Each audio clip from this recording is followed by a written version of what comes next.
Okay, let's see if he sounds like a robot today.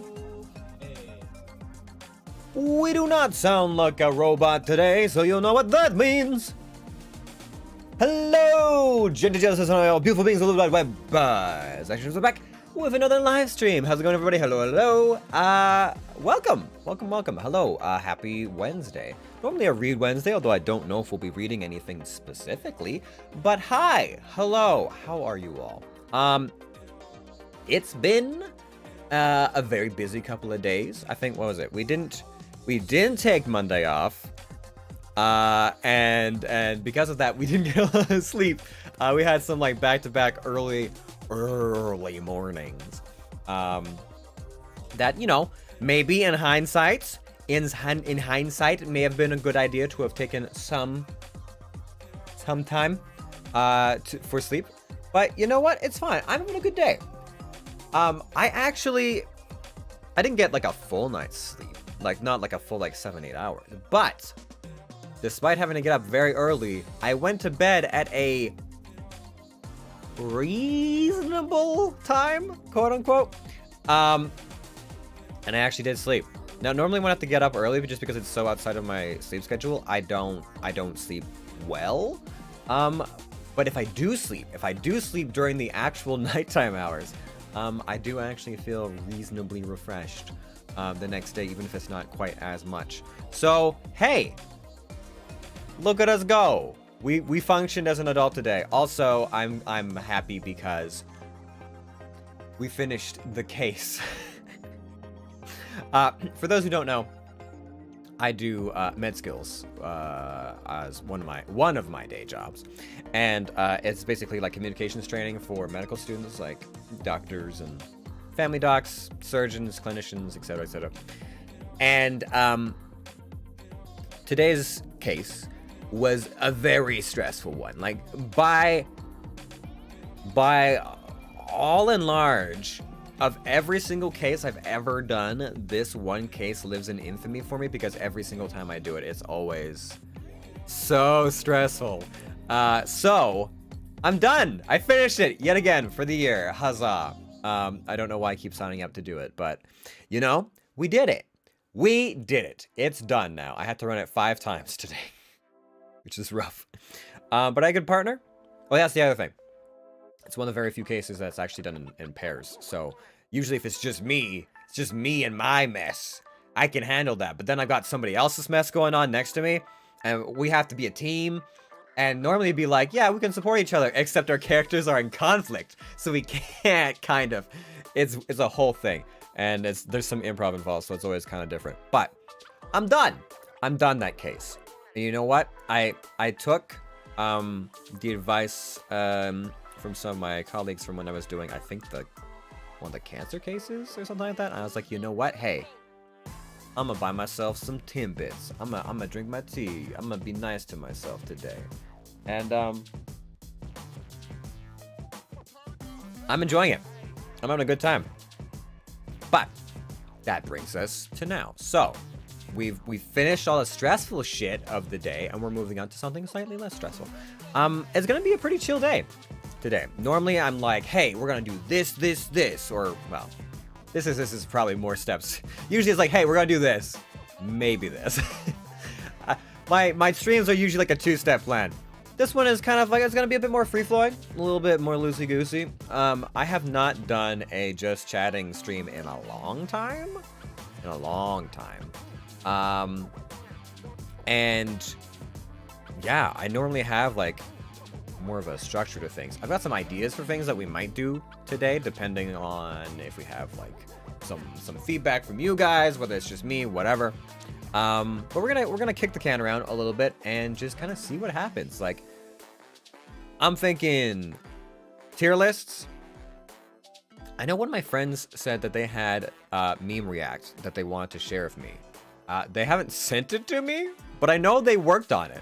So we'll poke them and see if that can come up at some point. And then depending on if we have people to like submit clips or pictures, we can do some like actually live, like, hey, send me an interesting image and I'll try and make it into a meme live. We'll see if I can do that. Or people can recommend me better meme editors than what I'm currently using, because that would also be probably good. Yeah, and then if all else fails and we're just chilling, we might do something like, I don't know, we might do like Overwatch with friends, or we might continue playing StarCraft, you know? It's, today is a relaxed creatives day. That's what Angie was saying. It was going to be a creative day. And I was like, I don't know how much creating we'll be doing. It's very dependent. But it's going to be more of a relaxed, chill time. And we'll just see where the day takes us. And I'm fine with that. I'm fine with not every single day being this structured thing. Like, I like structure in my life, but maybe sometimes we just go with whatever we feel. Anyways, yeah, I think that's about what we're on about today. I will be drinking tea, stuffing my face, making more tea. So I'm taking it onto myself today to be like a little less like I must be on at all times. My mouth has to be clear of food and beverage. I have to be like a professional streamer, man's. No, today it's gonna. Well, I still want to be reasonably professional, but today I'm going to be like. I like how I'm self-editing myself already. Today I'm going to be more like, hey, you know what? We're here to hang out. I'm gonna, eat, chill, have fun with you guys, and that's gonna be the docket for today. So, first things first. Tier lists, I think, will be the easiest place to start. And I've never done one of these. I've seen a little bit of other people do them, and I know there's a lot of variety you can do. Best of, etc., worst of, etc., smash or pass, like the fuck, marry, kill type stuff. There's some for like, could I beat in a fight and stuff like that. If you want me to see me do any of this with my VTuber as well, I bet there'd be some interesting dynamics there. VTuber smash or passes as my VTuber would be a thing that we might explore. As well as could I beat in the fight, because I feel like we haven't really gotten to the lore of my VTuber. And so that's the thing, right? Every VTuber's got like this weird, like, little shut box of lore that nobody, like, is just like, I know this. I've made this shit up, but I don't know if anyone else knows this. So we'll see. Anyways. Let's swap to our, I'm gonna swap to my, my jazz playlist that I use for like tabletop gaming, because I feel like that will be appropriate to be on loop in the background. And then we gotta figure out what we're doing on Friday, because I think we're down Patrick, so we won't be able to do Gloomhaven. So I need to piece together something there, but I just haven't had time/waking hours to do that. So I need to poke Novus. I think she's streaming later today, so we're definitely gonna try and pop by. I don't know if I can do that live.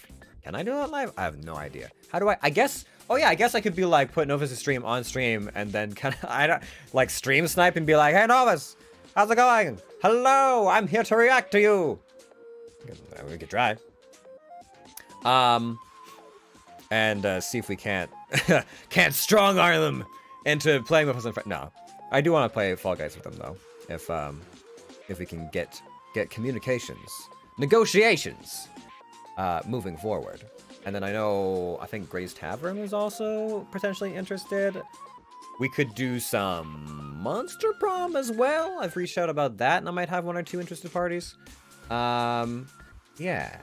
There's a lot to figure out, lot to do. But anyways, I think tier lists are in order. So I'll let this music play out for a little bit while I set up the channels, the screens. Now, I should be able to just do a window capture, yeah? Right? That's not bad. That's pretty decent. Yeah. Does this move if I move it? No. All right, good. Okay.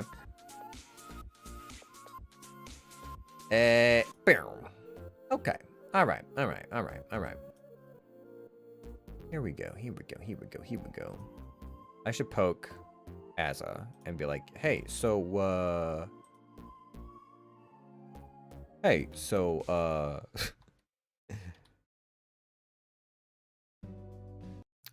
let's switch to jazz. You like jazz? Because I do. I enjoy it. I enjoy some smooth jazz. It's a decent time.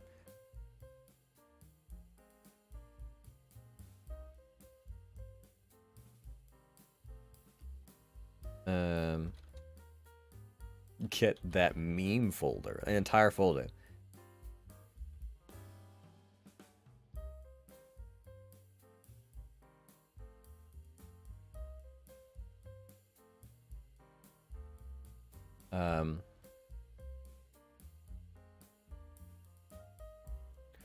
Wasn't sure if you were done. Every time I message people, it's always like I'm composing a fucking letter. I'm like, excuse me, sir. I was wondering if perchance you weren't too busy in your extrications, if you might be willing to give me that folder of the Maymays. Yours sincerely, Contraption. In the name of our Lord and Savior. I don't know.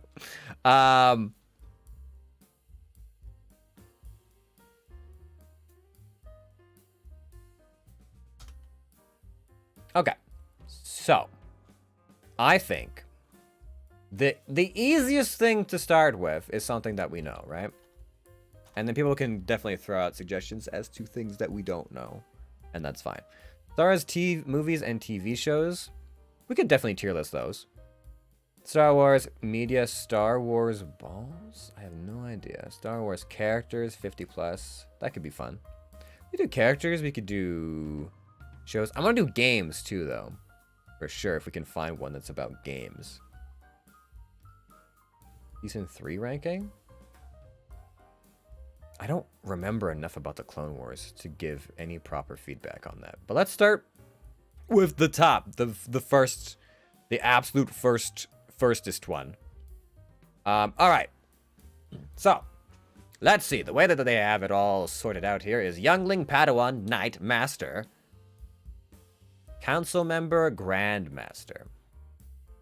I'm guessing you can just put Jedi in front of each and any one of those. Can I edit these from here? Oh, I can. Ooh, I can delete rows. I can change the color. Okay. If it wasn't the parent already, I've never done one of these before. Okay, let's see here. All right. So we got Grandmaster, Council Member. Oh, yes. Has there been Grand Masters over just Master? I doth not remember these. Grandmasters, Council Members, Masters. Okay. Youngling feels fine. Padawan feels fine. Knight. Should we do like Knight? Sith?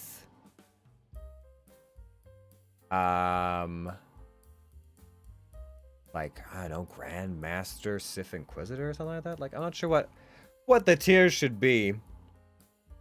I tend to, yeah, I play Sith in SWTOR a lot. So I tend to view, like, you know, that as more of a cool thing, as other people might put, like, this is Sith tier and put it at the bottom. But no, let's see here. Let's go with, I'll move. I mean, we can just make this, I don't really think there's a Grandmaster, so we'll just make this Jedi Master.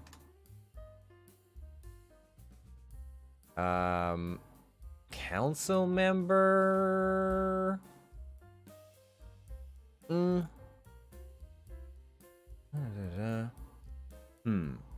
Make this, so we got Jedi Knight, and then we'll make it, Sith. Hold on. Oi! Oh, the fuck? I wasn't done with that yet. Oh, that won't let me. Sith, and we like that purple, because why not? Yes, I agree to this. So we got Sith. Oh, Knight went away. Oops.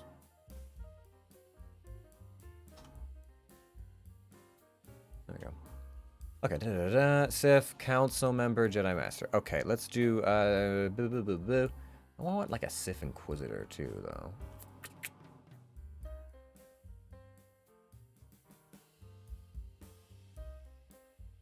Inquisitor. Is it Inquisitor? Pretty sure it's Inquisitor. Like, pronounce it like a monster. And we can make that like... That should probably be the red, honestly. Move that one up. Jedi Master, we can make blue. There we go. Okay. Our new order of things, we have Youngling Tier, Padawan, Knight, Sith, Jedi Master, Inquisitor. Just assume that there's Jedi and Sith in front of anything that requires Jedi or Sith. Okay, where are we starting? We start, I guess, at the beginning, don't we? So we've got the... Can I, like, zoom in on this? Is that a thing? Inspect. Can I inspect it? No, that's not what we want to do at all. That's not what I want to do at all. Okay, go away. Okay, we're not inspecting it. Okay, well, as far as I know, this is...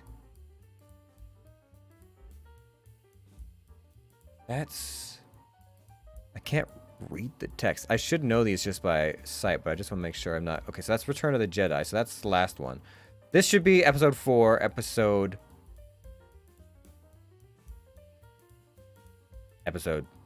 5, episode 6? Can I open this in another search image with Google Lens? No. Man, I could. Would it... Hold on. New page source?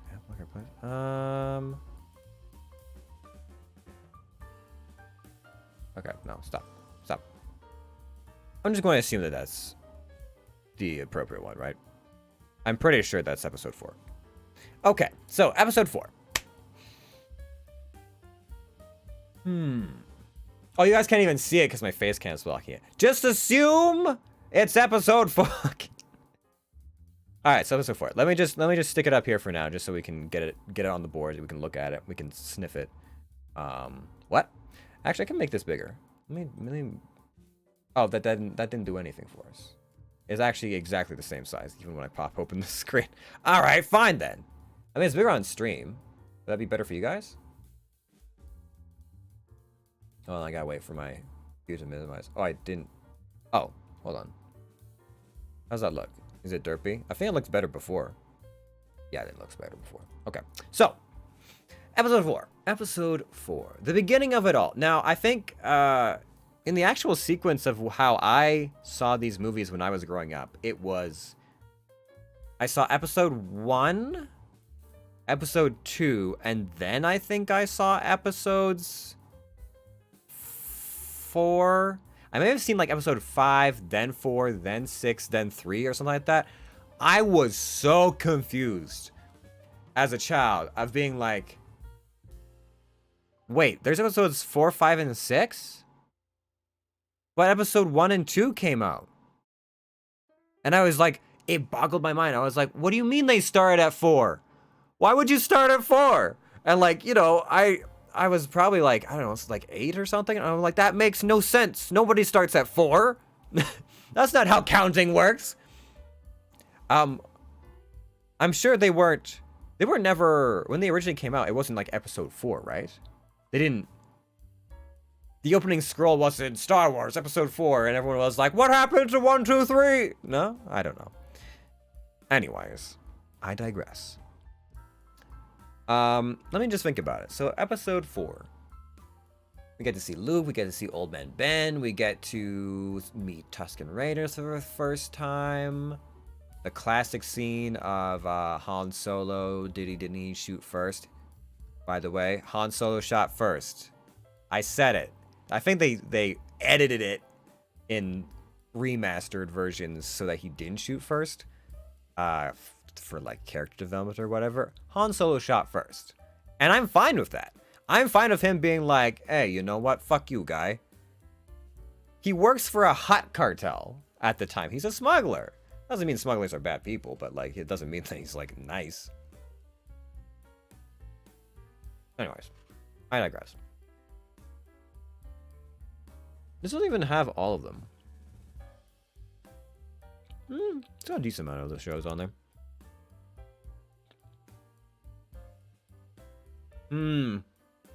But we're missing the Book of Thep. That's the newest stuff.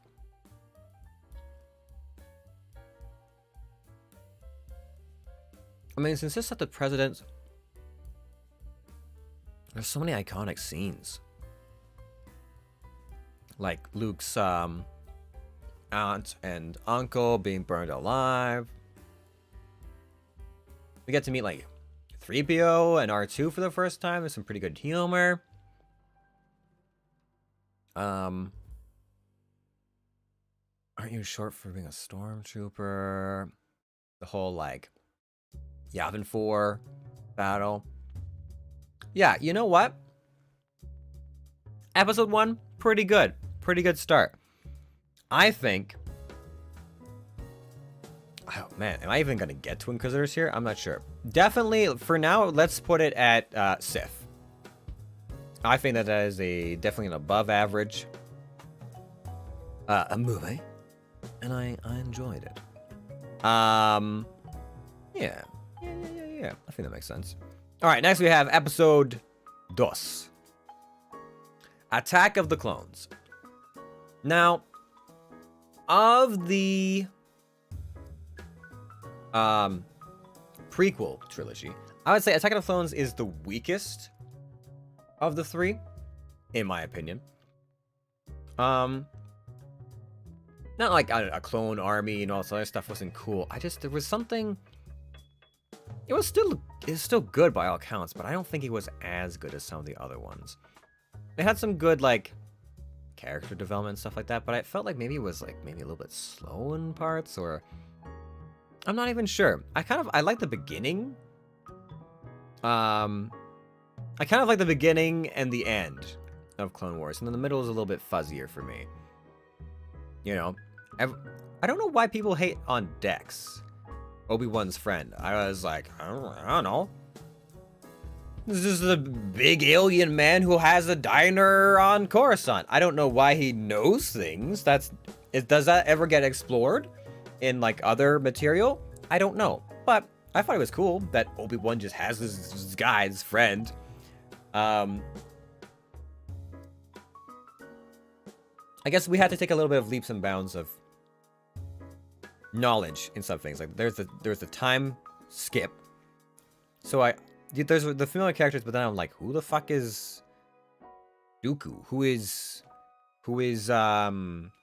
Sifo-Dyas and all that stuff? Like for the longest time, I was like, who are these people? Why do I care? Do I not care? Who are they? What are they? Where are they? Where's Rachel? You know, and I wasn't sure. I wasn't sure about any of that. So, I think episode 2 belongs in night. Yeah, I think that is a decent place for it. I don't think it's as good as episode 4. Still has some cool moments. Definitely, I just played through Clone Wars in Lego Star Wars, and I replayed the whole like the arena level. Just the arena in general was pretty cool to see. Some of the humor and developments there are pretty cool. More lightsaber fighting, always love that, and the whole Obi-Wan chasing after Jango Fett with the like sonic mines in the asteroid field, pretty cool. Pretty. All right. So now we get to. Is there multiple seasons? No. Okay. So next up, we have Star Wars Rebels. Now, it's been a while since I watched this. Like, definitely the older seasons. I'm trying to recall some of the newer stuff. Because I thought they were bringing more Rebels. seasons, but maybe they got delayed. I know like Bad Batch was delayed. They came out with Jedi. What? They came out with Jedi something or other. Jedi something or other.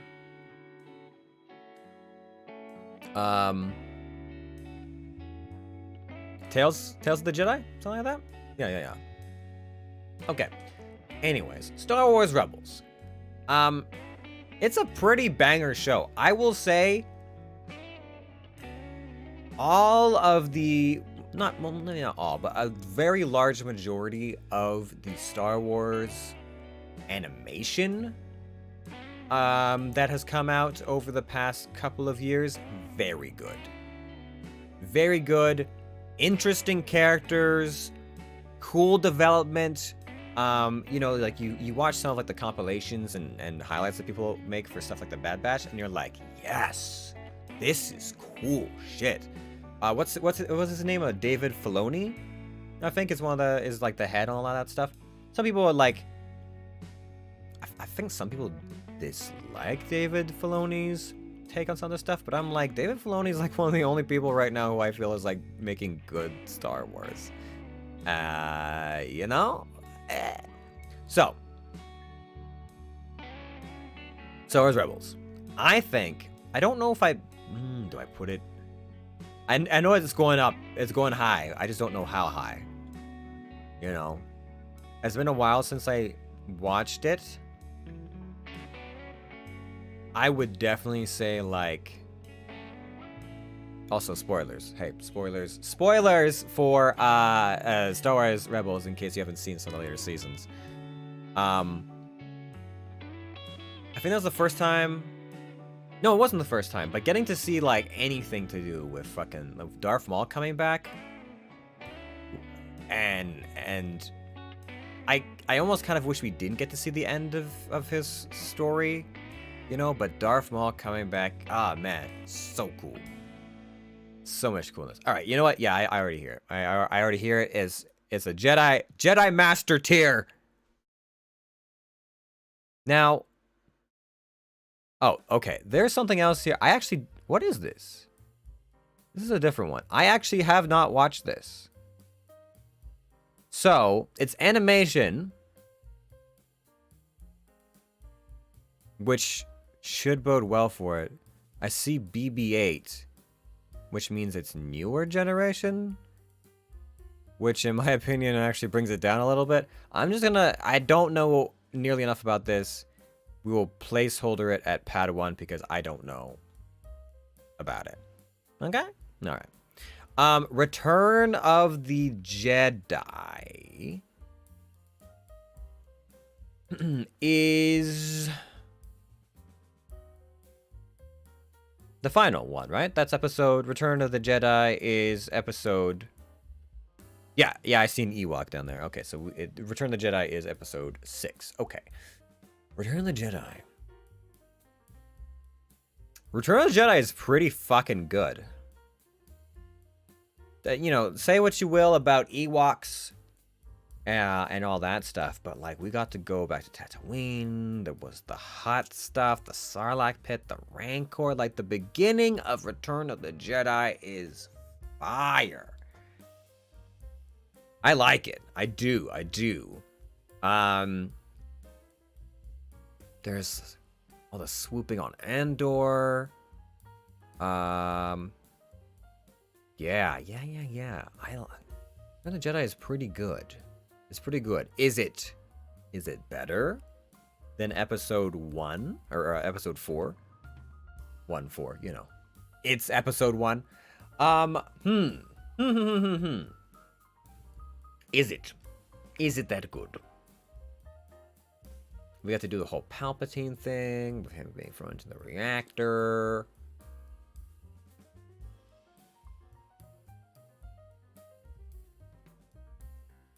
I mean, it's kind of nice to see Luke kind of like get to the end of his kind of journey. He's improved. He's been trained and tested.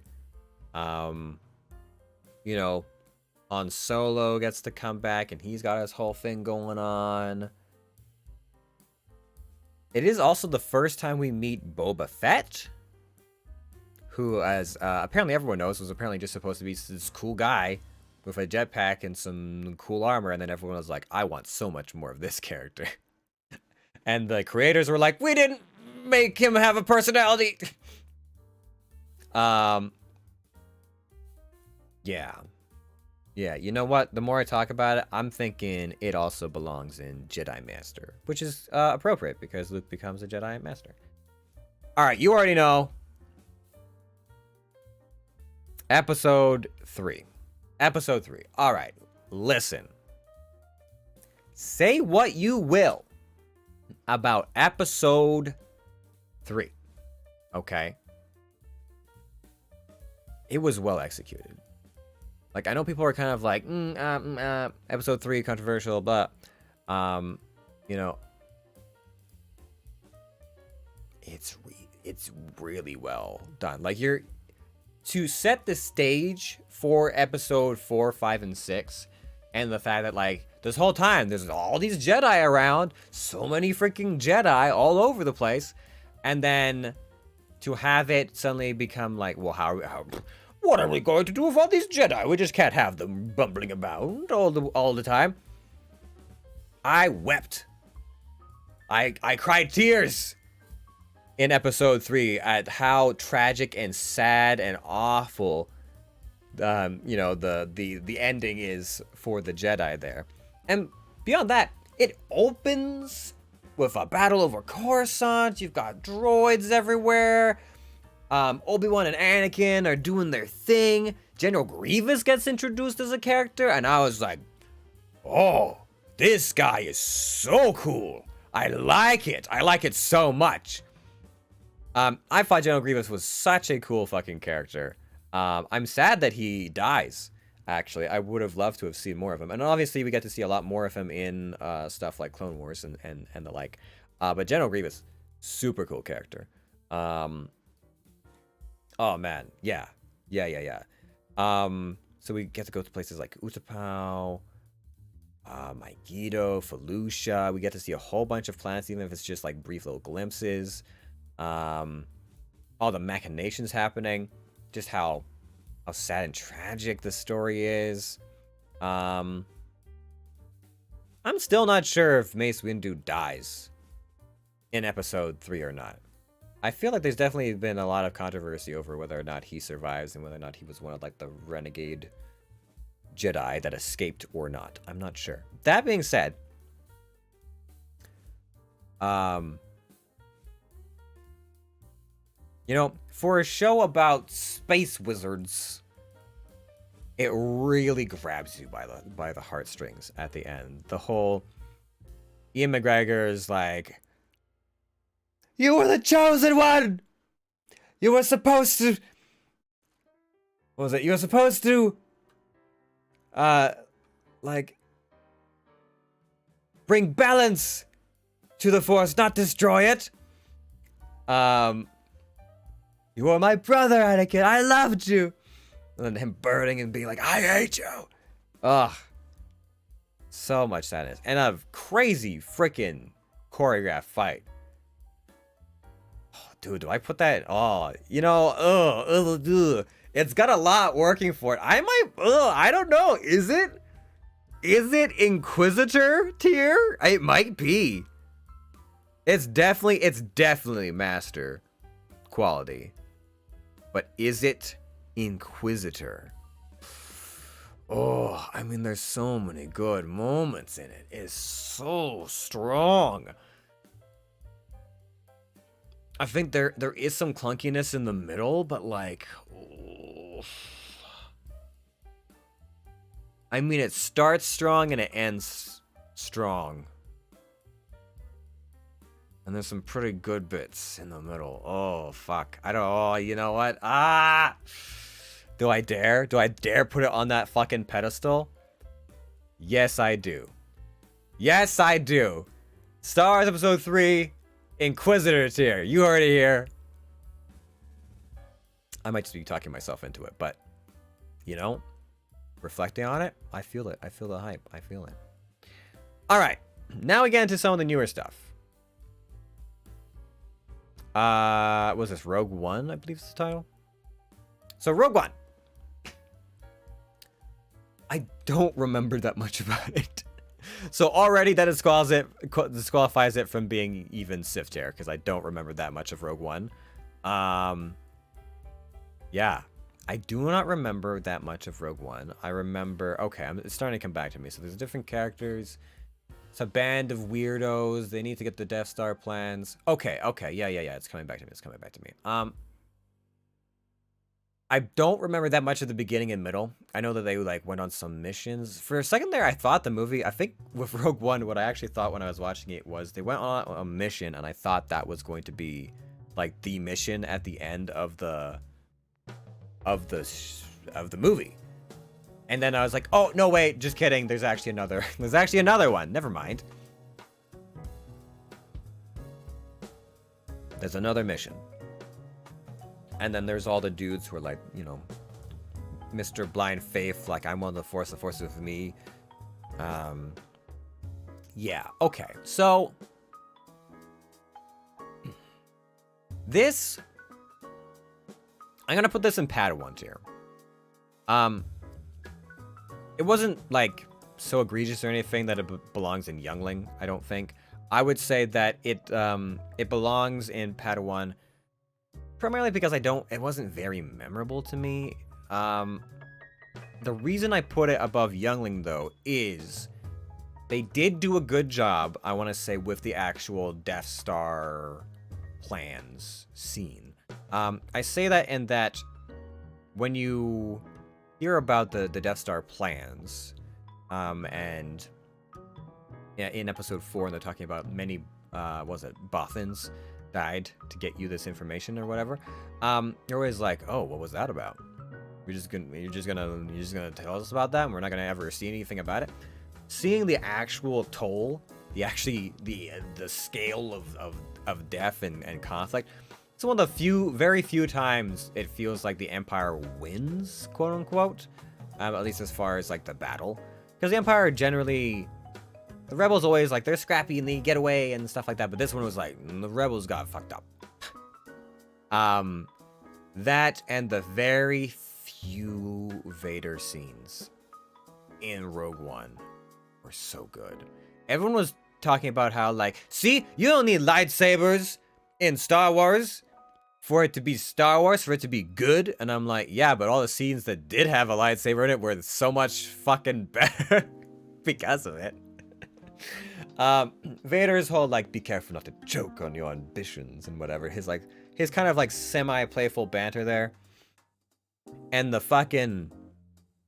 scene of the dudes trying to like get the plans to the door or whatever, and Vader just fucking swinging and chopping away at all these poor where are they from?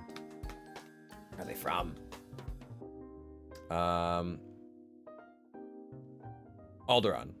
All those Alderaan like soldiers just getting their proverbial shit kicked in. Yeah, that's my favorite scene. My favorite scene, the one thing I clearly remember from Rogue One was when Vader that red lightsaber comes out and he just chops a whole bunch of people. So yeah, that's why it's in Padawan's tier, because I have fond memories of that. Yeah. Okay, next up.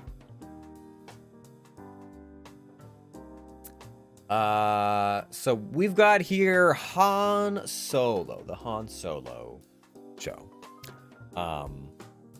Other than bringing up the whole like on my was it like land on my solo, my Han Solo, whatever that thing. All by my Han Solo. I remember more about Han Solo than I do about Rogue One. Probably because I more-ish recently watched someone do a review of it, like, you know, a couple months ago. So I've got I kind of remember like, oh yeah, they're on this planet and this happens. He leaves and he's got his sweetheart and she ends up being this and da da da. Spoilers. At the end, Darth Maul shows up. And that was kind of cool. So you get to be like, ah, yes, he's still running things in the syndicate and stuff like that. Was it good? I think there was definitely like, I wasn't a huge fan of Fembot droid rights character. I thought that was a bit heavy-handed. Otherwise, yeah, I don't know. It was a little bit like, I guess also, I know a lot of people had issue with like how Han Solo gets his name, because he's like, oh, he's just Han. He doesn't have a last name, and then he's like, I don't have a last name, and so random Imperial officer is like Han Solo, and they're like, well, we thought there might be a bit more to it than that, but I mean, like, you know, I wonder if Han is ever like upset that his last name was just like a fucking random spit off from a random Imperial like customs officer or something.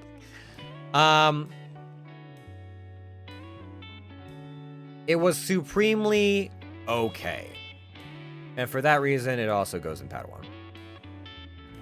All right,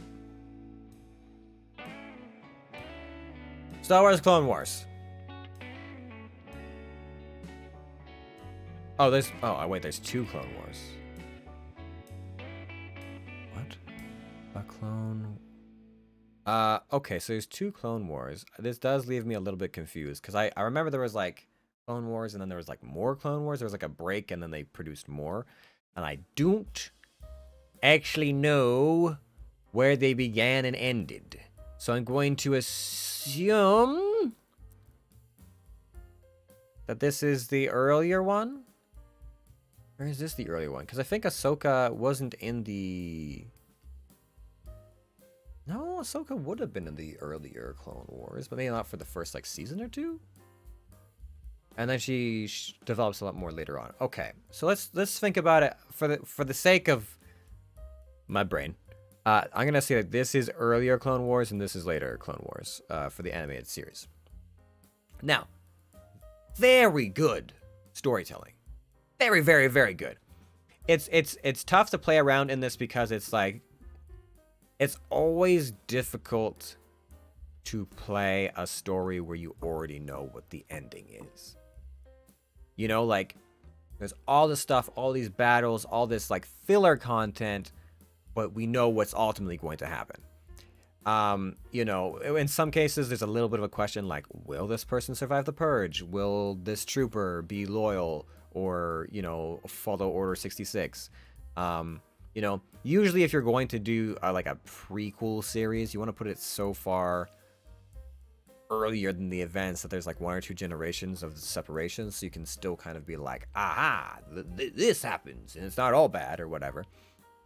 That being said, very good storytelling. I think both of them, regardless, Jedi Master. I think they're both very good series. And they have some really good, like, moral quandaries in them. Some very good, like, there's all the surface level, like, it's fun, and there's action, and da-da-da-da. But then there's, like, there's some more serious tones and themes in there. That's very, like, young adult, I guess. And I love that. I want so much more of that. I kind of slept on Star Wars Clone Wars, the animated series, for a while, so I had like whole seasons to catch up on. And I was like, this is good. Like, anytime I sat down to like binge a season or something like that, I'm like, these are really good episodes.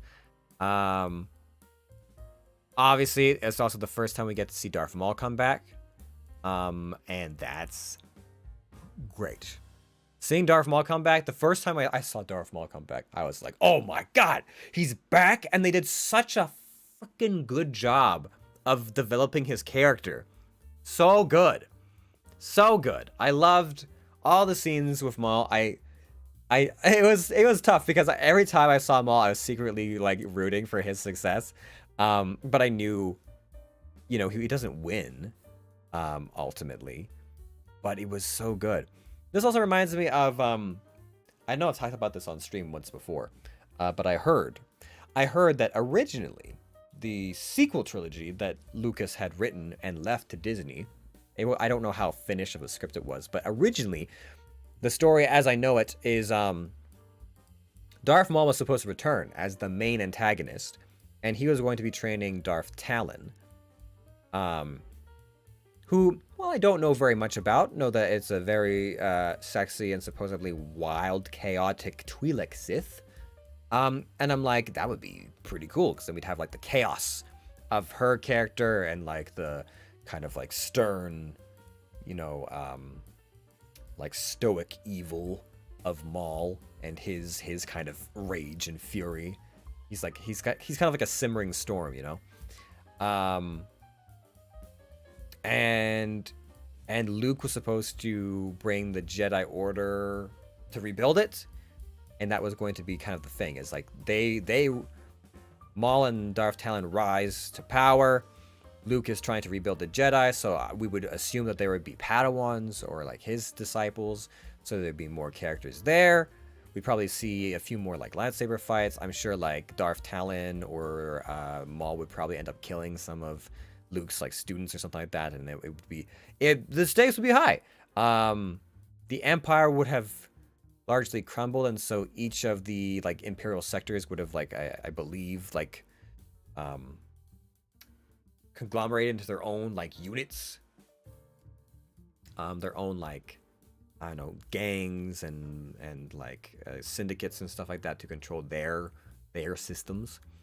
So it'd been cool to have seen like, you know, oh, this system is controlled by Moff so and so, and this system is controlled by General What's-Its and stuff like that, and it'd be a little bit more of like a Wild West of space, because instead of like two large overarching powers, it's like, okay, we've got like supposedly the rebels who are now like a legitimate faction at this point in the world stage, and they've got all these smaller pockets of Imperials.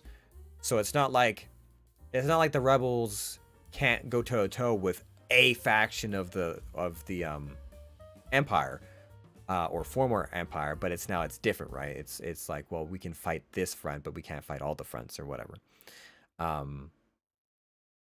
Anyways, total tangent. What we're talking about, right? Clone Wars.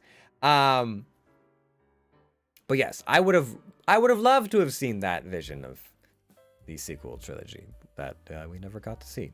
But maybe one day. Maybe one day. I mean, it's not like it's not still there on someone's hard drive.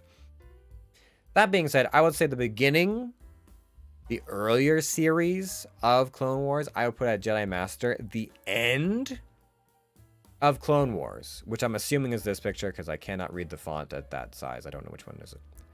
Sith Inquisitor. Some of the end stories, some of the like, will this clone be able to get this information out? Will this happen? Will so-and-so kill so-and-so? So good. The finale with Darth Maul and Ahsoka and some of those really poignant fights and scenes, just like top tier Star Wars. So good. And for that reason, it's Sith Inquisitor tier. All right. Next, we have episode 5, The Empire Strikes Back. Now, my tea is so cold. Oh. The Empire Strikes Back. Let me think about this for a second. They only give me 2 chocolate? Why do they always skimp the chocolate? I asked for extra chocolate once and they gave me 5. And then when I don't ask for it, they're like, 2. Every time. I don't get it. Anyways.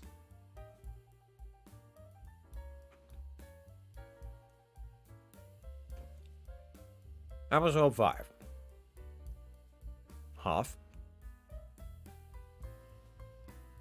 Cloud City. Dagobah. First time we get to meet Master Yoda. Funny little green alien man. This is pretty good. Pretty good moments there. Cloud City is pretty great. Oh, I guess that's when we first meet Boba Fett, isn't it? Yeah. And there's the whole bounty hunters. Okay. I mean, Hoth was a pretty good scene. Overall, we got to see the walkers for the first time. It's our first like time we get to see Luke fight Vader. The whole like, Luke, I am your father. Yeah.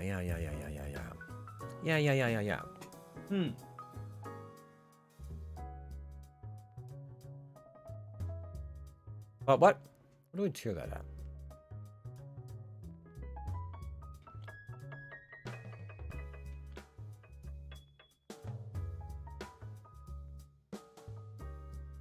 I guess the question becomes, was it better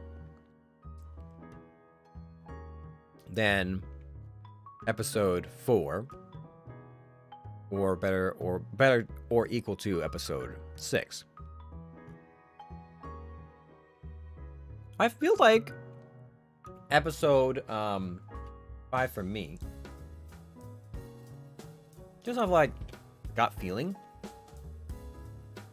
Yeah, it's kind of one of my favorite of the original trilogy. I'm not sure what it was about it. I mean, just a general vibe. It just always seemed like it had some really imaginative, like, worlds. We got to see, like, oh, this is just a snow world. This is, like, a city in the clouds. Cloud City, who would have thought? You get to see Dagobah. Yeah. I think it's my favorite of the original trilogy. I don't think it's quite Inquisitor tier. I will say that I think I would put it on at the same level as Return of the Jedi. Only because for me, I feel like it's, when I think of the original trilogy, that one for whatever reason stands out. And I can't exactly tell you why, but it's like more of a gut. It's a gut feeling. You know? You know? Alright. So. Now. Now we have, what's it, The Force Awakens? I think that's the name. I get the, some of the titles mixed up for the sequel one. The sequel trilogy. Okay. When I first saw The Force Awakens, I was like, okay, so we're going back to a desert planet, we're meeting these new characters, there's some action going on. There's definitely some cool scenes of like all of like the space, or like not even the space, the like dogfight that happens in like the wreckage of the ships. Kind of seems like it's you know, like a space fleet graveyard kind of planet. The scavengers. It's not an unfamiliar theme from previous like games and media for Star Wars. The music was pretty solid. It was very familiar.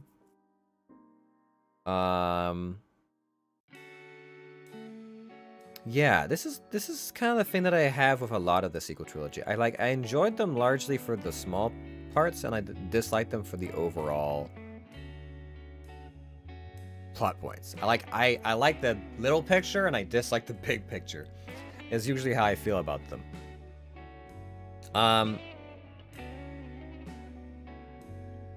Yeah, there was some clunky storytelling, and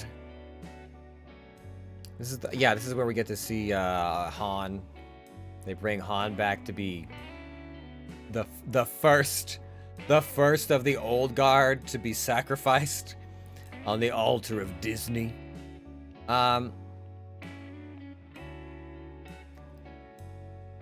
This is, honestly, The Force Awakens is probably going to be, of the sequel trilogy, the one that I liked the most. And that I didn't mind Darth Revan. Or not Revan.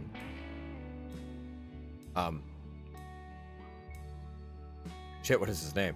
That's how much of an impression they left on me.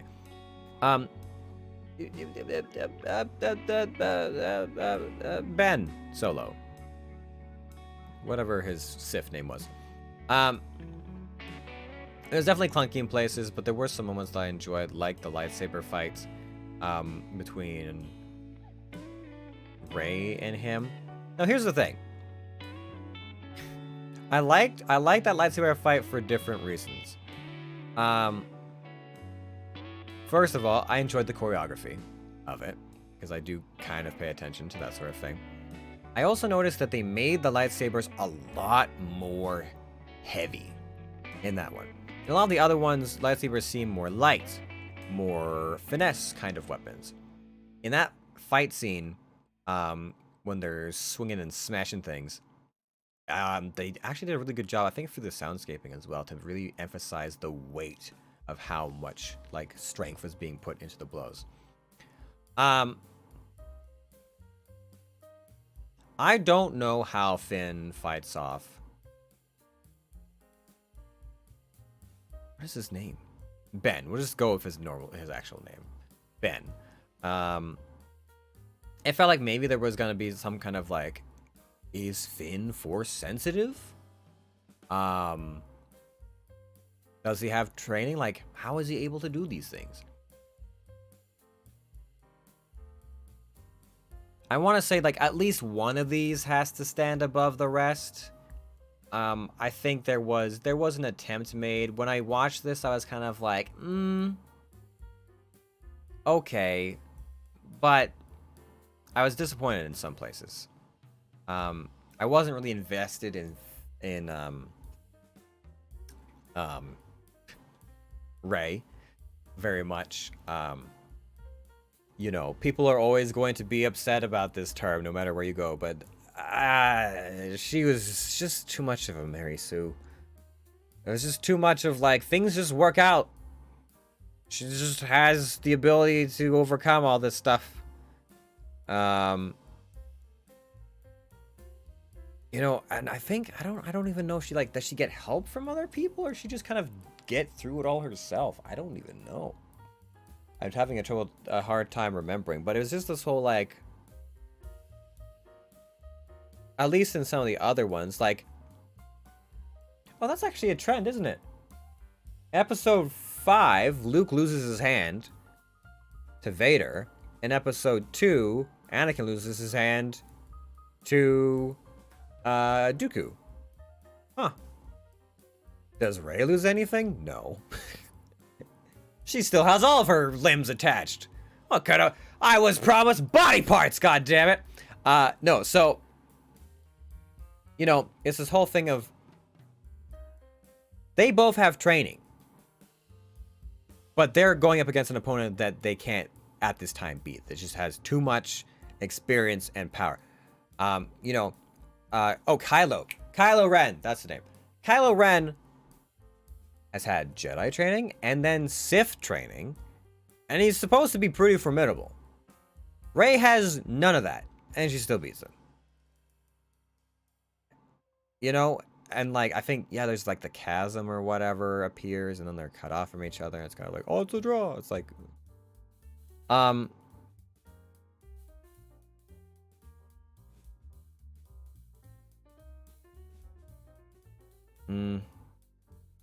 I guess now I'm contemplating, did I like it as much as Clone Wars? Not quite. But I don't know if I'd put it at Padawan, because I remember enough about it. I don't know. It's like gray area. I kind of feel like it's in between Knights and Padawan.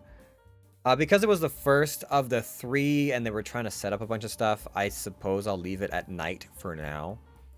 But yeah, we'll see. Anyways, next we have, what is the name? it's The Last Jedi, I think, is up next. Pretty sure that's Last of the Jedi. I don't even have to debate this. Youngling. Worst Star Wars movie. Worst. Garbage. Okay? Some cool moments, some cool cinematography, whatever. But like, why the fuck do we have these big ass, like, there's these weird big ass unarmored, unshielded bombers or whatever that are like some kind of weird, we just jump in. Like, it was so bizarre, because what was it like? Oh yeah, rebels fight off in episode 7. The rebels come together, they beat the First Order, and they recoup. And then we jump ahead and like, just kidding, rebels are fucked, totally destroyed, no specific reason why, and suddenly the Empire has a new big army or whatever, and like, we're just glazing over all of that. I know there was a jump between directors, and that largely had a lot to do with it. I'm not looking forward to anything else by said director, but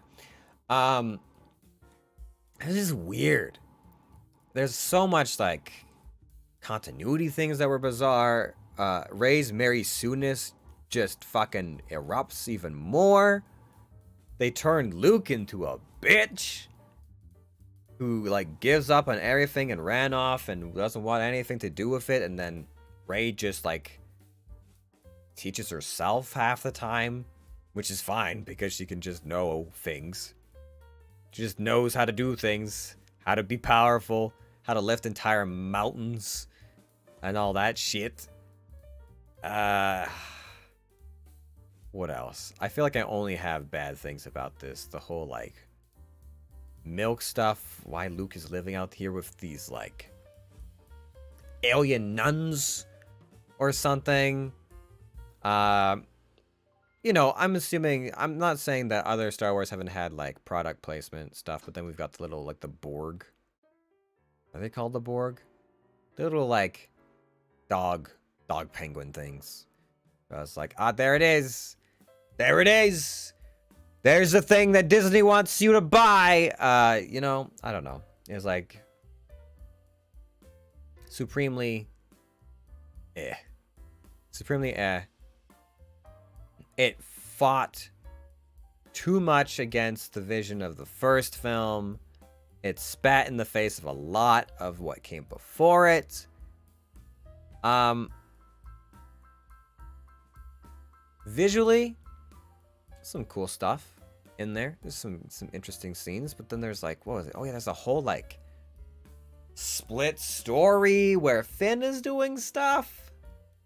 And there's a casino heist, I think, unless that was a fever dream.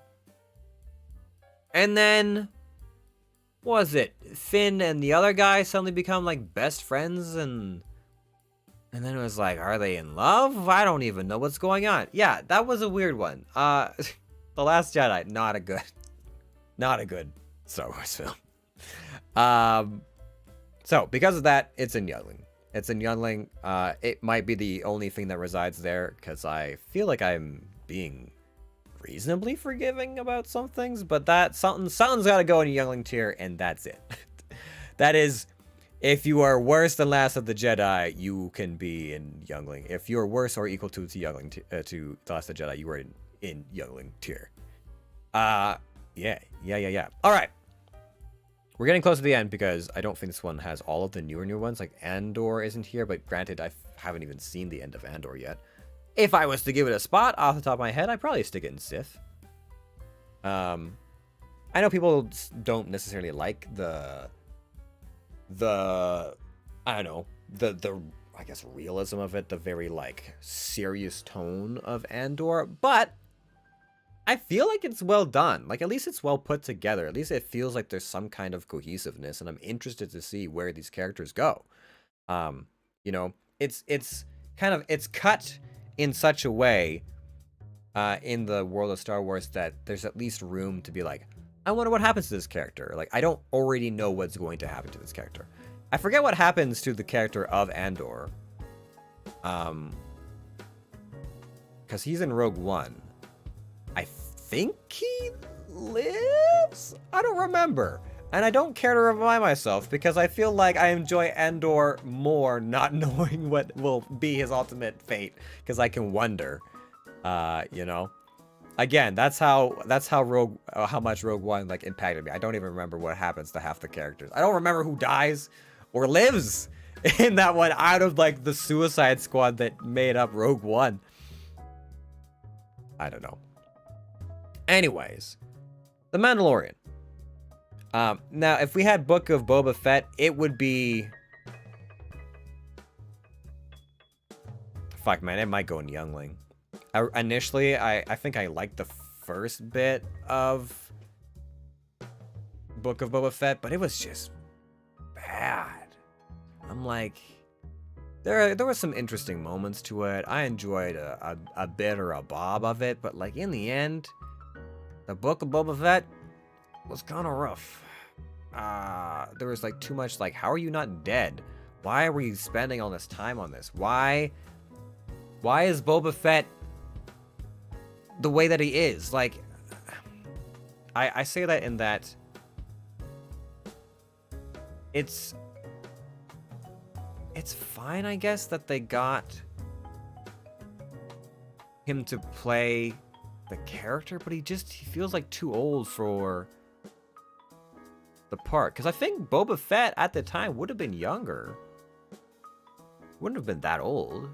He would have been a bit older than Luke, but I think Luke was still like decently young at the time that Boba Fett takes place. So he feels too old for the character. I don't know how he doesn't die multiple times from like ribs being broken and how much time he has to spend in the Bapta tank, and it just felt like you should have cast somebody younger, or at least had him like put his helmet on enough times that we could get some like cool stunts and whatever. There's also just some like leaps in knowledge of like the moment that stands out to me is when, and it's like episode 3 or 4, Boba Fett and friend are surrounded by all these shield dudes. And what do you decide to do? He decides to fire a rocket point blank into a shield, and it knocks him back like, what? And I'm like, I don't know, maybe use your flamethrower, your close range weapon, or, you know, because of course the shield could dissipate that as well, or use your jetpack. Pick up your friend and use your jetpack. Well, instead he's like, I've just decided I'm going to throw myself into a shield because I'm an elite bounty hunter, and that's what I would do. And I'm like, why? Why would you do that to yourself? Anyways, if the Book of Boba Fett was on here, it would probably go in Youngling tier. It's about as bad as the Last of the Jedi. Whatever. That being said, The Mandalorian's pretty good. I enjoy it. I think it's an interesting take on the story. I like people shit on the Mandalorian as far as a character, and that they're not maybe that interesting. But I really like that they play more with telling the story visually rather than through words, right? It's like, how do they look? How do they, where do they hold things? What do they touch? I do enjoy that about it, and I think that it is a pretty good time. Yeah, it's a pretty good time. So I would say that Mandalorian is a pretty good show overall. It's got some interesting locales. I hear the budget's pretty small, but I mean, like the content feels right, I guess. I don't know. There's a story that feels like it's a yet to come, like, hey, you know what? We don't actually know. This could be something in the future. It's not necessarily like written out a story. All these characters. And the fact that it's like the closest comparison we find to it is that it is Star Wars, but the Wild West. It's the Wild West of Star Wars. There's lots of cowboy themes going on there. I think that it belongs in Sith. I think overall, I like it. I think it's a pretty good show, pretty good series. I enjoy going back to it. I don't know if I put it like way up there. Maybe if it had a bigger budget, and they could do more I might put it at Jedi Master, but for the time being, I feel pretty confident Mandalorian Sith tier. Enjoyable. Definitely enjoyable. Okay. Episode 1. Episode 1 was the first Star Wars movie I ever saw. I was 4 years old. And I thought that shit was the coolest thing I had ever seen. It had a really big impact on me as a kid. I was like, dude, that was so cool. Like, I want to be part of this world so bad. I want to be part of Star Wars so bad. I'm like, if I could be in that world, in that sci-fi, I would just love that. And then I was like, that's not possible. Sadness. And I was like, wait, what if I acted in one of them? Or was like a voice actor, or like worked on one of the movies or shows or whatever. And now we're here doing voiceover stuff and my background in acting and all that jazz. Episode 4 had a very, very big impact on kind of my life in general. You know, Queen Amidala and all of her outfits, crazy. Naboo, really cool world. You know, we end up going to the swamps and then Theed and all that stuff. It's a very, very cool architecture. You guys go back to Tatooine and see the pod racing. Oh yeah, that's the introduction of pod racing. Oh man, one of the first games I ever played was also Star Wars pod racing, and that was fucking awesome. Yes, those were so good. Such good times. First time meeting Obi-Wan. Obi-Wan is so cool as a character. Lots of fun. Ewan McGregor does a great job as him. The Obi-Wan show. Oh god, it's almost youngling tier. I put it maybe at Padawan because it had like 2 redeeming episodes, but everything else was like, fuck. Like, it might go in young tier. It's true. But Star Wars Episode 1, positive things. Star Wars Episode 1, oh yes. So people had a lot to say about Jar Jar. People who watched the original trilogy definitely had a lot of annoyance about Jar Jar Binks, and I can see it because I'm sure, like, me watching the sequel trilogy and picking on, like, I don't, you know, there's some characters I don't like love or hate or whatever. I don't know if there's any like characters I'm like, new characters introduced and I'm like, fuck that person in specifically. I don't like how some of the older characters are treated, but I didn't, you know, I was 4, so Jar Jar Binks didn't faze me. I was like, oh, it's just like this weird, like, quirky idiot character or whatever. My absolute favorite, and I know I've said this on stream before, my absolute favorite conspiracy fan theory is that Jar Jar Binks was supposed to be a villain. Is that his character was supposed to actually be a secret villain pulling the strings, manipulating the Jedi, and that it was, and the way that they talk about it is like, how does he just like magically always end up, you know, surviving, avoiding blaster fire, taking out enemies, but still acting the buffoon, right? How is he so dumb and clumsy or whatever, but still do like a, you know, a 15-meter like somersault flip into like a, you know, a pencil dive or whatever, into the water? Like, that's not normal. None of the other Gungans do any of that shit. You know, you would think that if all the Gungans could just do that, why weren't they doing it in the battle? You know, when they were fighting the droids and stuff like that. So when you break down his scenes, he's not really like a Mary Sue because he's still kind of incompetent, but he gets away with it. And people have debated whether or not it's plot armor that keeps him safe, or if it's because he's secretly powerful. And the other thing is, there's actually there's a scene in episode 1 where It's Queen Amidala. Whether it's the real Queen Amidala or the fake one in this situation, I'm not sure. It might be the fake Queen Amidala at that point. I'm not sure, but I think it's still the fake one. They're making the decision about whether or not to go to war, I think, on Naboo. It's something like that. And if you zoom in very closely in the corner of the screen, near where Jar Jar Binks is, she's making the decision to like move forward with, I think, like the vote of no confidence and stuff like that. And you can actually see Jar Jar's hand go like this. Just a very slight like wave. And as we know from earlier, scenes in Star Wars, when either Obi-Wan does it or Qui-Gon does it, it's like the Force mind trick. It's the influencing someone kind of gesture, which just kind of fed into the theory of Jar Jar Binks actually being a villain. And the other thing that they talk about is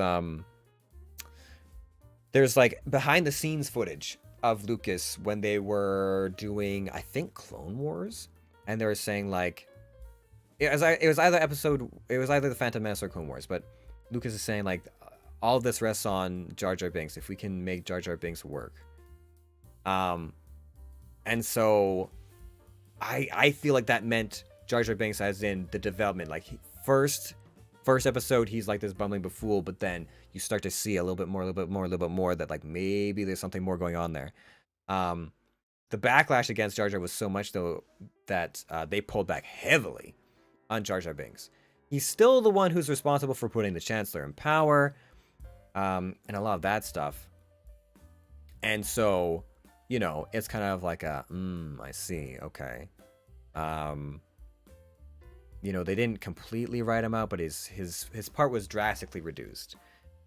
I think it would have been so cool to see Jar Jar Binks actually develop into like a secret villain, or even one of the lead villains. I don't know if in Lucas's original version of this, if maybe Jar Jar Binks was actually the real mastermind above Palpatine, but who knows? That being said, we never really find out what happens to Jar Jar Binks. It's never really talked about. I think there's some stuff that talks about him going back to Naboo and being like ostracized by people and just become like a street performer and stuff like that. I'm not sure.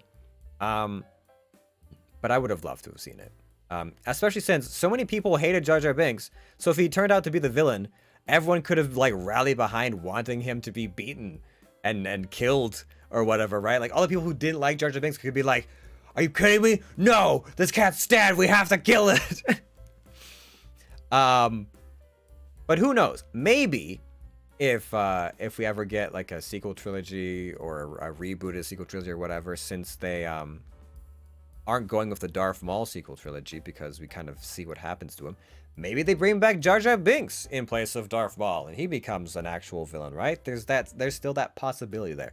I doubt it, but I'm just giving Disney ideas because God knows they fucking need it. Anyways, where do I rank episode 1? Because I was 4 years old and it was freaking amazing and I loved so much about it. And also it was my beginning, is the beginning of the end for my romance with the character of Darth Maul. Inquisitors here. People are gonna be like, no, of the original episode 1 is not, no way, it's gotta be like further down. But listen, I was 4. You can't beat like nostalgia. Like without nostalgia, I put that at Jedi Master. With nostalgia, Inquisitor. It's happening.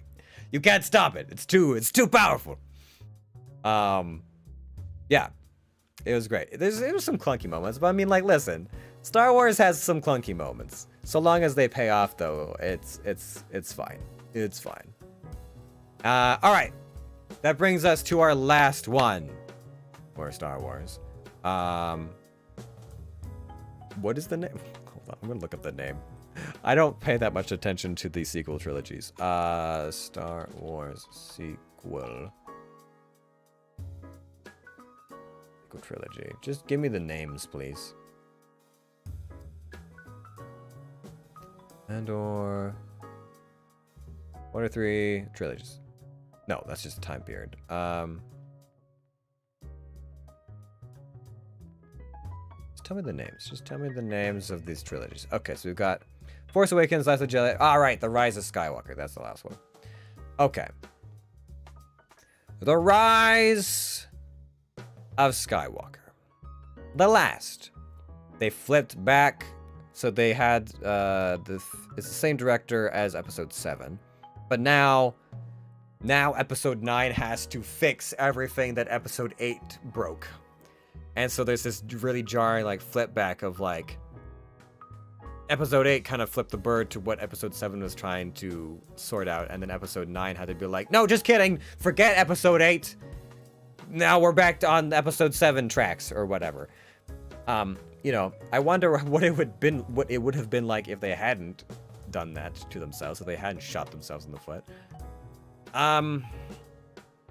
Episode 9, like much of the sequel trilogy, I liked for the smaller pieces. Like, there's some interesting scenes, there's some interesting dynamics. I did find that the Kylo Ren, Rey, like being able to like force sense each other and like be in same conversations and like kind of like suss out information and that sort of stuff, I thought that was an interesting take. That being said, the MacGuffin hunt. The MacGuffin hunt for items to find Palpatine's secret lair. Yeah. Made so little sense.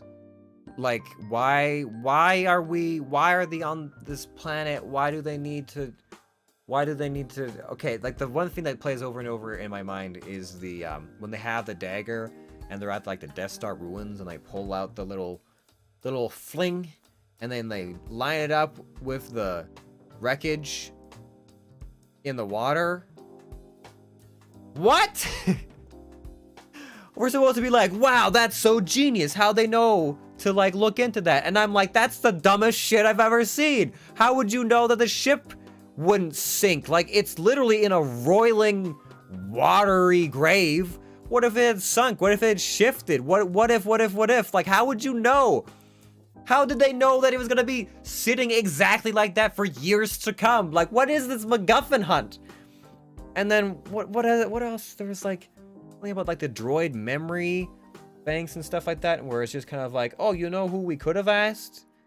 Like, there's like this droid, we could have just like looked at its data, whatever, but we didn't until much later because convenient storytelling or something. I don't know. The MacGuffin hunt was just weird. Rey continues Mary suing her way through everything, as far as I recall. I don't know. What was it? Kylo Ren ends up getting distracted, and then Rey just fucking murders him. And she's supposed to be like the good guy? I don't even know. It's a bizarre thing. Oh geez, what else? I'm trying to recall. These are like fever dreams I'm trying to recollect watching some of these movies. The end with Palpatine also makes no sense. Oh, right. The other thing before that is Rey thinking she killed Chewie with Force lightning. Which, I don't know.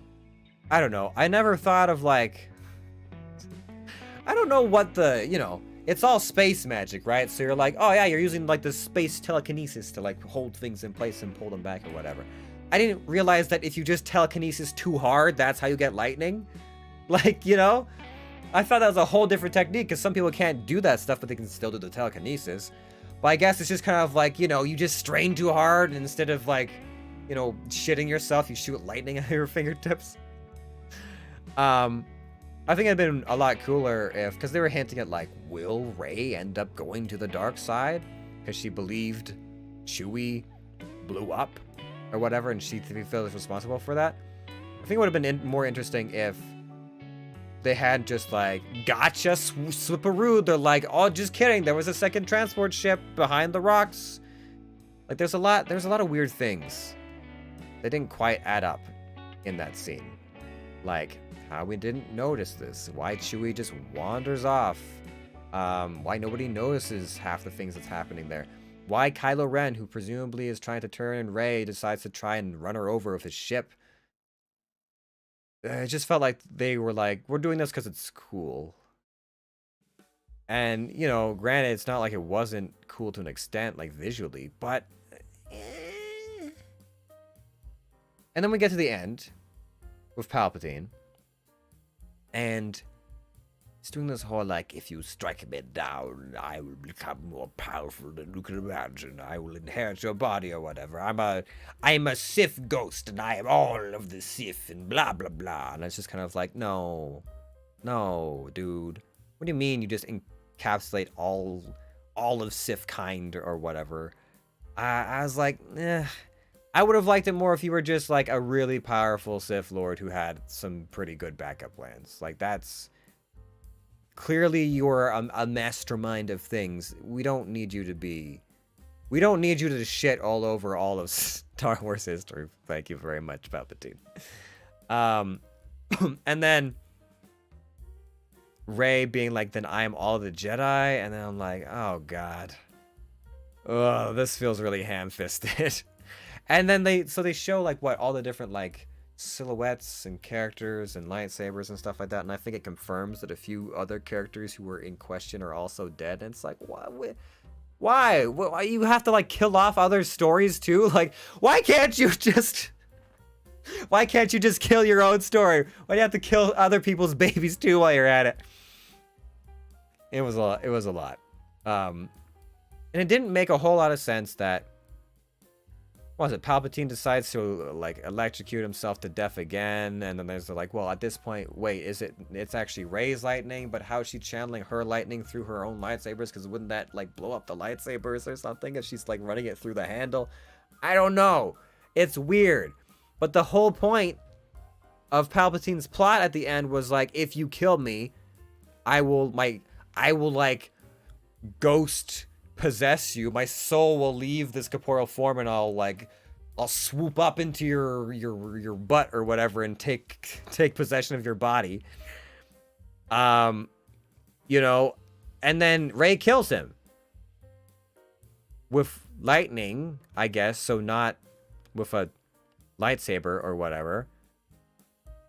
And Palpatine doesn't take her body. Wasn't that the point?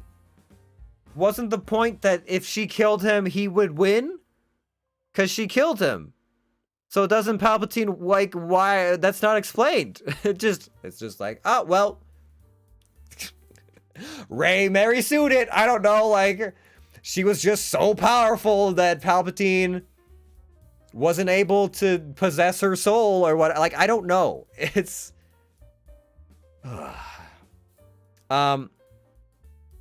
Oh, and then there's Finn. God, there's so much shit to nitpick about this. And then there's Finn. So Finn is constantly trying to talk to Rey in that episode. He's constantly trying to be like, okay, Rey, I need to talk to you. Rey. There's like this whole like foreboding building thing happening. And Rey, I don't even know she clocks that Finn exists for most of that movie. And then... it comes about, I don't know if they even said this. I think, no, it doesn't really come out. But there was like interviews about it or like explanations about it that Finn wanted to tell Rey that he thought he was force sensitive. And I'm like, dude, that's not how any of those scenes read. It's not how they read. There's no, the tension there isn't, is Finn force sensitive? It's no, does Finn want to smash Rey? Is he attracted to Rey? Does he want to confess his love? Is how all those scenes play out. But apparently, no. Is Finn force sensitive? Is what actually is happening there? And it's like, okay. Did they leave that? I don't know if they left that thread open because they wanted to do future stuff with those characters in other media, I don't know, but it was just like, okay, all right, Finn might be force sensitive. Can I don't know, can Rey marry Sue his training? I don't know. Like, it's weird. It's so weird.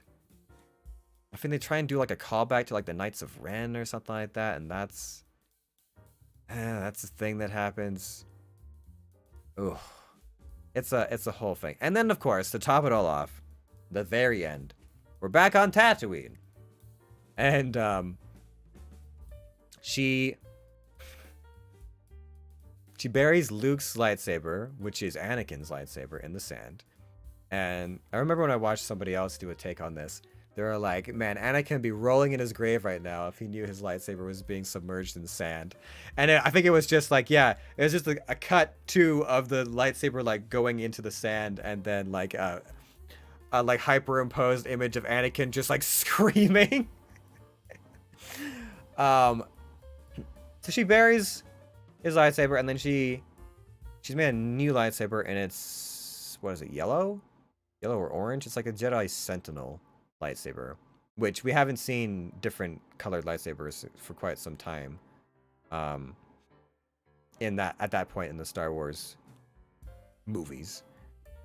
And then cue random convenient old lady passerby walking around being like, who are you? She's like, Rey who? Like, why do you want to know, lady? And then she says Rey Skywalker, and all the ghosts just like solemnly nod in approval. I'm like, what the actual fuck? You can't just take someone's last name. That's not how that works. You didn't marry Ben. And even then, Ben was a Solo, not a Skywalker. Like, I don't even... Oh, God, the sequel trilogy causes me to have so much agita. Yeah. I was like... I just kind of like, bitch! You're a Palpatine! That's why you lightning explode everything. You ain't Skywalker. In fact, none of the Skywalkers can use lightning. Vader can't use lightning. Luke can't use lightning. Leia couldn't use lightning. I don't know. I don't know. The whole like, yeah, I'm just Skywalker now because that's how we're rewriting things. Anyways, where do I put what was the name of this again? It was The Force Awakens, Last of the Jedi, and I can't even remember. I can't even be bothered to remember the full title of episode 9. Is it as bad as The Last of the Jedi? There are enough scenes, like there's enough small parts in it that are like decent. Like again, I enjoyed parts of episode 9 because of the smaller scenes and some of the cinematic quality of some things. Overall, the story is a fucking mess. It is a mess, and the characters are all over the place. I'll leave it at Padawan. It wasn't maybe like it definitely wasn't as good as other media. I don't know if I'd say it's quite as dooky as The Last of the Jedi. Still had a lot. Let's see here.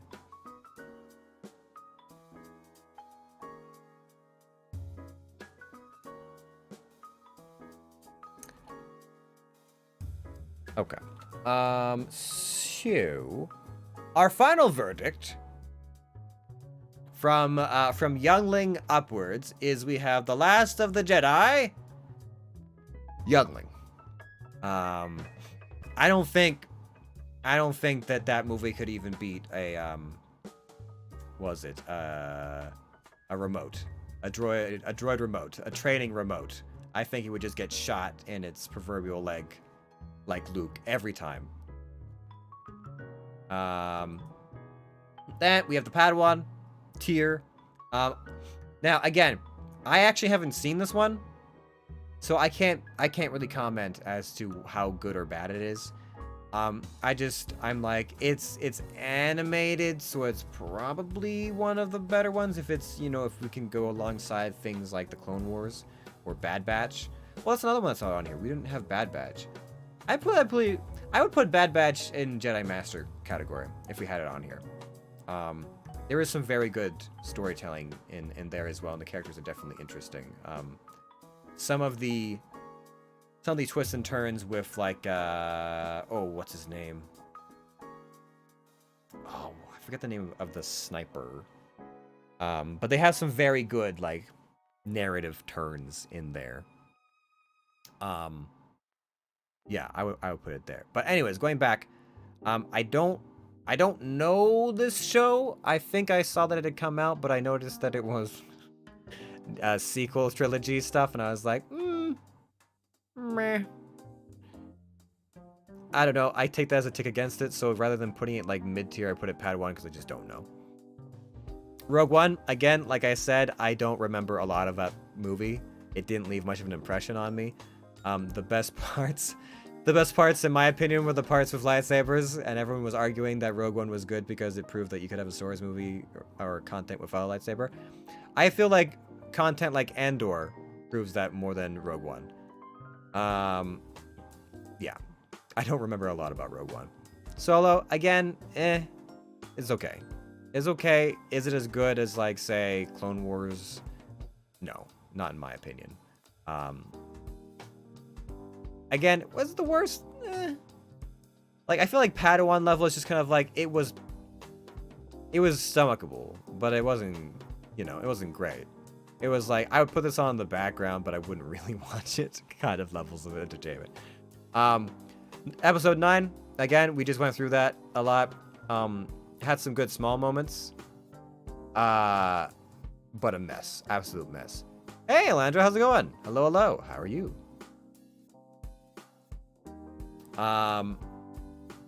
So yes, that's where we're at there. Night level, we've got Clone Wars. I would say that Clone Wars is of the prequel trilogy, my least favorite, but still, like, overall pretty good. There's some interesting moments, some cool, like, fight scenes. The arena was cool. You know, we got to see some new, like, political developments. The beginning of, like, the Clone Wars. You know, introducing an entire clone army is certainly a big thing that doesn't come up in the original trilogy. And yeah, you know, while it might not have been the strongest of them, I still think it was a decent time. But yes, hello everyone. Sorry, we're just going into the wrap up of the first of our tier lists here. I've actually been talking about Star Wars for about an hour and 20 minutes. We've been here for a while. But we've just been talking about fan theories, conspiracy theories, what could have been, how we felt about the different tiers and stuff. We'll probably do at least one more, and then maybe some meme reacts and stuff like that. But we're having a different kind of day today, rather than like gaming content and whatnot. We're actually doing some of the streamier stuffs, some of the more hey, we're doing tier lists and meme reacts, and if people would like, they can actually submit like either on Twitter or Discord. If you guys want to send me images, I can try and make memes out of them. Or if you want to send me videos, we can try and do some dubbing today. But yeah, I hope people are doing all right. How are you doing, Alandra? How's your day been? It's getting cold in here. My feet are getting cold. And my tea is absolutely frigid. I need to make a new one. All right. Episode, yeah, so we extensively covered episode 9. I think I've made my thoughts on that one pretty clear. It's night tier. Oh no, sorry. I'm looking at Force Awakens now. Right, Force Awakens, I give it memes, please. Sure, we can do memes before we do the next tier list. Absolutely. Um, The Force Awakens, again, it was kind of like when I left the theater, I kind of went, all right, hopefully they'll pull this together in the next 2 movies or whatever. Like I wasn't horrified by it. I wasn't like superly impressed by it. There was some decent moments. Some good like action sequences and that sort of thing. Didn't necessarily like the way that they treated Han and that sort of stuff, but like, you know, I left it being like, I can see where they tried here, and I'm hopeful to see what they do with it next. So I think based off of how I felt about it at the time, that's why we've got it at night level, because it was at least, it was the least messy of the sequel trilogy. Episode 4. Again, like, you know, is the origin of it all. There's lots of iconic moments. You know, it's the first time we get to hear that fucking cantina bop. Yeah, it's a good time. Good time. Solid Star Wars. Good way to set up all the space ridiculousness, meeting like 3PO and R2D2 for the first time and their antics. Great. So yeah, Sith tier.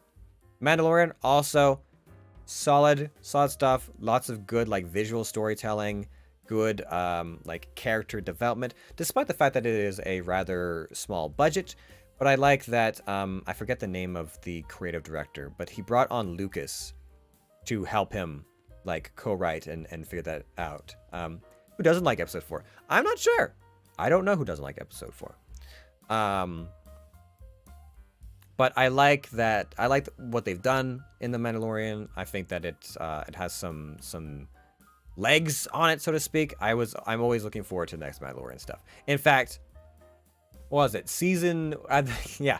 When the Book of Boba Fett came out, ironically, the best parts of Boba Fett are when the Mandalorian is on screen, and everything that actually has to do with Boba Fett is kind of like, bleh. So yes, Mandalorian. Jedi Master Tier. We have Star Wars Rebels. Pretty solid animated show. Decent, like pretty good action sequences, decent writing, interesting villains. We get to see like Thrawn come up. I've never cared for Star Wars, to be honest. Listen, to each their own. I'm doing a Star Wars tier list, so I'm sorry you're going to be inundated with Star Wars knowledge. I didn't think I was as big of a Star Wars nerd as I am until I sat here and like I do all the Star Wars games on Sunday. I didn't think I actually had consumed as much Star Wars content and lore and information and rumors and stuff until I went through this tier list, and I'm like, fuck, I know too much about Star Wars. Book of Boba Fett had the Teen Squad.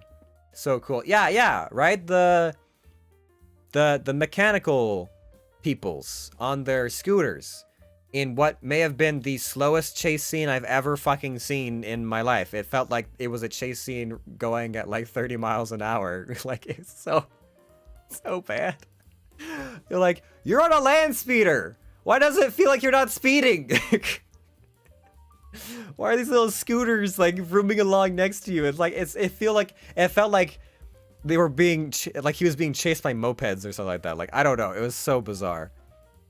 Anyways, Star Wars Rebels, some fun stuff with the Inquisitors. Darth Maul is always a good choice. You have Thrawn.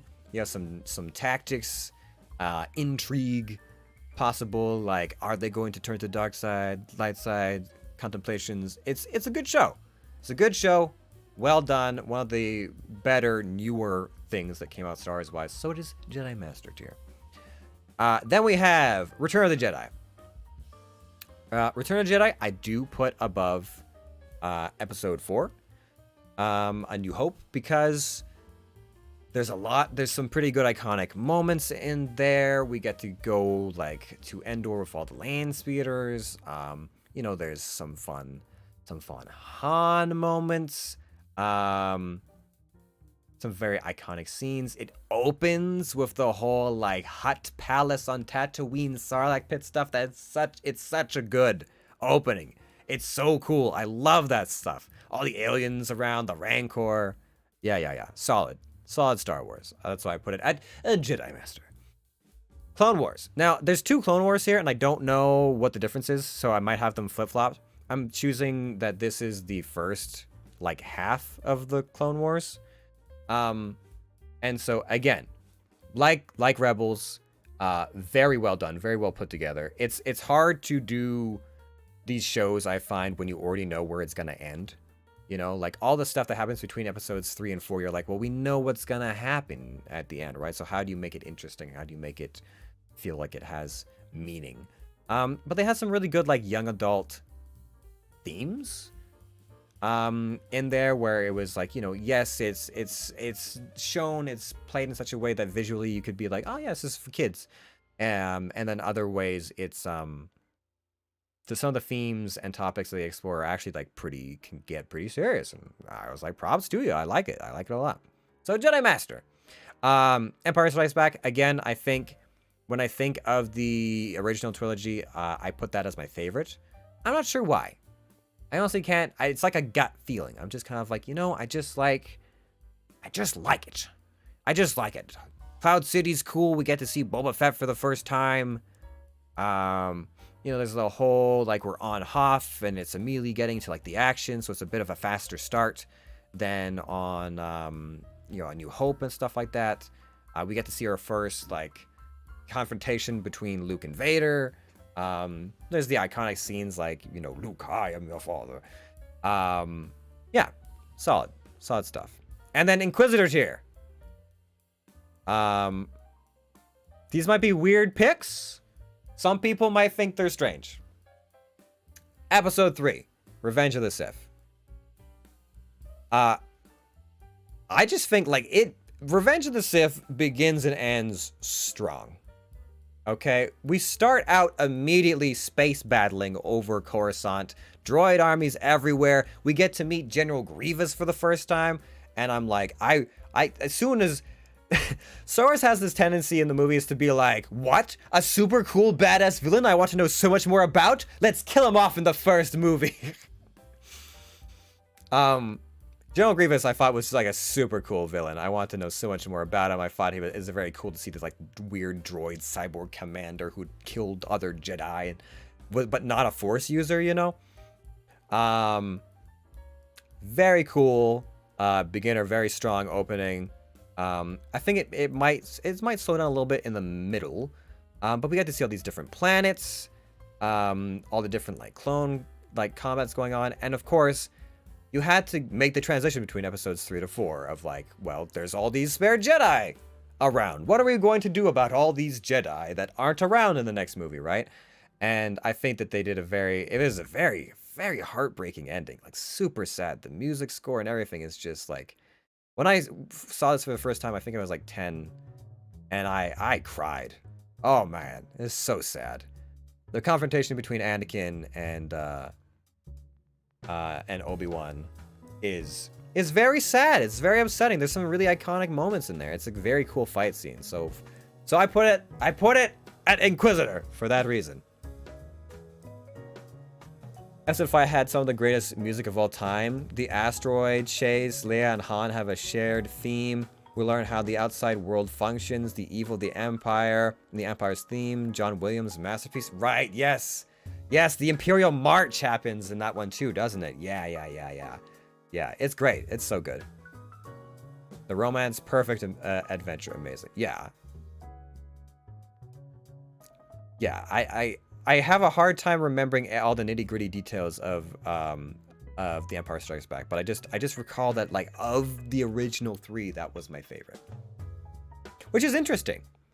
You know, usually the second movie is like the hump, right? If you're doing a trilogy, the second movie is usually like the awkward, like, stepchild. But in this case, it to me was one of the best. All right.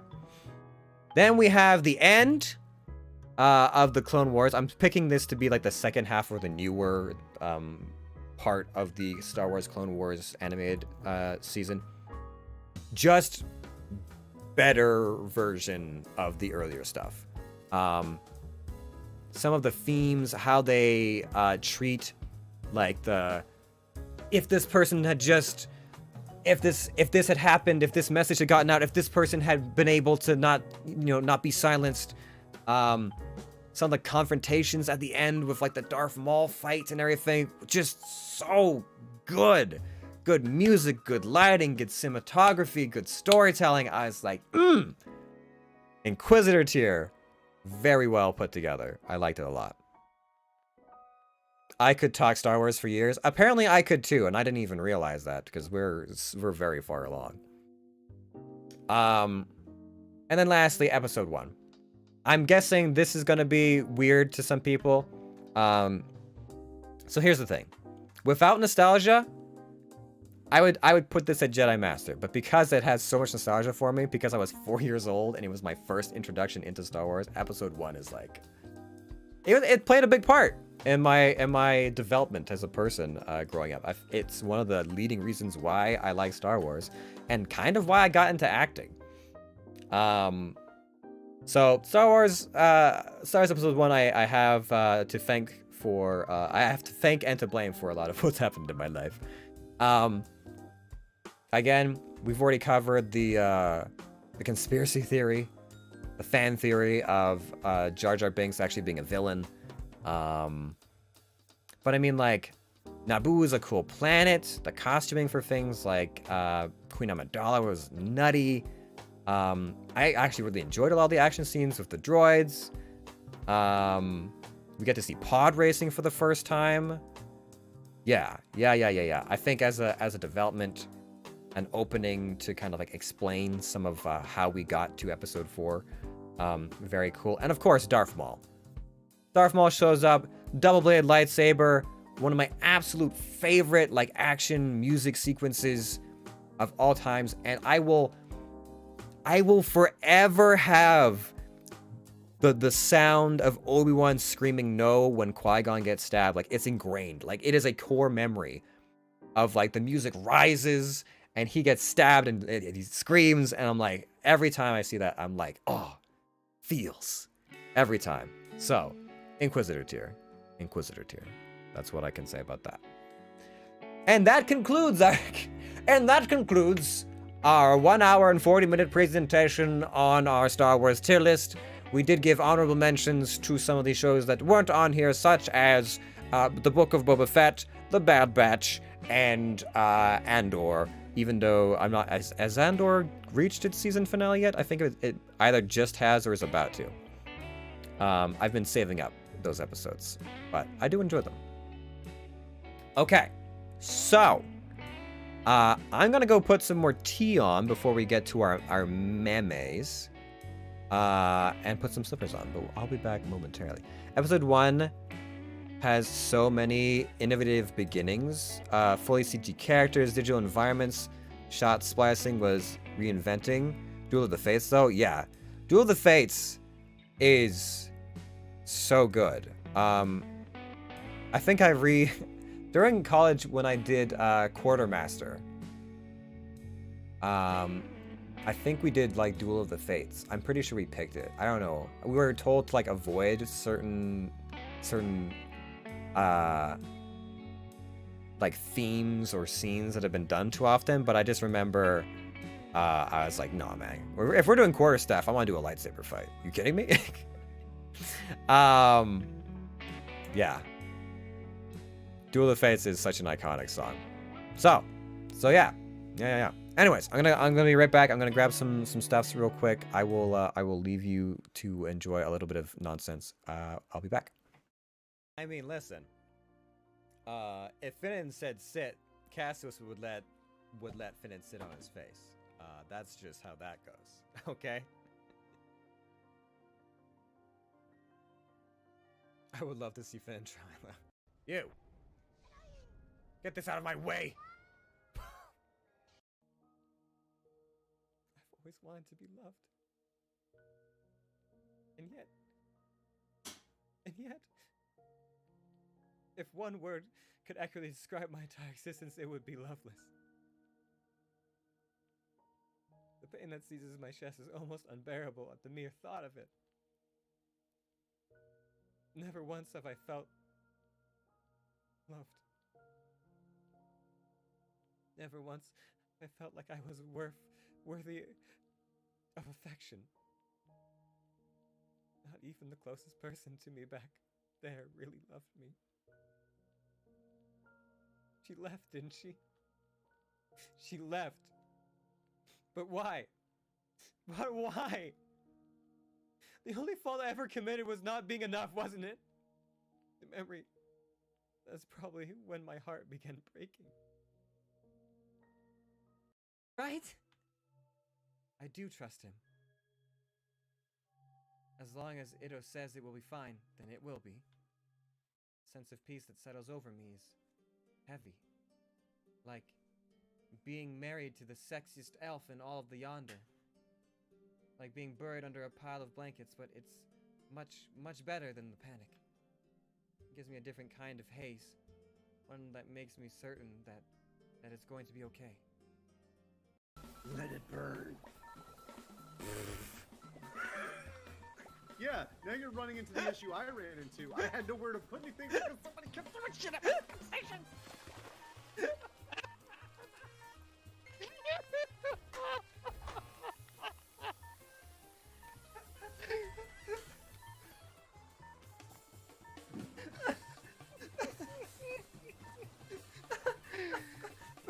Oh my god.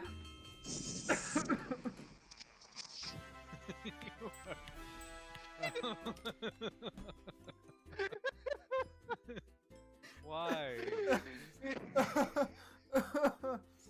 So, what did we learn? Always listen to Jace.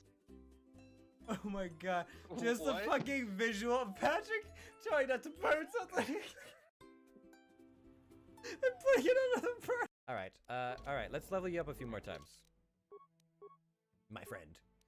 Okay. Wait, why do you have strength? Why does he have strength? His preset is for ranged combat. Yeah, why does he have strength, chat? Why does HK-47 have a strength modifier when all of his feats are for ranged rifle weapons? I don't understand. Anyways, I'm just letting the kettle boil. I gotta figure out why Clippy cuts my view on those clips down, because it shrinks it with like the check out my clips or whatever, and I'm like, yeah, but you're cutting off my face cam and stuff, Clippy. Just can you put that on the outside of where the actual video is? Anyways, we're gonna get into some memes before we get on to our next thing, our next stuff. Now, I guess, okay, so we're clicking on a Google Drive. I have to request access to this. I want my memes. I request access to the Google Drive that has the memes. So there you have it. All right, we'll see if Asa allows us to peruse his memes. You'll have an email letting you know if the file is shared with you. Oh. Okay. Okay. Weird. Okay. I don't have email on this computer. Am I going to need that? Actually, I should be able to get it on.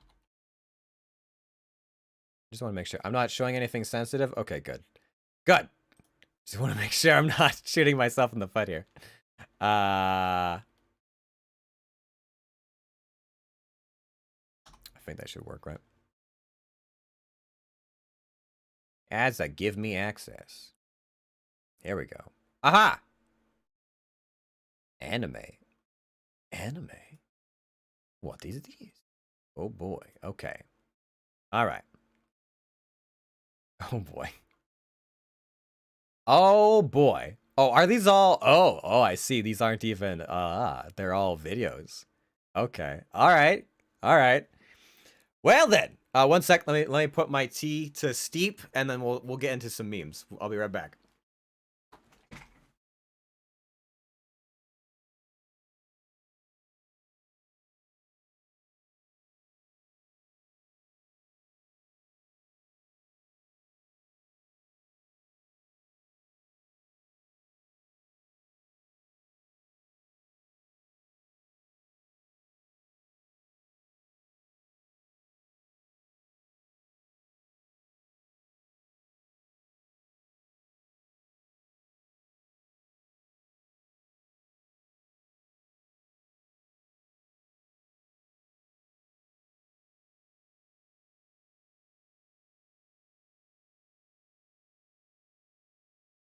Oh yeah, Ben. I forgot to ask how was the rest of your um the rest of your Swanson cases? Me and Anna ended up getting called in for one more for a 5th round, and we were there until like 12 like 45, 12:50. Like we went over. We went way over time. But it was good. I'm glad to be done the Swansoning for another year. For another year. It is over. Is it finally over? Okay. I don't think there's anything sensitive here.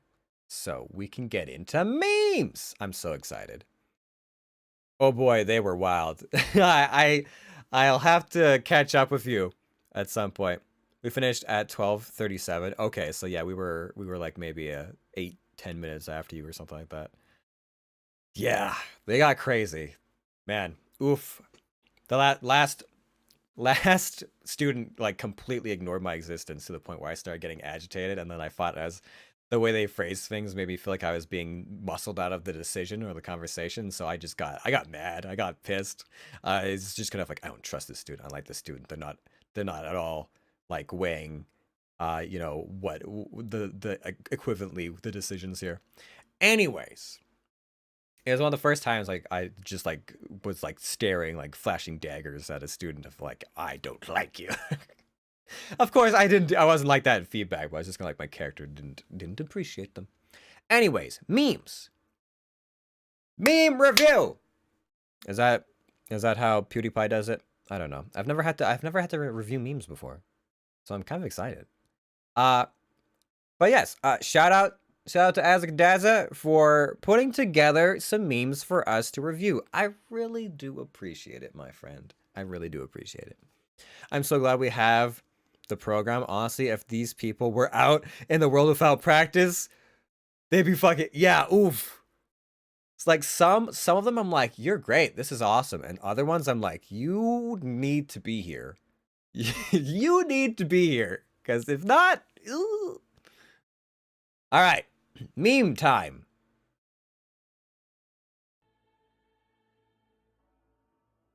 Okay, hold on. I'll read these out because I'm a slow reader. My girl passed me the salt, daddy. Me and her dad.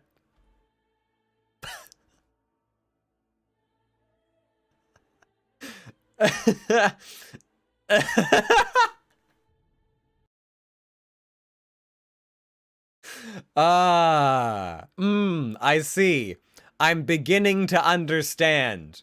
I'm beginning to understand exactly what it is that we're getting ourselves into. I see. I see. I can probably crop this a little bit more so it's clearer for you guys, but I get it. I get it. I understand. I understand. Let me see. Can I crop? Order, transfer, blend, other size. I thought there was a cropping tool. But then again, maybe I'm just a fool. What? That's this one. Like this. Is this oversized? Has this been oversized this whole time? Oh.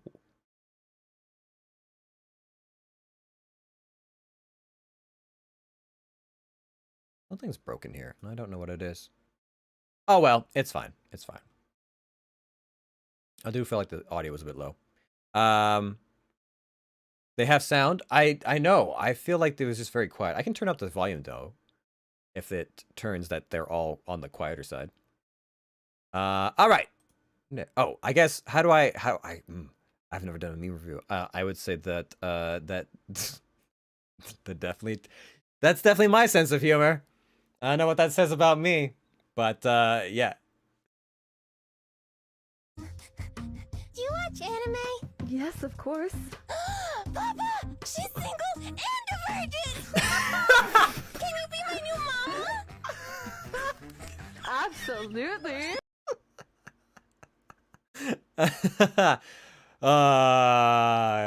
Yes. Yes. The old Spy Family, no chill. Fantastic. Single and a virgin. Yeah. What is her name? Is her name Swaggy Cucumber? At least I hope that says Swaggy. Good memes. Good quality memes. Thank you. As a fellow weeb, I appreciate.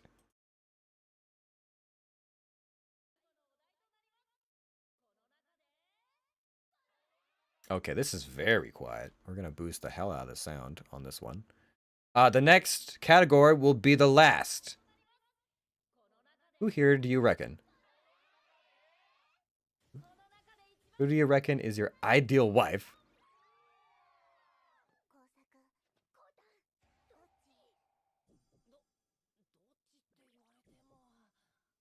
Want me to choose?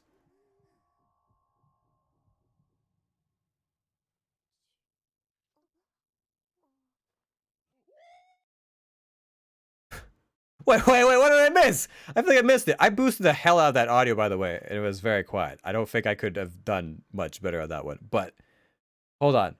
What? I choose my life?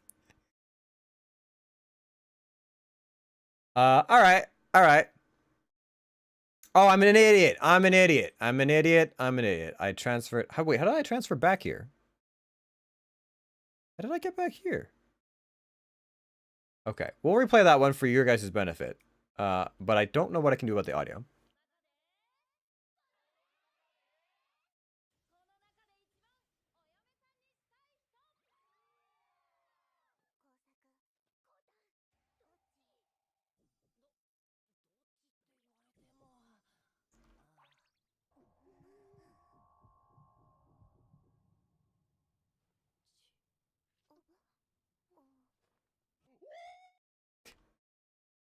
I think that one was a little bit fast for me at the end. I didn't quite catch it all. I'm gonna be playing fast and loose with audio levels because this one was a lot louder than these other two. I don't want to like accidentally ear blast everybody. I'm not sure that one was quite my speed. This one is not okay. This one has not processed yet, so it's a mystery meme. We will never know the secrets of anime 2002 1107 at 3:23. Is that AM? PM. Oh my god, you did this during daylight hours. I'm so proud of you. Look at you.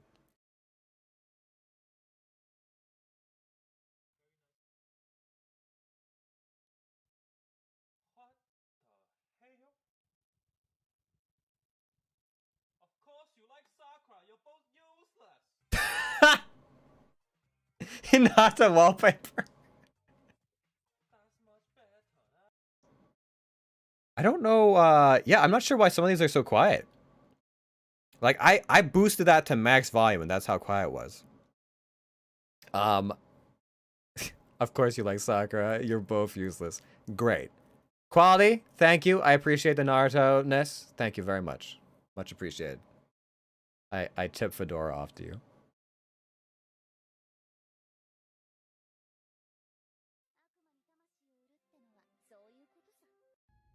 Okay, hold on a second. That's what happens when you sell your soul to a demon.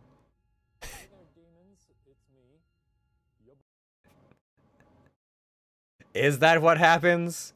Is that what happens? I'm so sad. I'm sorry. I don't know what to tell you. I wish I could boost them more. I have to constantly flip between what would be appropriate volume for me and then what is max volume for the clips. Is that what happens when you make a deal with a demon? I just started watching Chainsaw Man, and you know, that was a very different kind of deal. I mean, I think in the end he gets a lap pillow, but I mean, like, you know, listen, if I had that kind of you know, a neck brace, I would also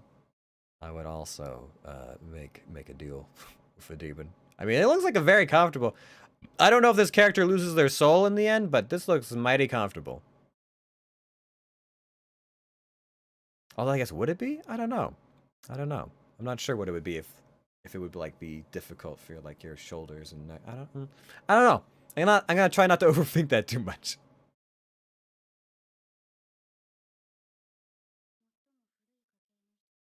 Okay, I'm gonna boost the audio all the way up. The Uchiha clan is among the most venerated clans. The Sharingan is considered their greatest trait. Even more exceptional is the Mangekyo Sharingan, which has a different person. I wonder if Dad has it.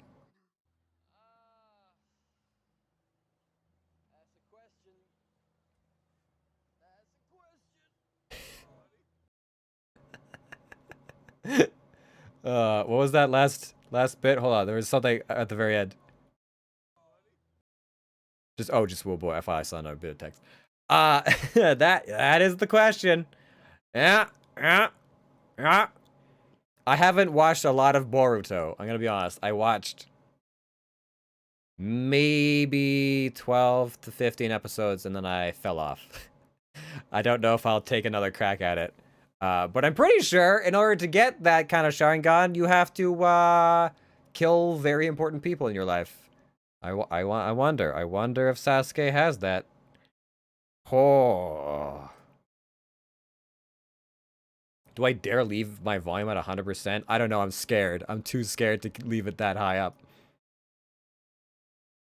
Oh, wait, no, I'm skipping ahead. I'm terrible. This one. Ooh, Demon Slayer. I don't understand why one of those was, like, loud and the other ones aren't. That's so...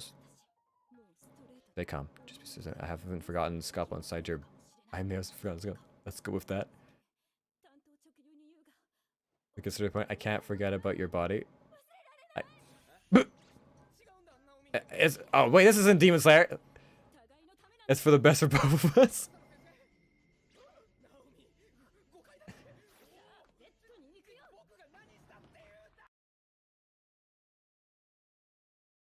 Oh boy. Oh boy. Well, that's just classic anime. That's just every anime misunderstanding ever. You know. All right, do I dare leave it? Oh, I don't know if I want to leave it at 300. Oh god, that's terrifying. Or 100 rather. Oh wait, is it? Hurry up and do it. Wait, I've seen this one before. Please don't make weird noise.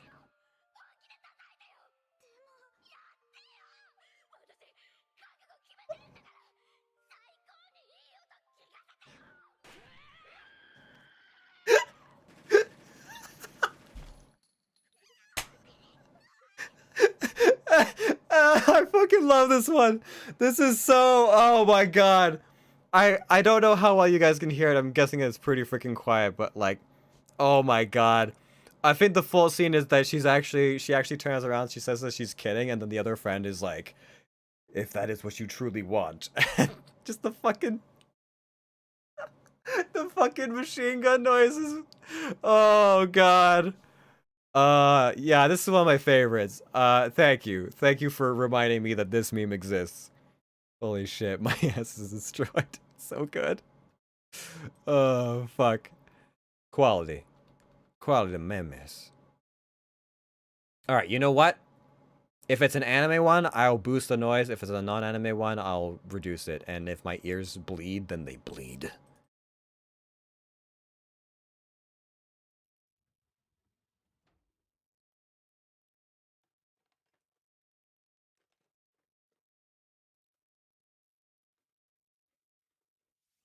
This isn't gonna get me banned, is it? Oh, I get it. 20 push-ups now. Oh boy. Okay. This is also a good exercise for later, if we ever end up doing this again. But yes, as whatever you did with this one worked. I don't know why the other ones are less audio. I don't know.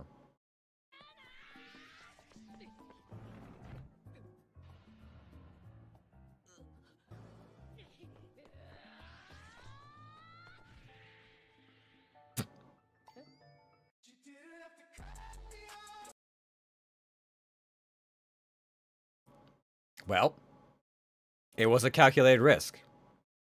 But I believe he may have killed that person. That girl. Whoever they were.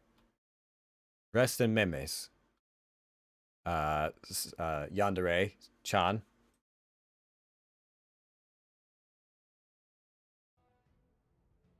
Okay, well, hold on. Oh, I think I've seen this one. This is not loud. Yes. Yes. Although I think the original one is Dark Souls. I think they updated that to Elden Ring, but yes, 100%. For all of you FromSoft players there, what builds are we going? We mages, we tanky boys, or are we rolling? Are you rolling? Are you rolling in the deep? Cause I was. I always did. I always did. Is this one also unavailable? It is. There are 2 unavailable mystery memes that do not currently exist. All right.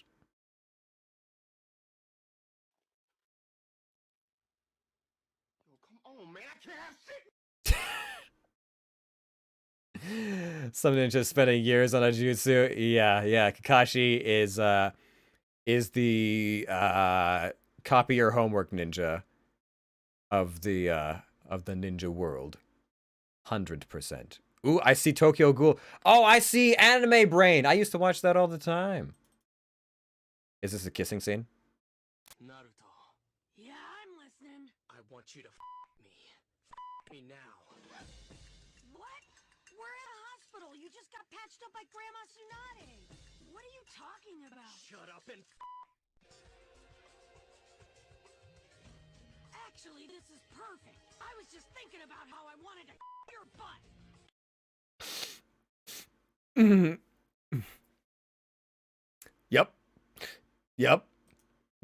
Yep. I'm pretty sure I've seen that one too, but oh man, that's a pretty good edit. I'm not sure why I'm trying not to laugh. I suddenly was like, is this a try not to laugh? Should I not laugh about Naruto? But fucking Sasuke? Is that too much?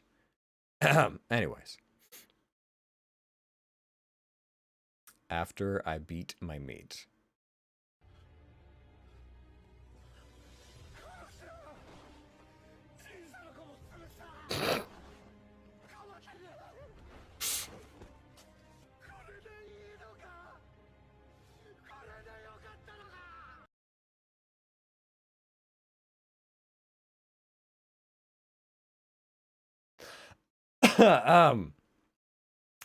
Immature. How dare you? How dare you?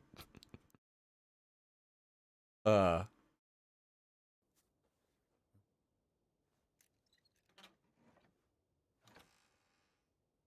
is my pee pee. This is my pee. My pee pee.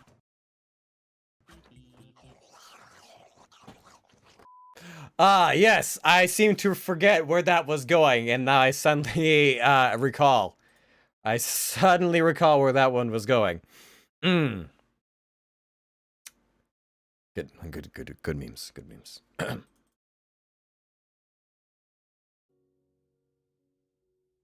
私、子供できた。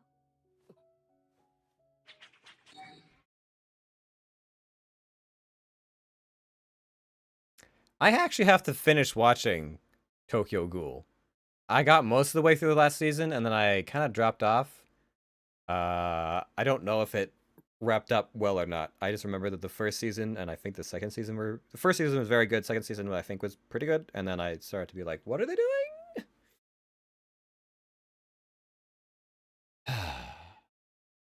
Anyways. What would you do if there was a child right in front of you? Kick the baby! Yes. That's there's a lot. I think there's definitely a couple versions of that with memes. Oh, we got some It.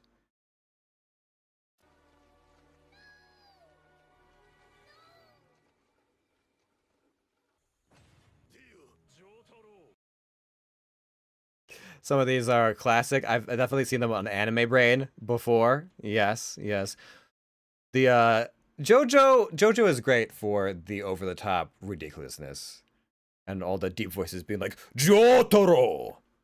Sunyu no yaso. Something, Japanese. This is the, I forget the name of this game. I've never played, but I've seen other people do stuff about it, with it, for it, on it.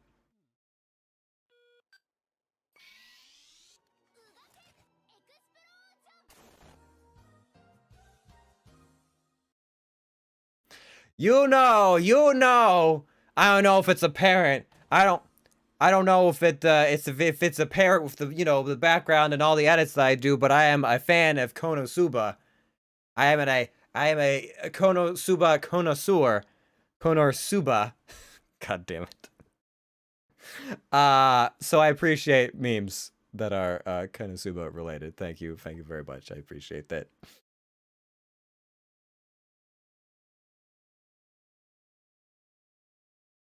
Oh, Grand Theft Auto, hell yeah.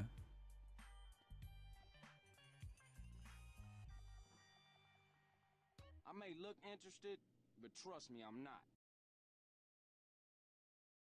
Yes.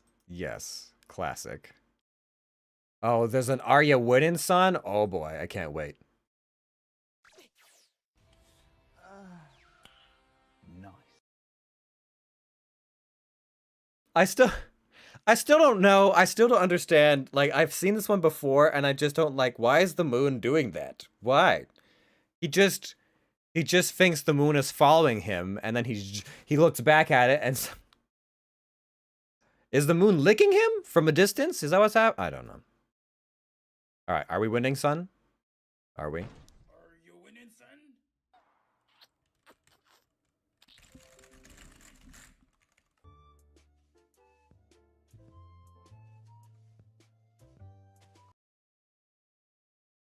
Yeah. Seems like a real solid cover. Just taking out that square in front of my chest because Minecraft. Because Minecraft, right, my guys, my dudes, right, my fellow gamers. Great cover. I don't know a lot of Pokemon. But only for you. Go get them, James. Pikachu, Thunderbolt attack!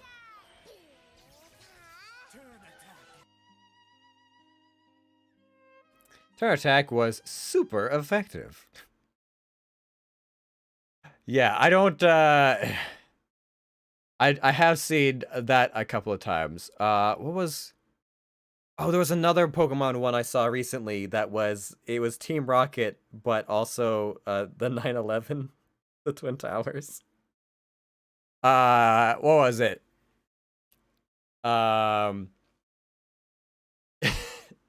It was like one plane with the Team Rocket face on it was like, prepare for trouble, and then the other plane shows up and make it double.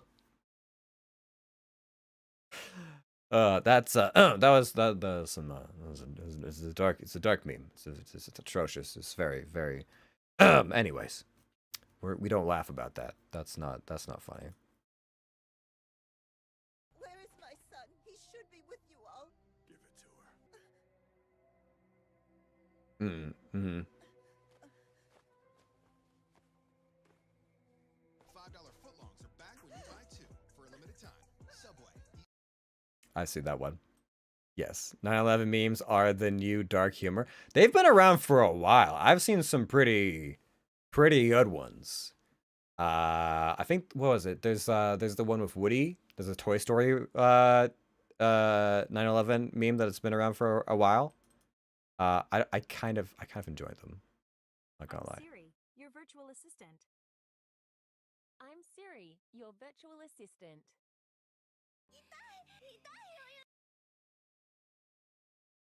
I've seen that one. Yes, I knew exactly what to expect there. I think even not having seen that one, I would know exactly where that was going.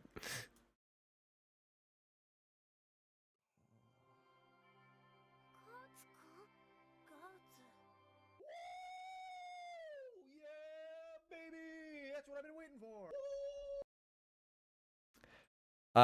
Inside every weeb is a dream to be isekai'd somewhere with cute anime waifus everywhere. The fun part about some of those isekais is that they're actually not that, and the protagonist thinks they're about to be in the imaginary awesome world, and they actually get shit on. Subversion of expectations is one of my favorite anime tropes.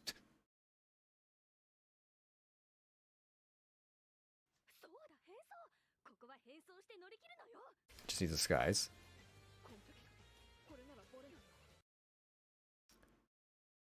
I'm sorry, what?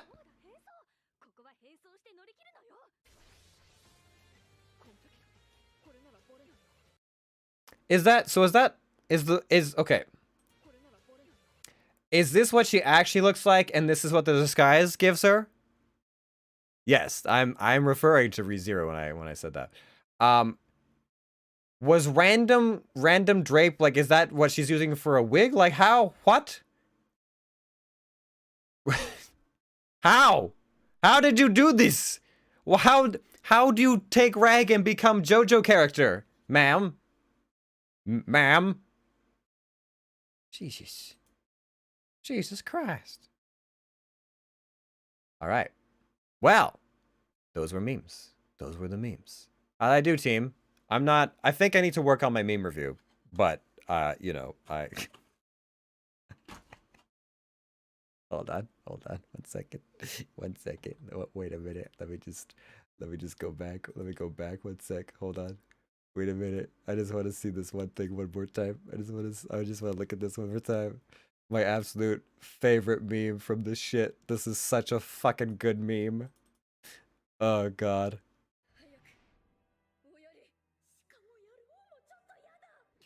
Here, you know what? We can do better than that. Full screen that shit.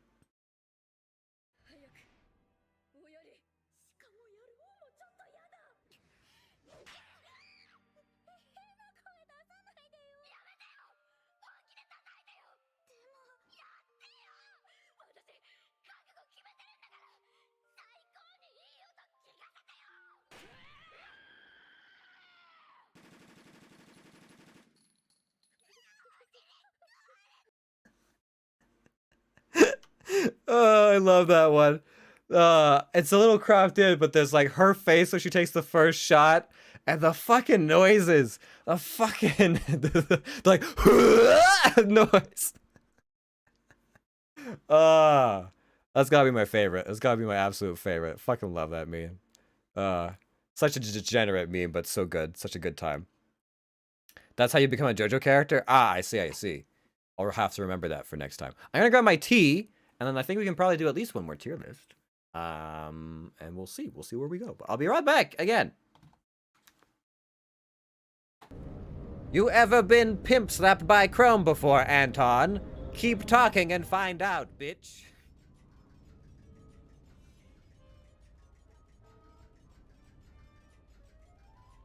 Time to eat ass and make tracks. I've got crimes to commit. Redeem flex. Yes. Would you like to feel the might of the Empire? Would you like some of these guns? I don't even need my lightsaber. I'll take you out by myself. Ow, fuck, there's turrets out here? Hello. I'm gonna have a difficult time if I can't actually take out these wall turrets. I hope I'm out of the way. These bad guys likely make their guac without salt and deserve to be murdered. Is that something you insult? You just walk out to someone and you're like, you look like someone who doesn't put salt in their guac. You disgust me. God damn it. Well, if I had Athenian boy fucking, I would've won too! I mean, listen. If Finnan said sit, Cassius would let Finnan sit on his face. That's just how that goes. Okay? I would love to see Finnan try that. Break? That makes sense. Jace, I was looking at those. Oh, I thought you were looking at that one, sorry. Well, they were both glowing for me, so I was like, maybe this is worth something.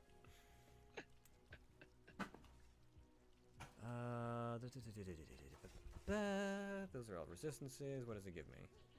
So, Josh, can you take us back to the tavern when everybody's done? God, you son of a bitch! Fuck you and your wrist, you bitch! Okay, do you want me to drop stuff for you? I can.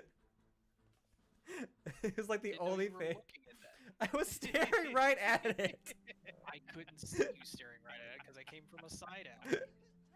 You guys are just running around picking up everything. I'm looking at one fucking solitary item, trying to figure out if I want it. Oh, hey, there's a pet in here for. How'd you not fucking hit him? They ceased attempting to secure the container. Get him, get him, get him! Robo, get him! Help me! Help! Help! Oh my god! Yeah, hold it, yeah. Who else is left? Is There's it you one alone? person alive. Yeah, it's just him. Everyone's dead. Jesus Christ. Hello, everyone. Welcome back. I hope you enjoyed your own meme review of my clips, which are basically just my memes. We took a break from memes so I could show you my memes, I guess. But we're back. Okay. I'm gonna ask you guys, since there's some of y'all watching here. I took a long ass time doing the Star Wars meme review. No, not a meme review. Tier list. Is there a tier list that you would like to see? Do we have any suggestions for a potential tier list for us to do here on stream? Because we do have our pickings of a lot. There's a lot of different categories. Hollywood actresses, albums, anime and manga, Apex Legends, Argentina. Yes, Argentina tier list. I have no idea. Whole bunch of stuff. Tons and tons of things. There's a Canadian tier list. Yeah. You do you. I mean, I have one or two more ideas that I could do. That being said, I am very much open to anybody else's suggestions for tier lists as well. Be it something I know something about or something I know nothing about, because that might be funny too. But what I wanted to do, Canada list? We can at least see what's in the Canada tier list. Canadian flags? Chocolate Canadian. Oh, Canadian chocolate. Ooh, that might be fun. Making the 50 states.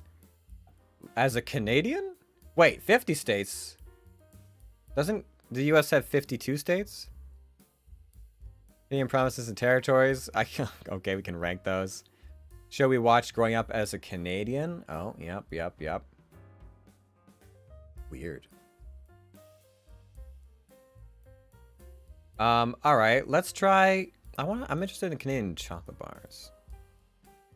Something you know lots about. I don't know if I know lots about Dead by Daylight. There's definitely people who know more about Dead by Daylight.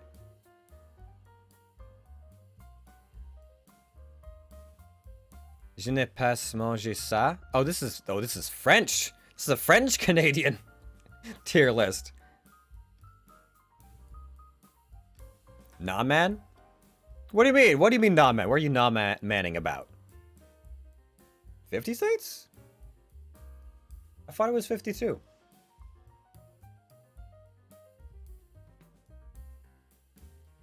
But maybe I don't know.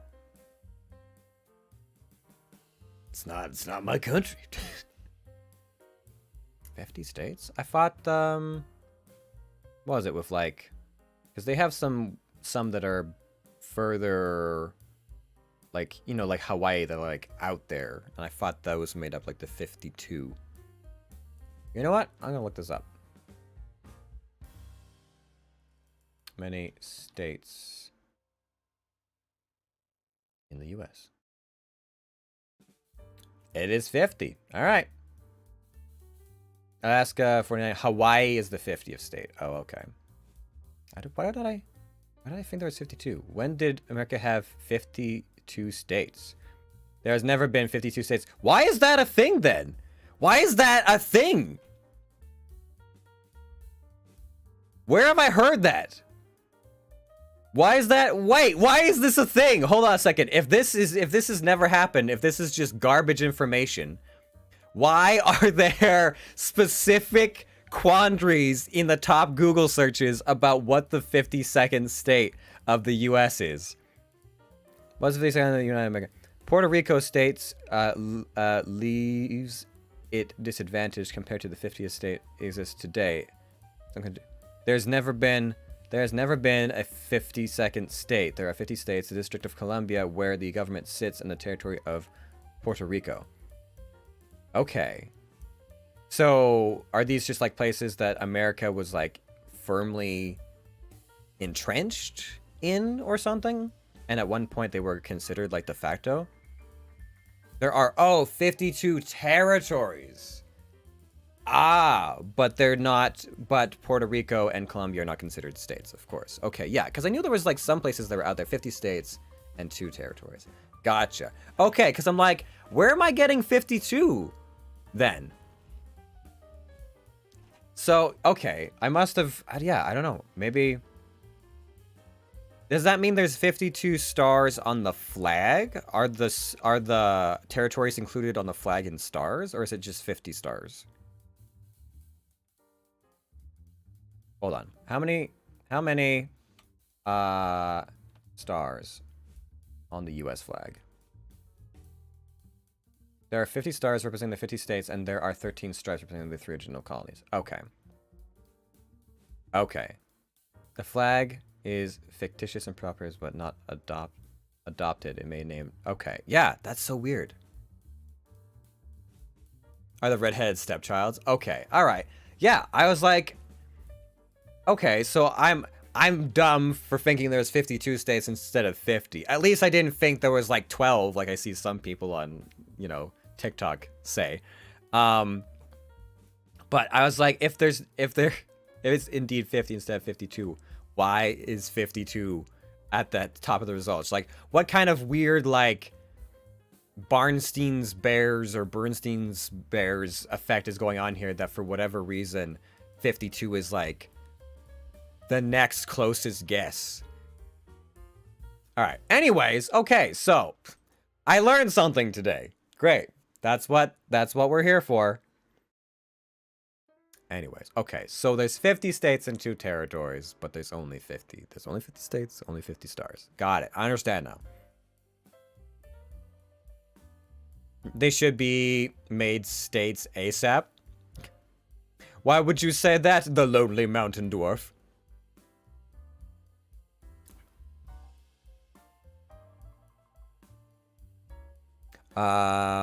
Oh geez, I just realized how much I've actually been reading your messages. You both came up in blue, so my eyes just assumed it was the same person.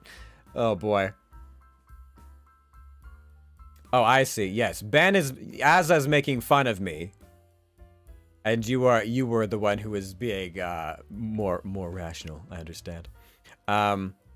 When they have emergencies, they don't get federal help like other states. Ah, I see. I guess they're like proxy hubs of the US at that point. Also, I heard people in DC can't vote.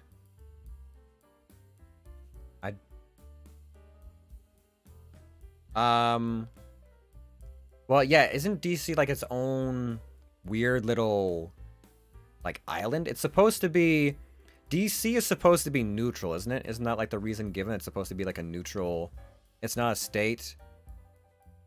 Yeah, it's like its own private like slice.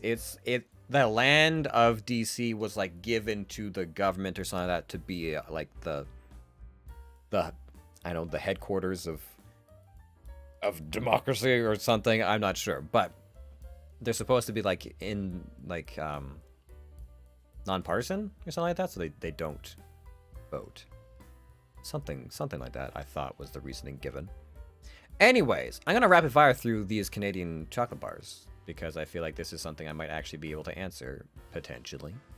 And I also will now learn what are Canadian chocolate bars because I didn't actually know this. I know it's not related. Well, you know what? Hey, America likes its sweets, so why not? It's kind of a segue. It's a weird segue with a flat tire, but it's a segue. So dumb. They really should be able to. Well, I don't know, because I guess the other thing is like whatever party's in power at time is what would just dominate that area? I don't know. I'm not sure. I'm not sure what all the reasoning is. Government is weird. American government is also very weird. Mr. Big! Okay, let's see here. Mr. Big is...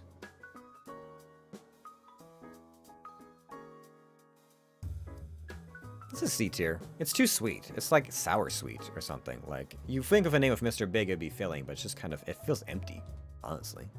Puerto Rico and the other non-states can't vote. Well, I would assume so, because they have their own... Like, don't they have their own president? Like, Puerto Rico has its own president, right? So it wouldn't be... Yeah, I don't know. It's very strange. Very strange. Toblerone. I don't necessarily think Toblerone is like an amazing chocolate bar. It's not a bad chocolate bar. It's always the thing that like, oh, someone brought a Toblerone. It's either going to be eaten tonight by like 8 people or it will last a while. At least for me. I can never eat more than like 1 or 2 pieces of Toblerone. Even the dark chocolate one. M&M's? The non-nut kind? C. The nut kind, B. Hershey's, if it's milk chocolate, B. Ferrero Rocher?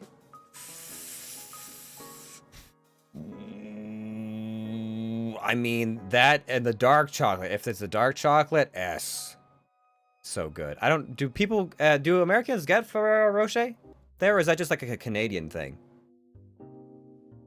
I don't know. It's always been a staple around the holidays.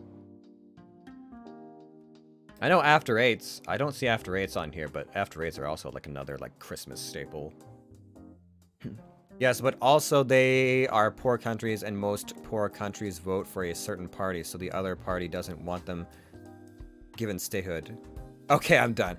I mean, yeah, that is another thing. Yeah, there's certain things to do with like why certain parties might prefer like high immigration over other things, because it might serve the party vote better as well. We get them, yes. Okay, good. Are they also amazing? Are they also hot fire in the US? Or no? Because Ferrero Rochers are fucking mwah. I've never eaten Butterfingers, I don't think. I've heard of them? Have I eaten a Butterfinger before? I feel like I've definitely, I know of them.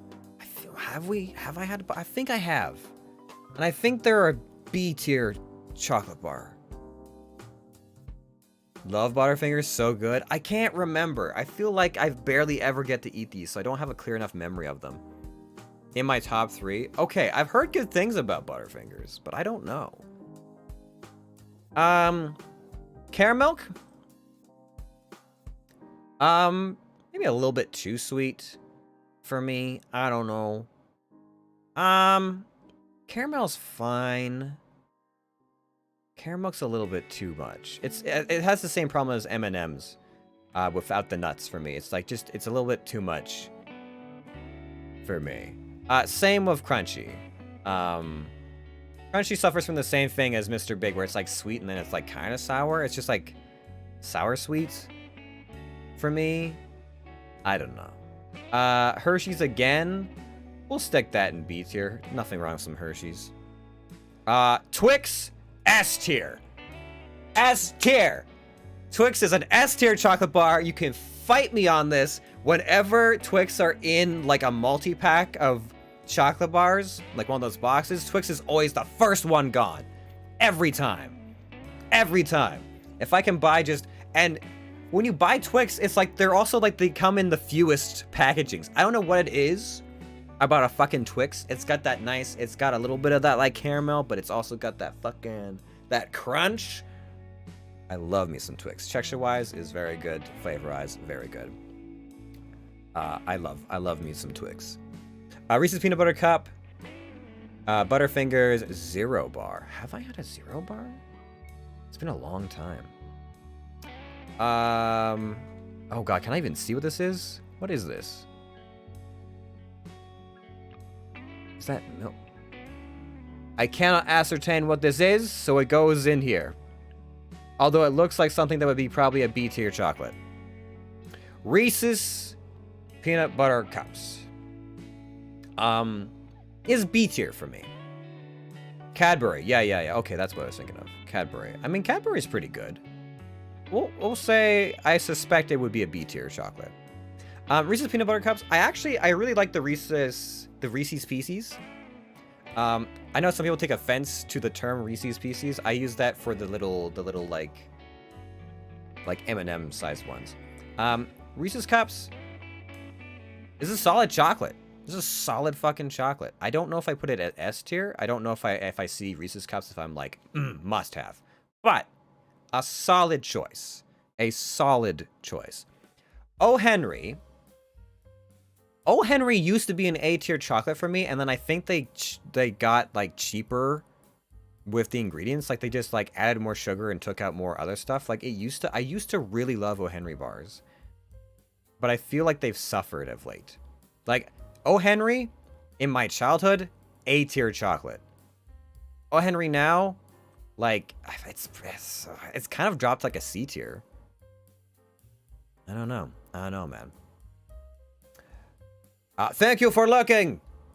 The Mountain Dwarf, the lonely Mountain Dwarf. We appreciate your input. Reese's Pieces are legit. They're good. They're good, man. Lindor. Lindor's a standby. Lindor's pretty good. I think they're a little bit... They're definitely not as good as Ferrero Rocher. I put Lindor at a B. At a B. I consider it like... They have some variants. They're not bad by any means. Are they like as good of a luxury chocolate as they peddle themselves to be? I wouldn't necessarily say so.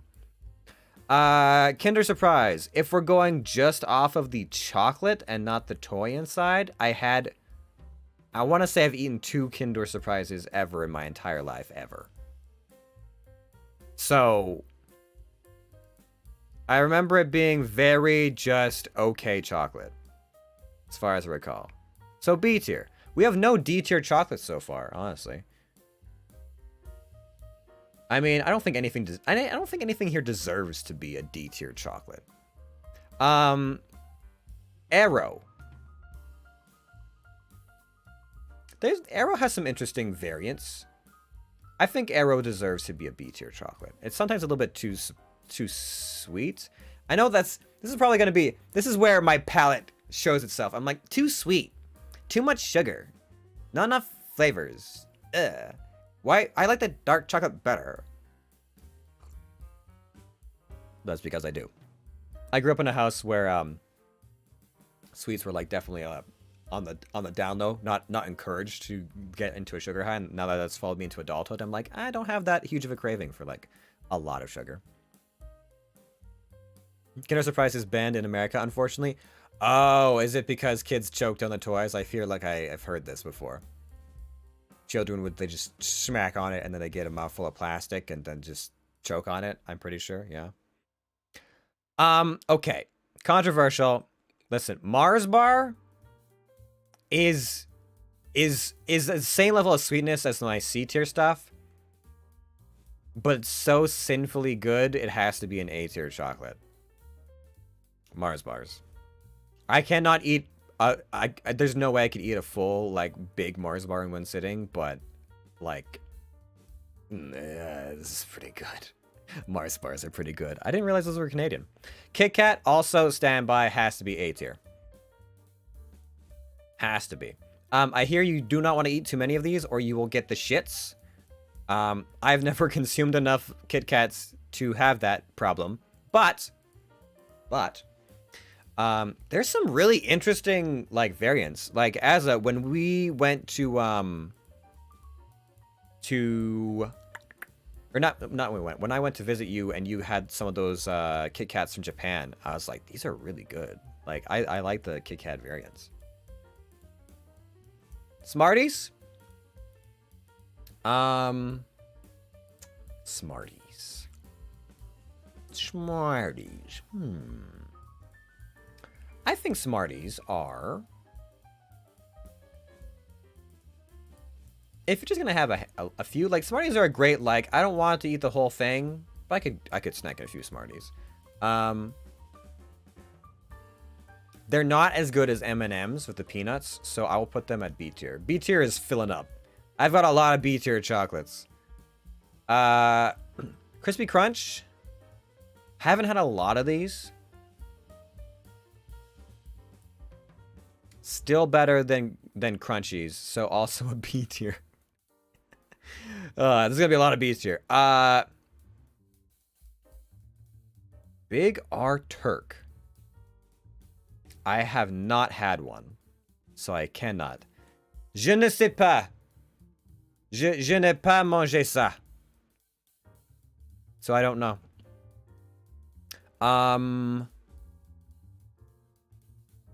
Wonder Bar is, I think, suffers from the same thing as like Mr. Big and Crunchy. I think, if I remember correctly. I'm gonna put that as C. Coffee Crisp? B. B tier chocolate. Is Terry's Chocolate Orange on here? It's not. But I would put that at a B. Toblerone? Yes. Toblerone is the first one we did. And I put that at a B tier.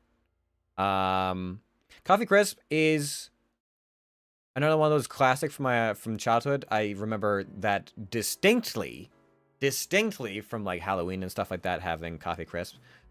Never on as high on my list as like Twix or Kit Kat or Mars, but those were one of the staples. But still a good chocolate bar. Rolo. I don't think I've ever had a Rolo bar. I've had Rolo ice cream. Actually, no. I think I have. No, I have had Rolo. Rolo's pretty fucking good. Rolo's pretty good. I'm gonna put that at A tier. Rolo is a pretty fucking good. Score bars? Score bars are pretty good. But are they A tier good? I feel like Scores, I think I've also had an ice cream. Like there's some chocolates that are like, they're okay by themselves and they're really good in ice cream. I just like having like the flavor, like that, or like the texture, right? You're eating ice cream and then you get that like cold, crunchy chocolate. And something like a peanut butter cup or something like that. Like that's really good. Is Scores by itself an A tier chocolate? No, I think it's a B tier. And we had so much B tier, we had to extend the B tier. But there it is. All right. I've eaten a lot of Canadian chocolate. Who would have thought? But not Big R Turk. I don't know that one. All right. Verdict is I have a lot of chocolates that are okay, but I would pass over, and a few that I really fucking like. Hell yeah. Oh yeah, brother. And everything that's too sweet or a little bit, or sweet to the point of being sour, goes into C tier. But nothing's like D tier. D tier would be like, I wouldn't eat that at all. I'm not that proud. All right. So, here's one of the tier lists I did want to do, and I want to see what comes up. What do we got? Sly Cooper Villain, Sly Cooper Ancestor Family Tree, Sly Cooper Thieves Raccoonus, Thieves in Time. Sly Cooper episodes, Sly Cooper games. I think games would be too short. Let's do Sly Cooper episodes? How many episodes is that? That is a... Is that really all the episodes there are? Oh, that might be from the original... Is that really all the Sly Cooper episodes? 1, 2, 3, 4, 5, 6, 7, 8, 9, 10, 11, 12, 13, 14, 15, 16, 17, 18, 19, 20, 21, 22, 23, 24. You know what? You know, that is. There's 4 games. 24 seems about right. Seems about right. Okay. I wish... Is there a way I could make this bigger? Can I... Actually, can I zoom? Can I enhance? Enhance! Is it like Control Z or something? How do I enhance? Oh, zoom. Nope, that's not the button I'm looking for. There's a way to do this. To zoom. Yeah, yeah. Aha! This will help. Hold on, and we can make this even bigger. And I will do just that. I'll do just that and we'll zoom even more. Enhance! There we go. How's about that? There we go. Alright. This will help. This will help at least a little bit. Alright. So, Sly Cooper episodes. I don't know if anybody else knows this about me, but I love me some Sly Cooper. I've been talking about it more and more lately because I secretly hope to be able to stream them at some point. And do like the time trials of the first game. There's a soft place in my life of doing the time trials while listening to the like developers commentary. It was, I don't know, it just added so much to like replayability for me for the first game for whatever reason. Something they have not since reduplicated in the later renditions of the game. And I don't know if we're ever going to see another Sly Cooper. I hope so, but we'll see. That being said, I don't remember some of the older ones that well. What happens if I zoom in one more time? Okay. That's pretty decent. So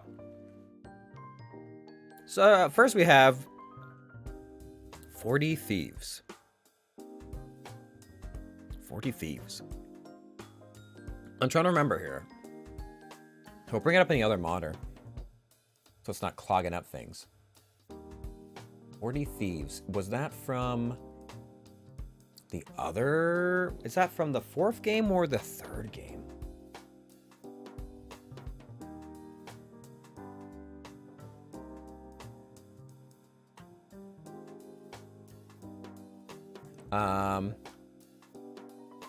Thieves in Time. Oh, is that the... Oh, wait a minute. That's not even the pirate one. That's the, That's a different... That's from, the 4th game, and that's the, like, Arabian one? That make... Oh, yeah, that probably makes sense. Boy. So here's the thing. Here's the one hiccup. Here's the one chink in my armor on this one. Is that, I don't recall the newest, the Thieves in Time stuff. Not my favorite. I would not rank that super highly on my list.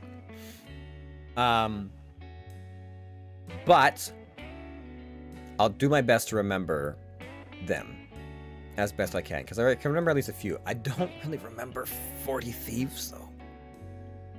Sadly, I think my Sly Cooper has gone the way... Sadly, I think Sly Cooper has gone the way of classic PS games. The only survivor is Ratchet and Clank. Yeah. So what were the other classics? We had Sly Cooper. Sly Cooper, Jak and Daxter, Ratchet and Clank. I think for a little while there was still some Spyro and maybe some Crash Bandicoot. Although Crash Bandicoot has come and gone a little bit, though not ever really like it was before. Yeah, somehow Ratchet and Clank survived. I don't know why Ratchet and Clank was the only one to make it through. Yeah, more Jak and Daxter and more Sly Cooper would have been great. But because there's still a lot of fandoms behind it. And like with Jak and Daxter, there's people who are like trying to get the coding so that you can play it on PC now. As my playthrough of Precursor Legacy is an example of. So it shows that the fandom is still very strong for those games. But I don't know. The first 3 Sly Coopers were so good. I don't know if I've experienced anything else that was like that kind of art style and that kind of adventure. I'm guessing Sly Cooper probably created Sly Cooper and Spyro, as far as I recall. Definitely created a lot of furries. I'm sorry to be the bearer of awkward news, but I'm pretty sure it did. Anyways, 40 Thieves. I think will go in the... I don't recall it being terrible, but I'm gonna put it as bad just because it's not memorable. Like, I don't remember it. I don't know if that makes it terrible, but like, I think Jak 4 would not be a good idea anymore. I don't know. What is your reasoning behind that statement, Azza? Because I guess like Jak's 1 through 3 were good. Jak X Combat Racing was a really good spin-off game. And then the other one, I can't remember the name of it, but it's the one we do not speak of, was kind of a disappointment. I guess it's one of those things where it's like, well, if they made another Jak and Daxter game, would it be able to live up to the hype? Like, it's been so long. Like, at this point, it's kind of suffering from like that Half-Life 3 kind of thing where it's like, well, if you want to bring it back, it better be fucking amazing, right? That's the only reason why I would say it might not benefit from that kind of a thing.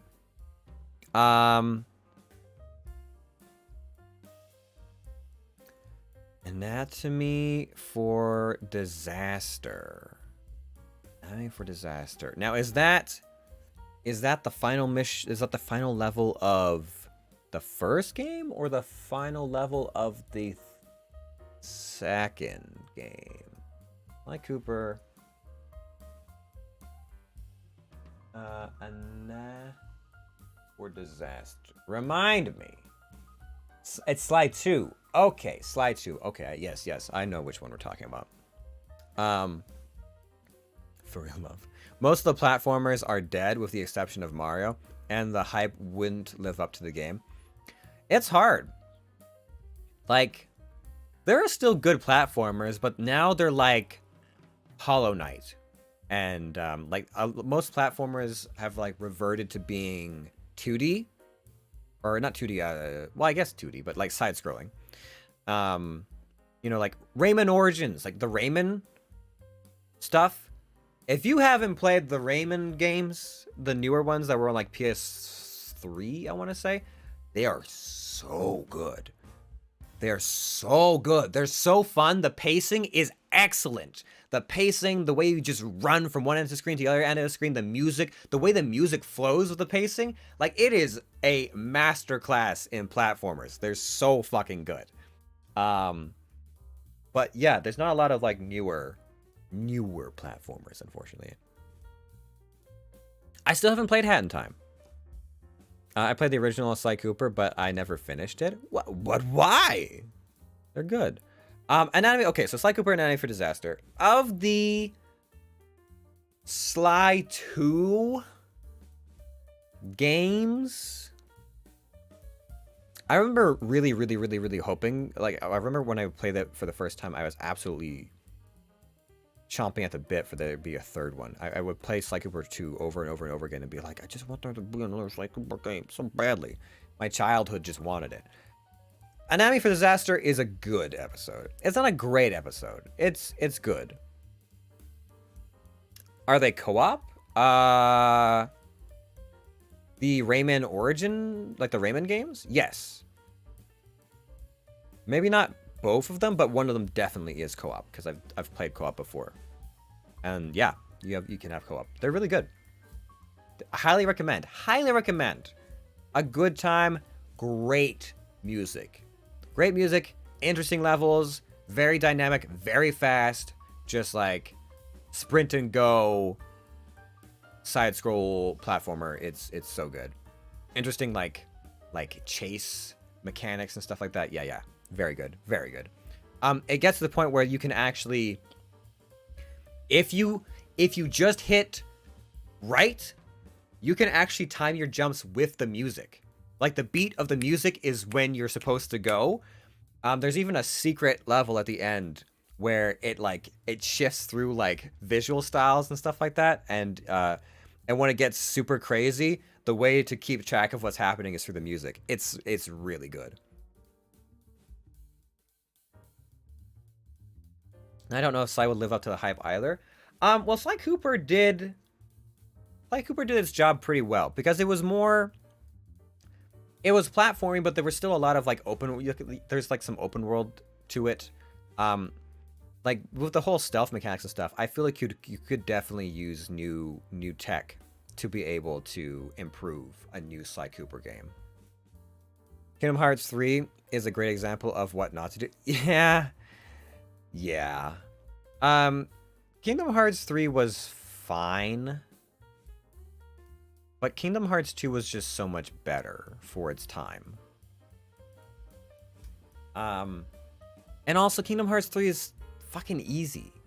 It's so easy. I played that game on hard and it was a fucking breeze. It was a snooze fest. The whole game, including boss fights, plays at like a 5 or a 6 out of 10 difficulty, even on hard. And then at the very end, because I 100%ed that bitch. At the very end, they're like, all right, fine. You thought it was too easy?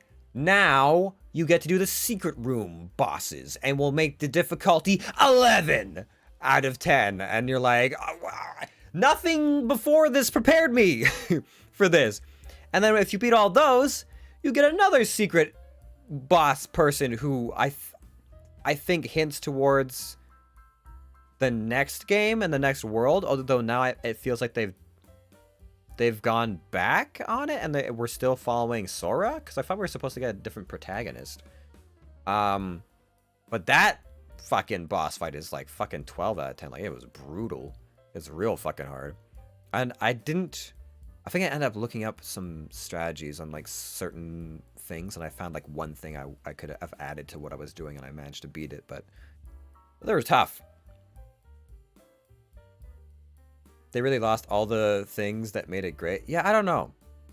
It was strange. I think I also like the pacing of the story in 2 better than 3. I don't know. 3 felt hollow, I guess, in a sense. You know. Okay. A starry-eyed encounter. This is the second episode in Sly Cooper 2. You're running around. You're doing, you're trying to like steal disguise pieces. You're going into the palace. This is your first encounter with the Spice King, Spice Lord in India. Yeah. Okay. It's definitely good. Is it great?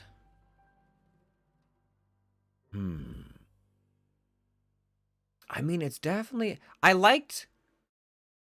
think I would say that it was a great episode, because instead of like the heists are always interesting, in these missions, in these worlds, but this one is more of like you had to heist it from the ballroom in front of all these guests, and you had to use Carmelita as a disguise as part of your distraction and stuff like that. Yeah. I like it. I think this one is a great one.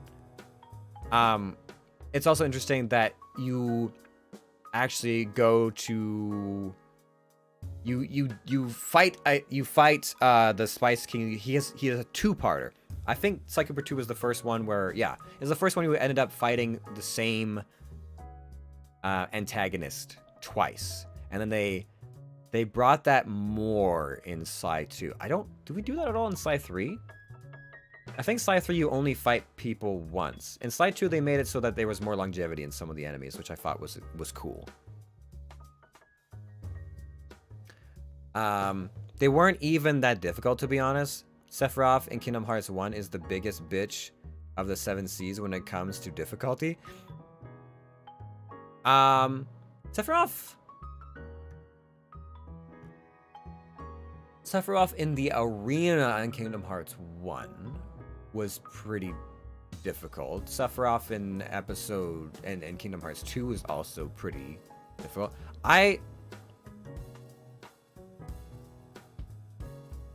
I would say that going back and playing back through them now, Kingdom Hearts 2, the boss difficulties were definitely harder than Kingdom Hearts 3 by a good margin.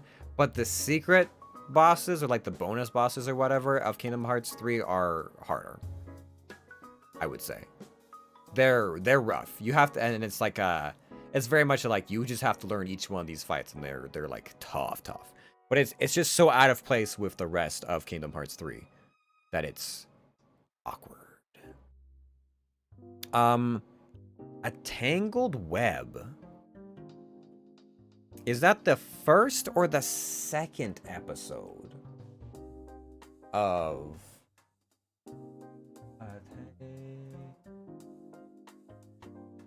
Tangled Web? Now, is that's episode 5.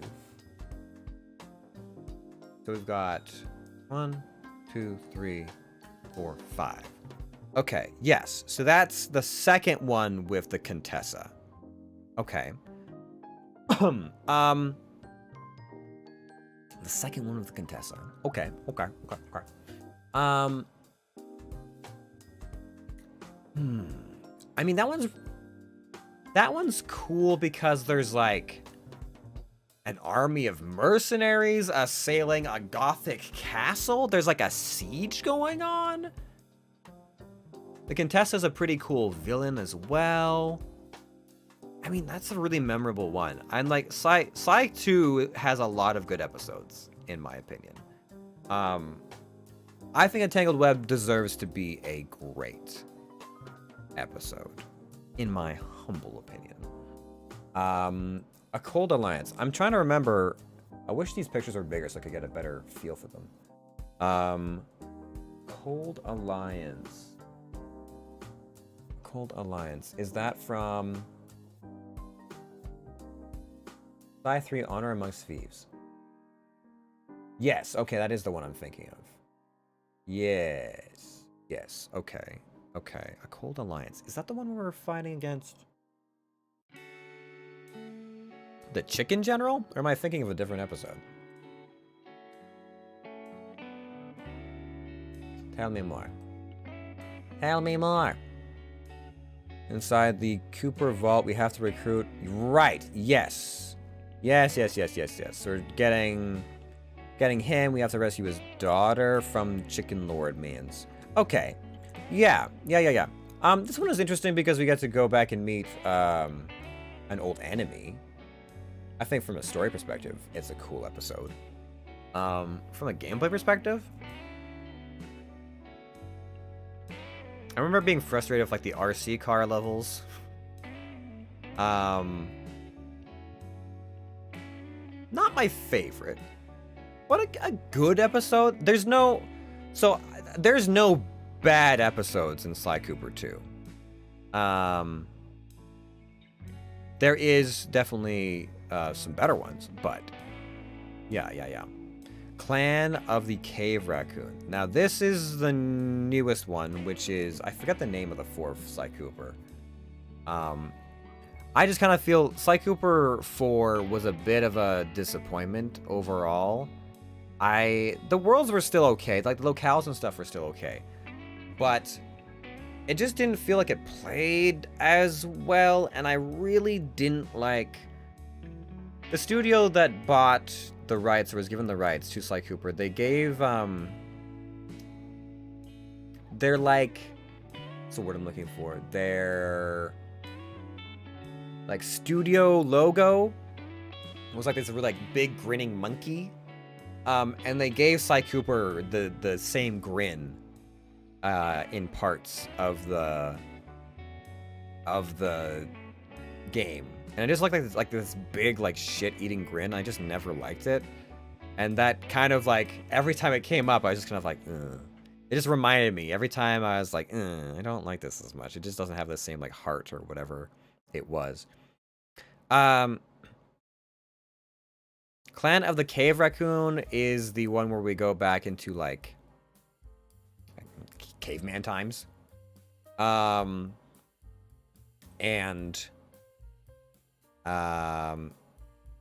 just remember it's Murray on ice fighting a royal cave bear. I think it's one of the only ones from the newer ones that I would say is better, just because of the setting. It's good. I think it was like the one I was least annoyed about, I think. Yeah. They weren't even that difficult. So weird. Wait, what? What's so weird? What is weird? What is this? Of Mice and Mechs? Is that the medieval one?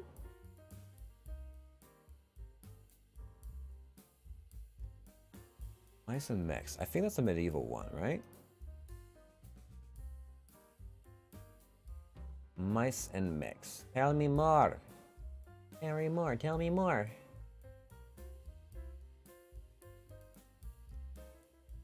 Background psycho medieval England. Yes.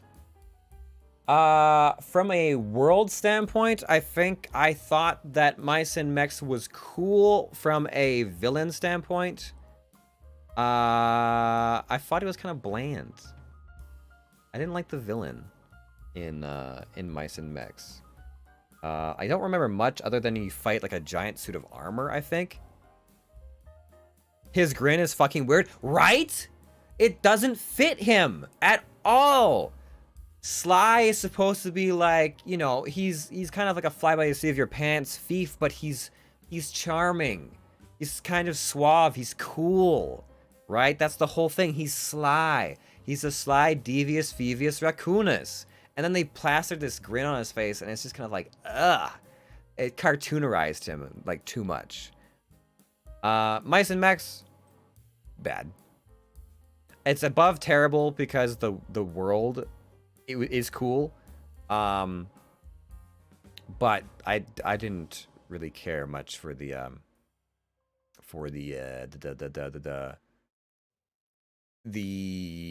boss fights. Fire in the Sky. Okay, so Fire in the Sky is from. This is the first one from Sly 1. Now, Fire in the Sky is... So that's the China one, the first time you're fighting the Panda King. The level-wise and running through it in time trials and stuff like that is a solid map. Pretty cool.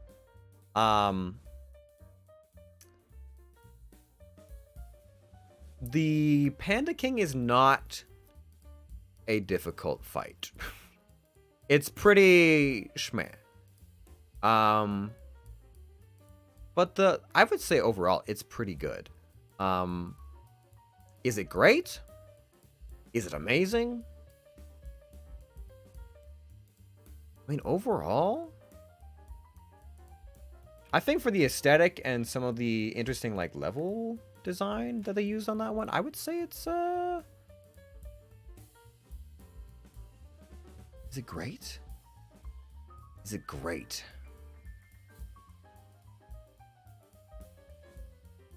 I think so. I think it's great. He's like George Clooney being turned into Cheshire Cat. Yes! It is such a Cheshire Cat grin. Absolutely. Definitely. Go West Young Raccoon is the Western one against the Armadillo, I want to say, in Sly 4. And I barely remember anything about it, honestly. I feel like this is just showing how much of Sly 4 I've repressed.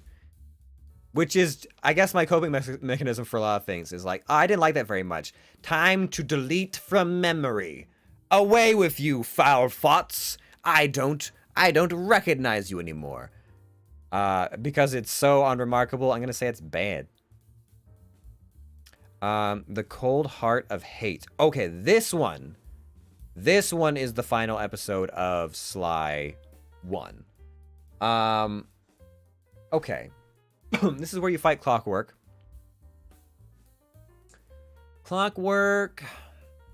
They changed it up. So all the previous stuff for Sly 1 was more like level based. This one you were just kind of like fighting your way up a mountain through the encounters.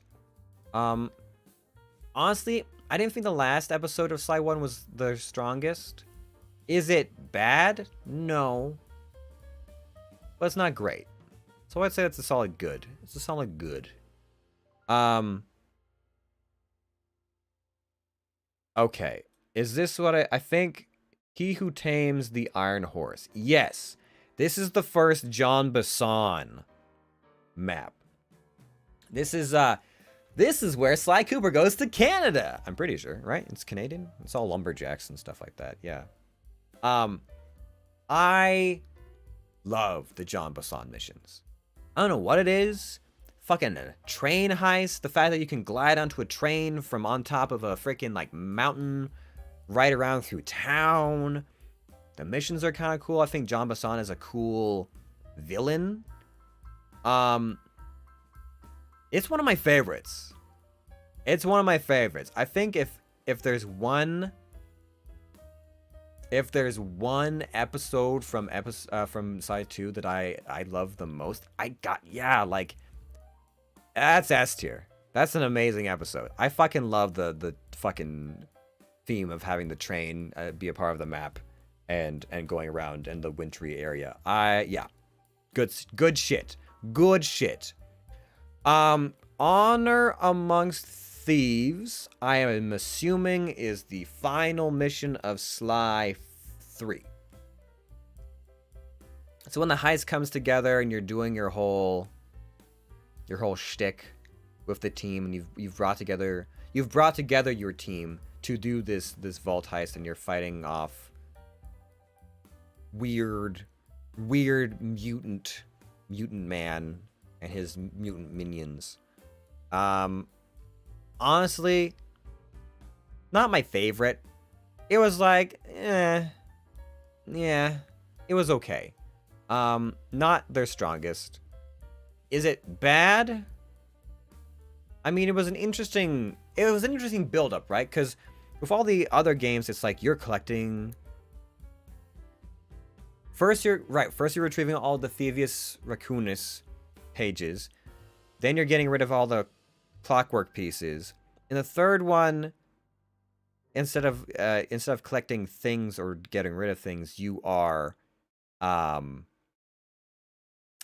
the team to build up towards the big heist. It's an interesting premise. I don't know if I feel the execution of the final level was amazing. Is it bad?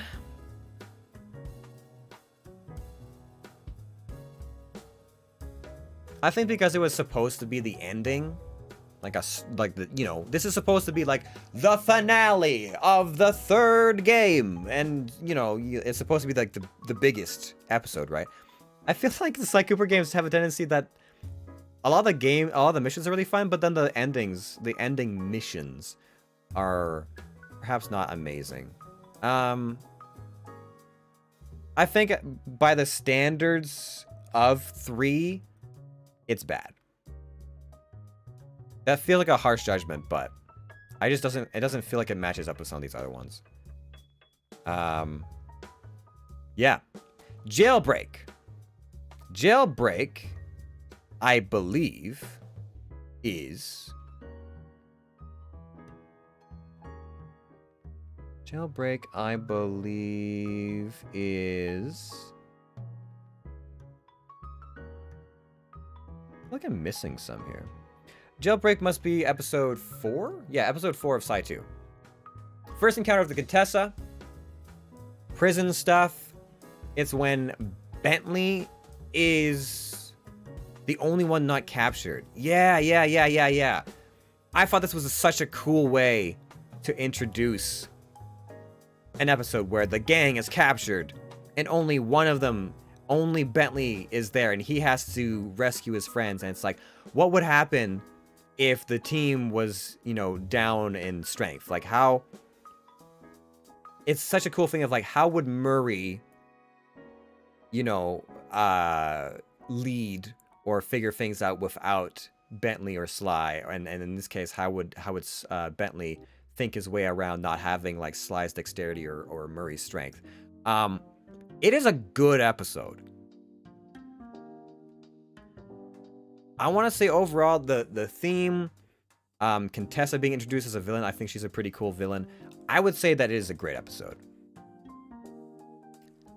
Very cool to see the kind of like switch up of like, now it's Bentley's turn to like be the field man and everything like that. Cause he starts coming out in Sly 2 is the first time you really get to see Bentley join the fray. Menace from the North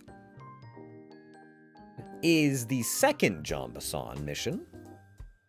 And while I don't think I put it quite on the same pedestal as He Who Tames the Iron Horse, I will say it's still a pretty fucking banger mission. Banger episode. Yeah, there's like there's like the lumberjack games where you're doing like log rolling and yeah. I felt like it was really inventive. I think it's a great episode. All right. Dead Men Tell No Tales is the pirate episode. And it is pretty fucking good. I'm going to be honest with you. I think this was before Black Flag. When anything like properly piratey related was kind of, you know, not super common, I don't think. At the time, there was the, what was it? The insult contest, and when you got to sail around in the pirate ship, and do ship-to-ship battles and then fight the captain.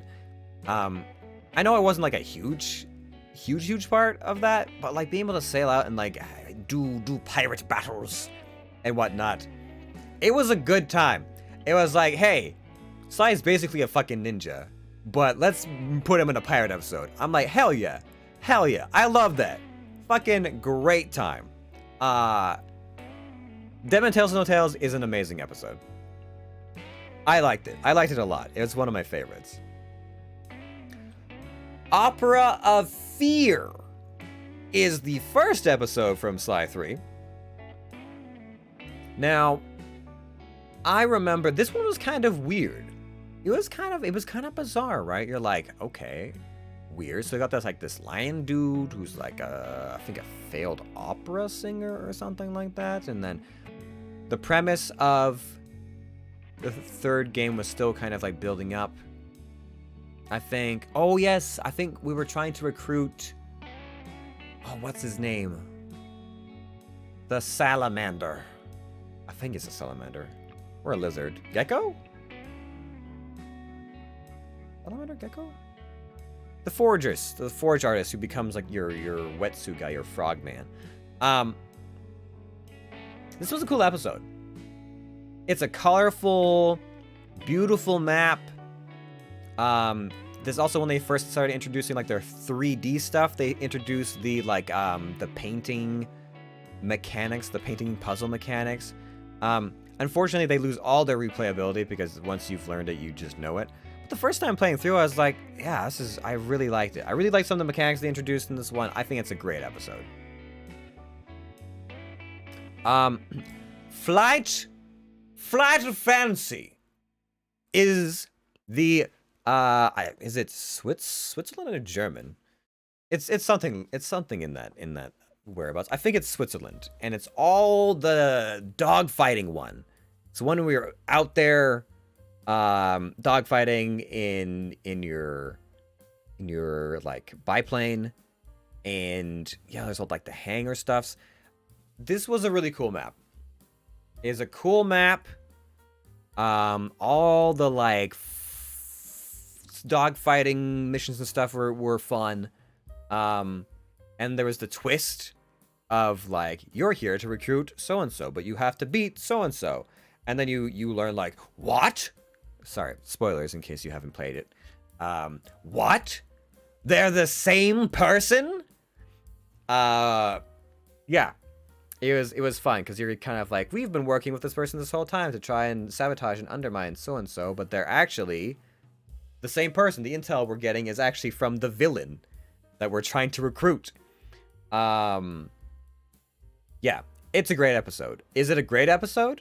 Is it an amazing episode? Yeah. Yeah. I think there's a theme here for me when it comes to amazing episodes.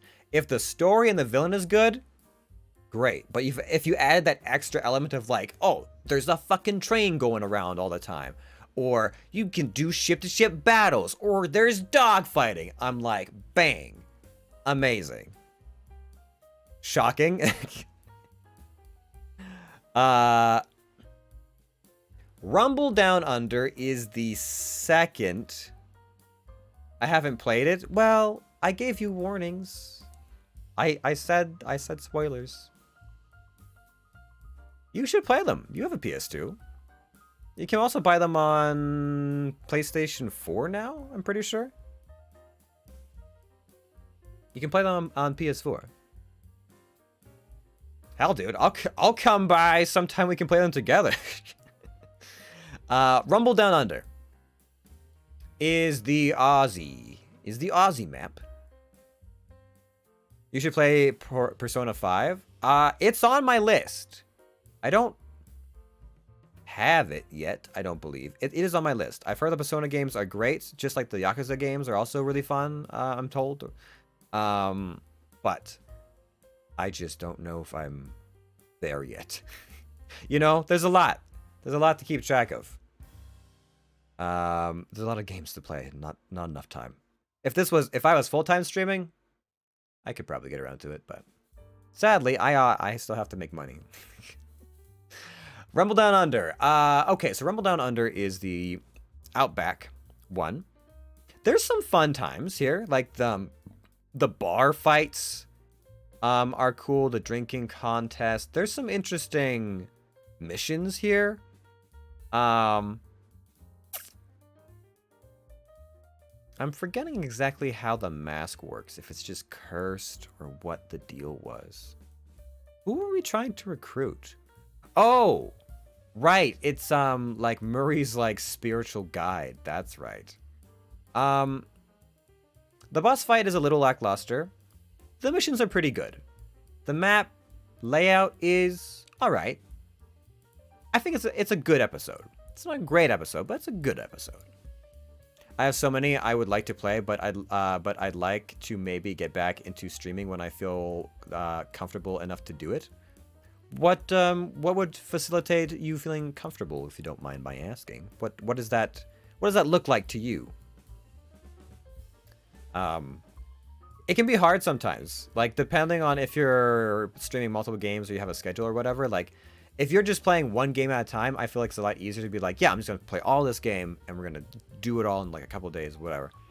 Because of the way I have things set up, it's like, all right, I'm blasting through this game, I'm having so much fun, and now I have to not touch it for a week.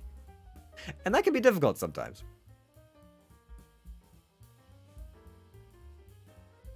Okay.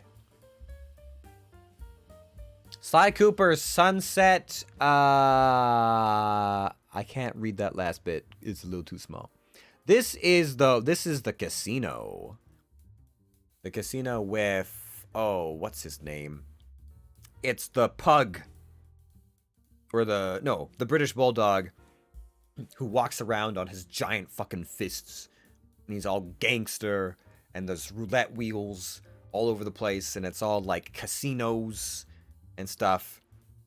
Well, I think I'd exclusively like to just do burbing VTubing. Okay. Nothing wrong with that. Nothing wrong with that.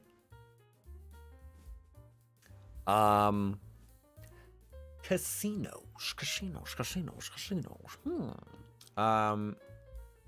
It's a fun mission.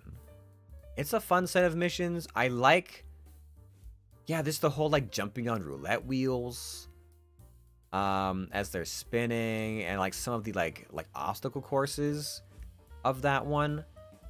It's a good time. It's a fucking good time, dare I say. I think it's a great episode. I do. Okay, the Black Chateau is the first mission of Sly 2, or episode, I guess, where you're fighting, I can't remember his name, but it's like the forager. First episode of Sly 2. I remember, I think I ended up playing this. I don't know if I played Side 1 at the time, but I remember picking up a PS2 disc, and it had like demos on it. And one of the demos was for Sly 2, and you have to play through part of Black Chateau. France, a really cool heist, a lot of fun. I remember it like it was such a good introduction to Sly 2 and the shift in gameplay from the first to the second game, because they switched it up after the first one. Yeah, it's a really good one. I think it's a great episode. I do. I believe that. In my heart of hearts, I believe that. The Predator Awakens. The Predator Awakens. Is the second mission with the tiger, but I forget his actual name, the Spice King.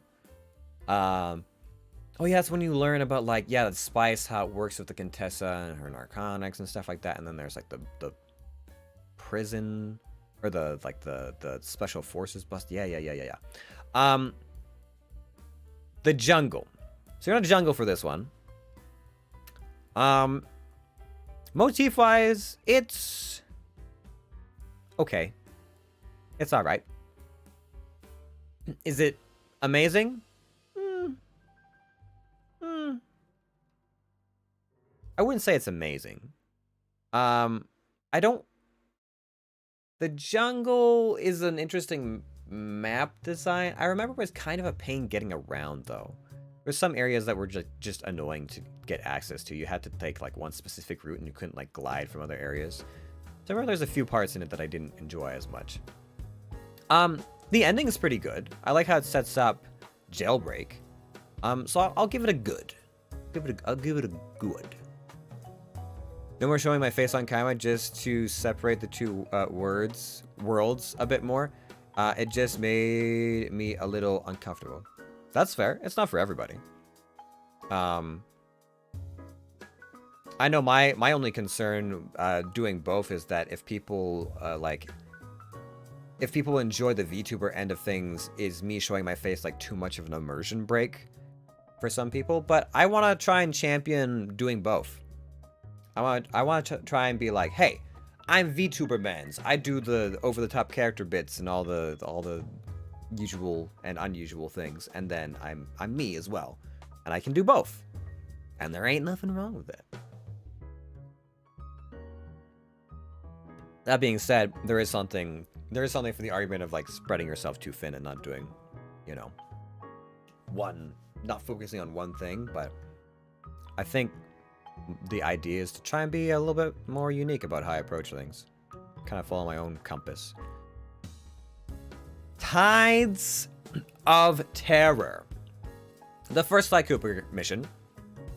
It's rainy. There's lots of like weird like, oh, we're in the Bermuda Triangle, right? Yeah. Storm Machine, Frog Boss, libraries, yeah. Is it a great episode? It's definitely good. It's definitely good. Is it a great episode? Let me see what else I've got on there. Cold Alliance, blah, blah, blah, blah.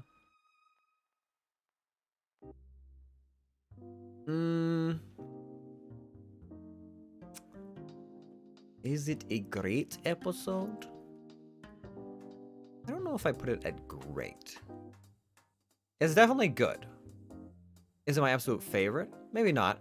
I do remember very distinctly that there was, during time trials, there was there's a part in the library level where the map like comes back in on itself. So you go in one way and then you get to the end and then you turn around on a second story and come back. I figured out a way to jump to the second story during the time trial and beat it by like 40 seconds or something like that. I just remember being very clever about that. Whether or not that makes it a great episode or not, just because I feel very pleased with myself, I don't know if that can be said. We'll leave it at good for now. Turning Japanese is a mediocre episode. You know, the thing that I see here is like, there's no Sly Cooper episode that I would say is necessarily terrible. None of them were like terrible, like left such a super bad taste in my mouth. Turning Japanese was fine, but I think it was also like, the villain was kind of like, okay. And, it was the first instance of like, you know, I came in, I was expecting like, cool, more Sly Cooper, and then it was like, there's that Cheshire Cat grin again. Yeah, I think I would leave that one at bad. There's not a lot in Sly 4 that I feel particularly great about. It just okay. And the last one, although I see they don't have the last episode of 4 in here, I don't think. But I think they had everything else, right? Right? Yeah, I think so. Vicious Voodoo is fucking amazing. Okay? Alright? Okay? I said it. That's my absolute favorite episode from Sly 1. It's so good. Okay, listen. So, you're in Voodoo Swampland, okay? And there's all kinds of like little undead creatures. It's a weird kind of place. It's a spooky kind of place. But what? You get chased by a giant fucking snake? Like you show up to these huge fucking gates in one of the missions, and you're like, oh wow. You know, someone must really want to keep somebody out or whatever. And then the dialogue, or something in, and then you're like, gulp. And then you spend that level running away from a giant snake over like trees and through the murky swamp areas and stuff like that. It's so cool. I've listened to the like developer commentary on those levels, and it's so interesting how they approach it. They're like, yeah, there's like some of the people on the team were like really into like horror movies and gore and whatever, and there's this one movie we saw where, you know, like the survivors like walk up to like this cauldron or whatever, and it's full of like bones and hands, and it's like this like body part soup or something like that. And so we went with that idea and we ran with it, and we turned it into an entire waterfall of like bones and body parts or whatever. This body part waterfall, and like just some of the stuff that they talked about with this like macabre like level design. Really cool, really imaginative. The boss fight of it's like lady something croc. The crocodile is so good. It's different to all the other fights because in all the other fights you're running around on Sly, you're dodging and you're whacking people with your sticks. This one's it's all quick time events. It's all like follow the leader, and you get like the symbols actually fly at you as she's doing her like voodoo dance with all of her like voodoo chickens like on the sides just like jumping around and shit like that, and you're trying to move forward, and you're doing like the tune is like I don't know, there's like a syllable or like a part of a word for every like move that she does, and it's like voo voo voo do or something like that, and then you're doing like all these like twists and turns and dodges and weaves and stuff like that in the quick time event. It's so good. It's so good. It's a good tune. Generally speaking, if you follow the beat, the timing is pretty consistent. There were some times where I was like, oh come on, I definitely hit that in time, but like it's good. It's good. It's a good level. It's an imaginative setting. It's got some cool themes. The like developers' commentary for it is really cool to listen to. I really like that they added a developer's commentary in the second game, or in the first game rather. I thought it was an interesting touch for like the dev team to like come in and talk about their thought process about it. And the weird thing is like when I listened to these commentaries, I was probably like 8 or 9 or 10, something like that. You wouldn't think I would give two shits, but I was like fascinated. I'm like, this is so cool. Sounds like the Jurassic Park arcade games. Kind of, yeah. It was kind of like going up to the Jurassic Park like gate and being like, ooh. But yes, cool villain, interesting premise, very fun boss fight.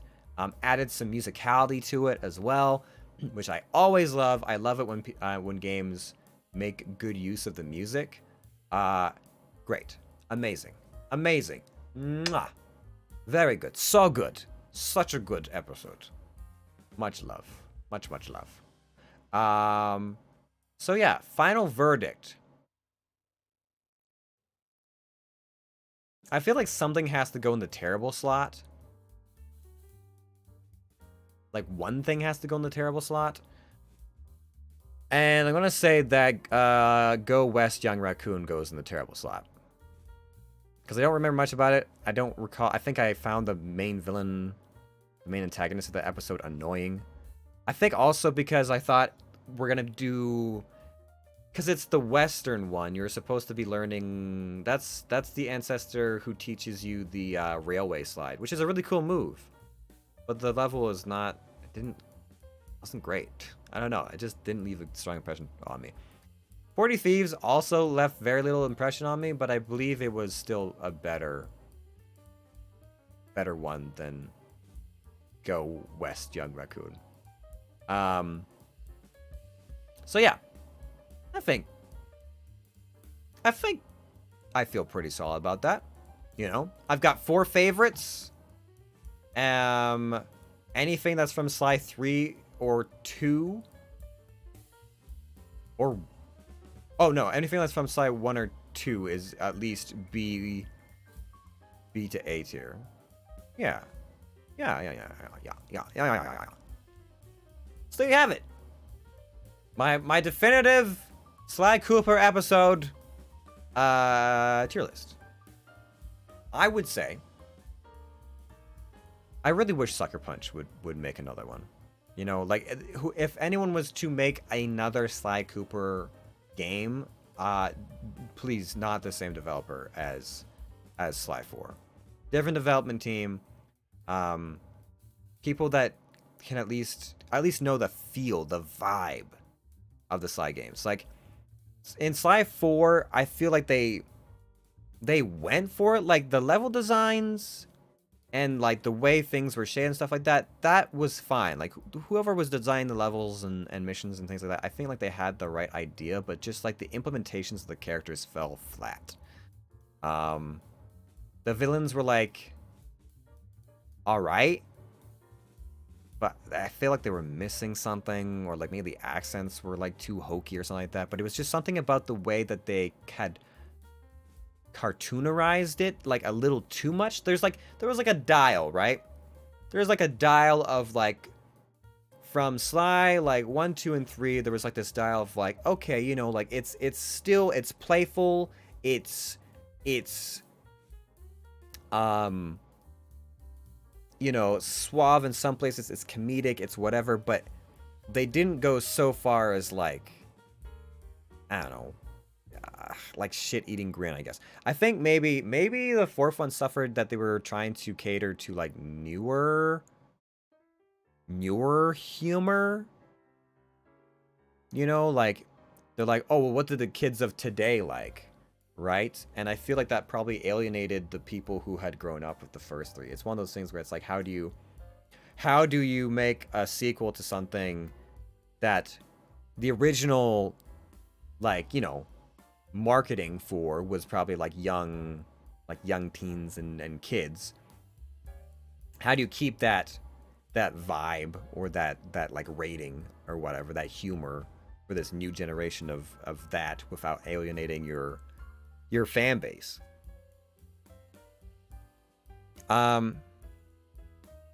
Would you be open to Sly spiritual successor? Same field, different game? Like if they didn't remake, like instead of making a Sly 5, they made something that was like Sly adjacent? Or are you saying there is a game currently that exists that is a spiritual successor? How do I reach these kids? How do I relate to the youths? The childrens of the world? How do I do this? I know not, for I do not know. I would be open to a spiritual successor. I feel like there would still be a way to make the Sly series work if they were to make a 5th one. I'm trying to remember how it ended with the 4th one. I think it ended with... God. Yeah, at the end of 3, I thought Sly made it seem like he'd like forgotten his memory or something like that, and he went to live with Carmelita. Right. So I feel like there's 2 ways that could play out, because Bentley was now in a relationship and Sly was in a relationship, though I don't know how in the know Carmelita is. Also, Carmelita Fox is a fox. Anyways, I think the 2 ways they could go about it is Sly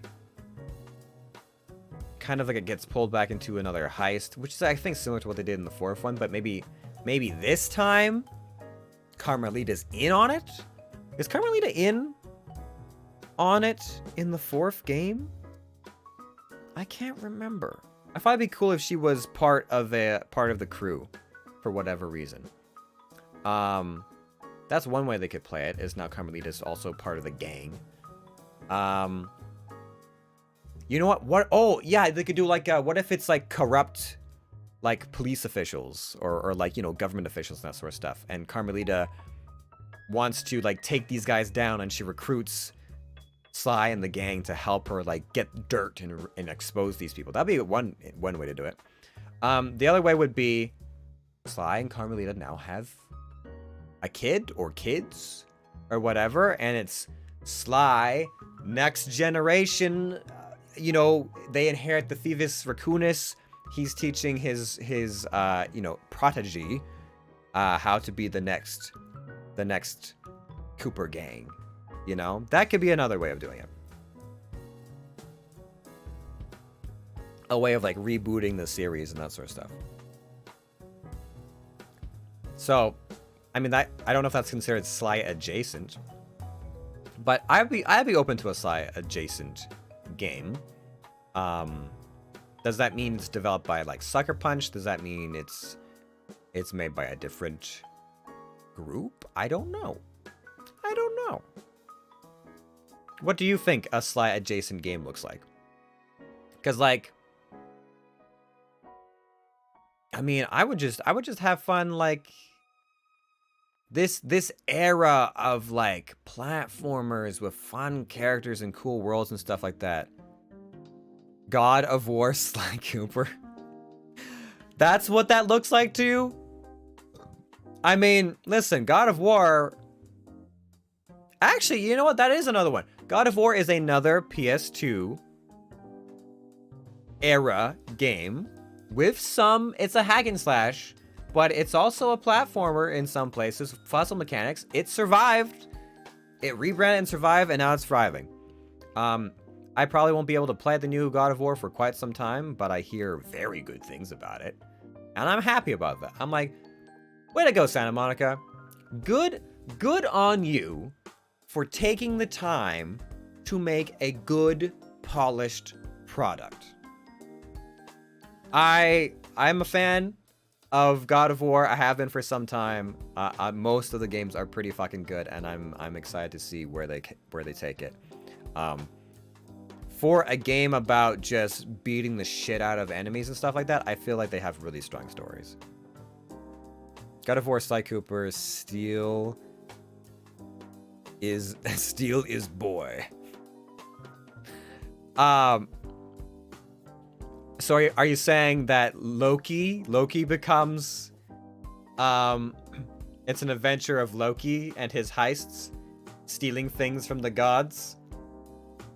I don't know how that would work. I'm not sure.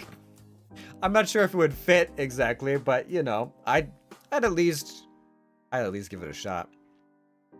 So like Sly has a protege, his son, just like Kratos. Oh, that's what you're saying. Ah, I see. Yeah, I mean, I'm thinking it'd be interesting if yeah, Sly is like teaching. Oh, steal it, boy. I see. I think it'd be interesting if, as a reboot, yeah, if Sly had a kid and it's like the next generation of the Cooper gang and stuff like that. And then of course we have to see where Murray ends up. He was the only one who was single, as far as I recall, the only single person in out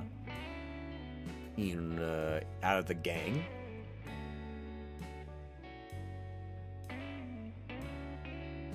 So we'll see. We will see.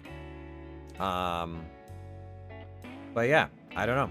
I think there was on again, off again rumors that there was going to be another Sly, or they might be hinting at another Sly, or there might be like some kind of a teaser at some of these game events and stuff like that. And every time it like starts to crop up, it's the same thing as like any game that's been on hiatus forever. They're like, oh, is it time? They're like, this person said that thing, and that person said this thing in the interview, and these things were leaked, and whatever else. And then the company's like, we have no plans at this time to continue the series. I mean, everyone's just kind of like, meh. Just like I'm not sure we were going to ever see a Half-Life 3. I feel like the only hope for a Half-Life 3 requires another big jump in tech. That is my belief on it. Anyone who's like, maybe this year, or that year, or this year, or that year, I'm like, no. We got Half-Life Alyx because VR became such a big thing.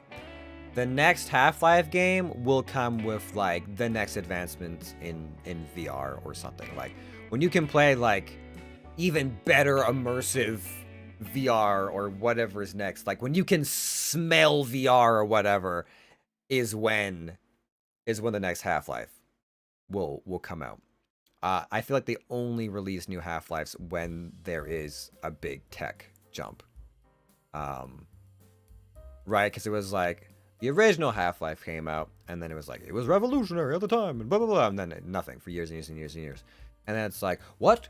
PlayStation 3, new revolutionary technologies, Half-Life episodes 1, 2, Half-Life 2, and then episode 1, and then episode 2? Is that how they broke it down? Yeah. Half-Life, Alex is basically Half-Life 3. And, I mean, it's a precursor story, isn't it? Like, it's not a sequel to Half-Life 2, if I recall correctly, right? So it's their third game, but not like the third in the story. Smell Gordon Freeman's sweat.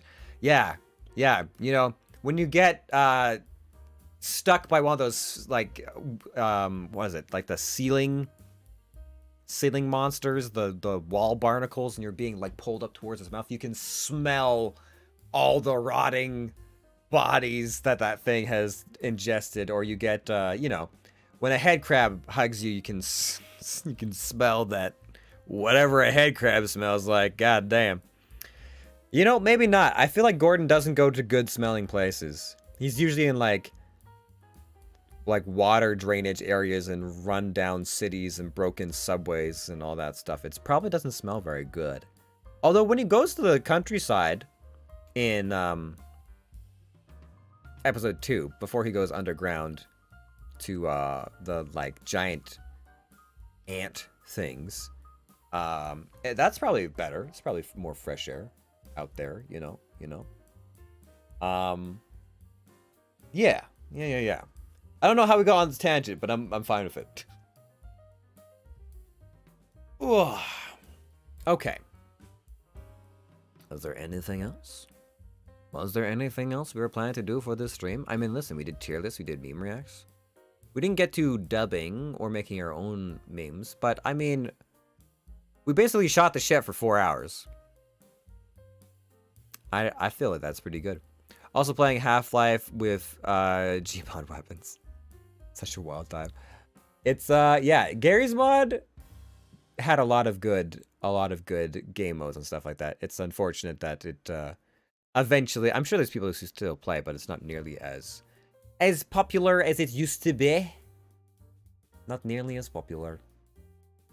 I was gonna say that we should like do some Overwatch or some StarCraft or something like that, but I feel like somewhere in the recesses of my mind there's something telling me I should do something. What is it? Because I don't have what is it I'm trying to do other than relax? I'm definitely not gonna do any audiobook work today, I don't think. I don't have the energy. I don't have the gusto. Not after Swanson. After the Swanson cases, 5 goes of Swanson cases is enough acting for me for one day. Jesus. I was looking forward to this because I'm like, I'm gonna drink tea and eat Timbits and talk about things I care about in tier lists. I play it, but my computer can't run it. Are you can't run Overwatch 2? How come? You were playing before, or are you on a different computer? I have 1,000+ hours in Gary's mod. Jesus. I played some, but not nearly that much.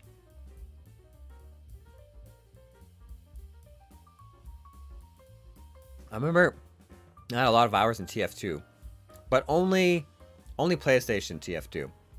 Because I wasn't good enough at PC TF2. I really liked PlayStation TF2 until it got destroyed by hackers who like broke all the lobbies and shit like that to the point where there was barely anything going. No, Gmod. Oh, your computer can't run Gmod. Oh, I see. How come? I didn't think Gmod was that processor heavy or anything like that. Or is it like too old now? I don't know. Oh, there's also some stuff with like Mac. Right. Yes, that's right. It's is it no longer part of the applications that Mac can run? Is that why? I haven't touched it in a long time, but I think it was before they made the update where we lost the ability for 32-bit games because Apple is special. Special. Let's just put it that way. Okay. All right. Let's see. Let me pontificate for a quick moment here. I am probably not going to do any more work today. If I do anything else, it's going to be dicking around, watching anime, going through emails. And I'm fine with that. I've made my peace with that. Oh yeah, the other thing were auditions. It's too late to do auditions. Definitely. Yeah. I'm going to unwind and sleep, and then we can work tomorrow. That's fine. What are we tomorrow? Thursday? Thursday's going to be a fucking busy day. That too. It's not 64-bit. Okay. Yes. I see. Okay. But even still, I need a proper gaming PC. I didn't think it was that intensive, but I don't know. I've always played it on my desktop, so I don't know what it runs or how it runs on a laptop. Okay. All right, team. Let's see here. I think that we collectively should play a little bit of StarCraft. I think that's where I'm at. I think we play a few missions of StarCraft. We won't go too late because we did start this stream mid-afternoon, so I should probably actually make an attempt at eating dinner and all that stuff. But I think that we can get away with a little bit of StarCrafts. But you know, I think we did all right for ourselves. You know, I have not done a lot of I've actually never done tier lists before. I've never done tier lists before, and I've never done meme reacts and that sort of stuff. I will say, if I'm to do more meme reacts, I need to figure out a format for it, and I guess also deprive myself of memes in a way. Sometimes I've watched a lot too many memes, so I don't know. I think I was surprised. There was still a decent amount of memes I hadn't seen before, but there was definitely like maybe like a third of them that I had. But tier lists, yeah, I don't mind it. I didn't think tier lists would take up 3 hours. We only did 3 tier lists, and I talked for an egregious amount of time about almost nothing. I talked about Star Wars, Canadian chocolate bars, and Sly Cooper episodes. And I talked probably ad nauseum. I'm so sorry. I'm so sorry for all of you. Tier lists were fun. Well, I'm happy. I'm glad that you guys enjoyed it. I appreciate everyone coming by for the tier lists. I didn't know what to expect, but I guess now I know. I always assumed like tier lists, you know, how long could that take? You know, you probably do like, you know, 3 or 4 in like an hour and a half, depending, whatever. No. I talked so much. Every single thing was like here is my essay on why this belongs here. It's so silly. Oh boy. Okay. I am going to go to the bathroom real quick, and then we'll boot up a little bit StarCraft, and I think that that'll be a fine time. Anyways, I can also turn the jazz off. I hope it wasn't too bothersome. I've got like, I don't know, 9 or 10 songs in that playlist to just be like, hey, play some music that is like mild and groovy in the background at a low enough pitch that it's not like too cumbersome, too annoying. But yes. Okay, so let me relieve myself. I'll leave you with some meme review tier lists of your own. Please enjoy and rate accordingly, and I'll be back momentarily to get us into some StarCraft for at least a little bit. Jazz is classy, or it made it classy. Yes, I feel like not having music for that sort of stuff is definitely like having a light bit of background music really helps with this stuff. Even if it's on loop, I feel like it's not having that empty silence is big. I've learned a couple things, 1 or 2 things over my years of doing this. Anyways, we'll be back. We're Team Flex. Yes. Would you like to feel the might of the Empire? Would you like some of these guns? I don't even need my lightsaber. I'll take you out by myself. Ow, fuck, there's turrets out here? Hello. I'm gonna have a difficult time if I can't actually take out these wall turrets. I hope I'm out of the way. Break? Makes sense. Jace, I was looking at those. Oh, I thought you were looking at that one, sorry. Well, they were both glowing for me, so I was like, maybe this is worth something.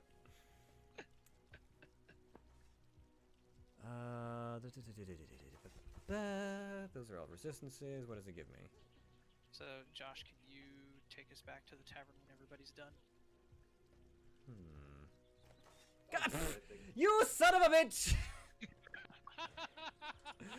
Fuck you and your wrist, you bitch! Okay, do you want me to drop stuff for you? I can. It was like the Didn't know only you were thing. looking at that. I was staring right at it. I couldn't see you staring right at it because I came from a side alley. You guys are just running around picking up everything. I'm looking at one fucking solitary item, trying to figure out if I want it. Oh, hey, there's a pet in here for. You know what? I'm gonna poke this fucker. Fuck it. I'm gonna poke him with my fucking dagger. Come here, bitch. You know, if you had hit anything else, we would have been quite disappointed, but we would have been okay. But that is just insult to injury. Oh, holy shit.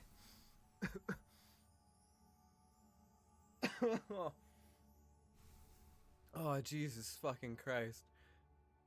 Oh my god. God damn it. Salvaged it.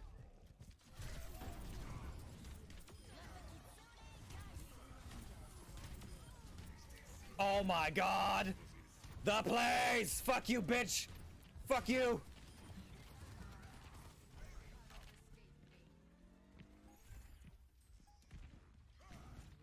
Oh, the blaze!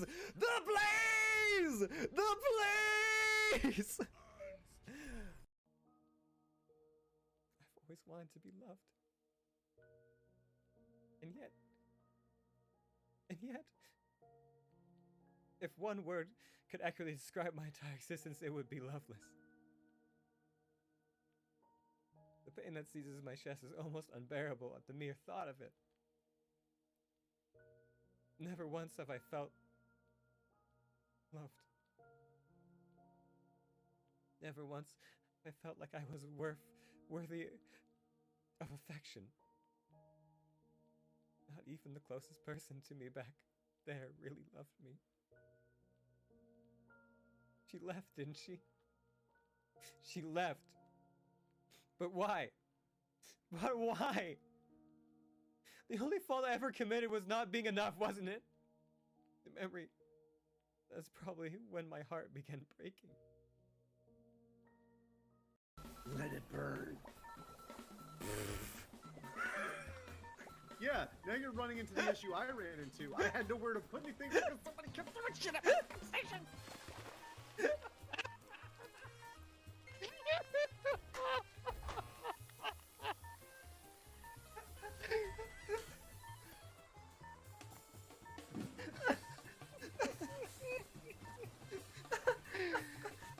Oh my god!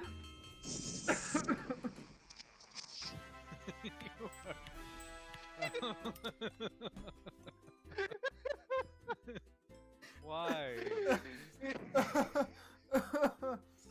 So, what did we Okay. learn?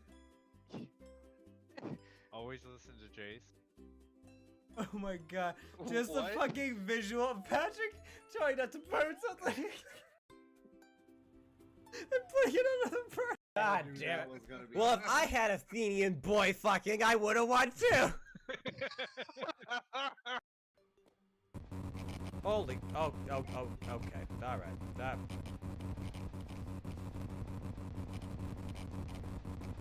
Well.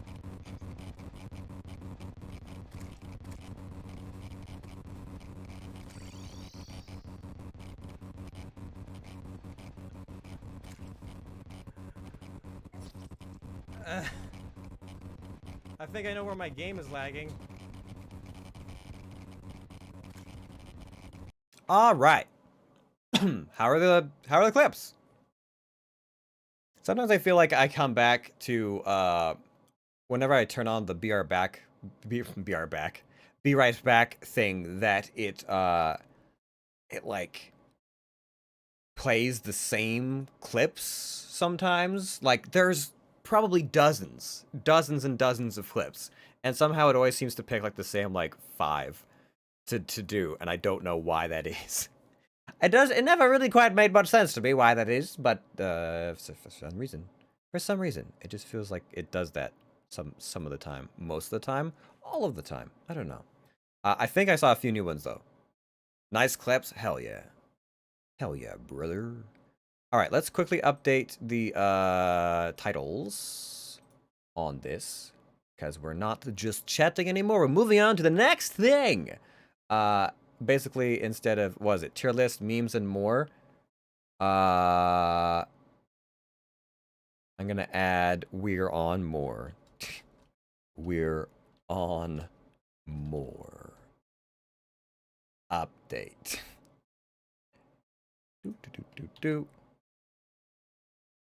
Nice. Need more clips then? But I don't even, can I, hold on. I'm actually curious how many, if it'll tell me. Does it give me a count? If it gave me a counter of exactly how many clips I have, that would be interesting. Start gift. And then here, I gotta change this to also start gift.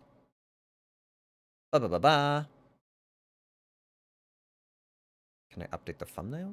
I should be able to. Change. Start craft. Save. Oh, do I need to update this too? Or maybe it picks the most viewed? I don't think so.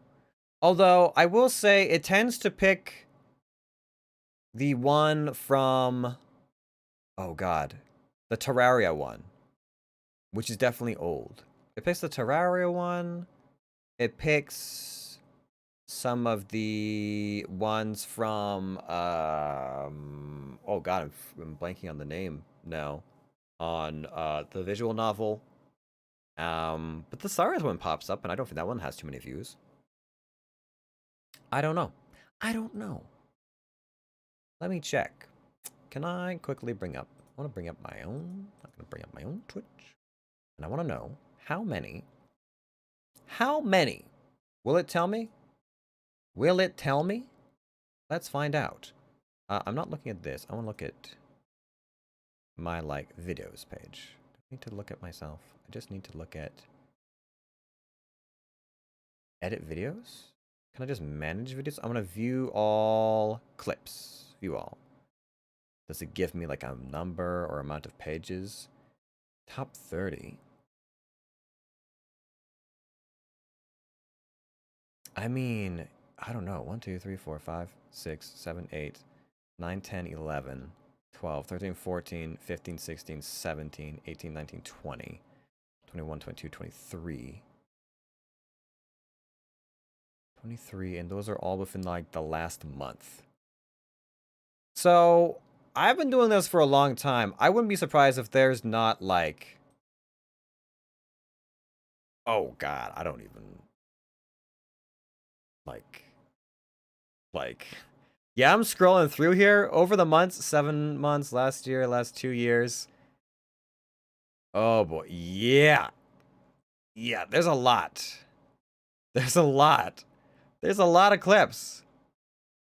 There is easily over 100 clips. Easily.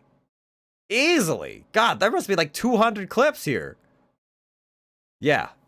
In the last 3 years, there's got to be at least like 200 clips or something. There's a lot. I don't know if it'll give me an actual number, but that's yeah. Yeah. Yeah. We've been at this for a while, is what I'm trying to say. And I tried to like delete some of the like the shitter ones, but it's still, yeah.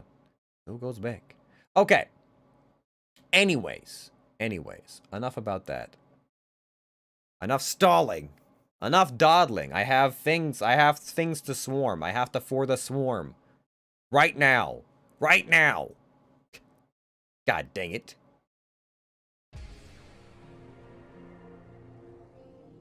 Alright. Let me bring up all the appropriate audios. So we got this, we got that. We gotta bring up the game on the streams. It should be the last thing I had up, right? Right? Yes, there we go. Boop. One for every day of the week or every day of the year.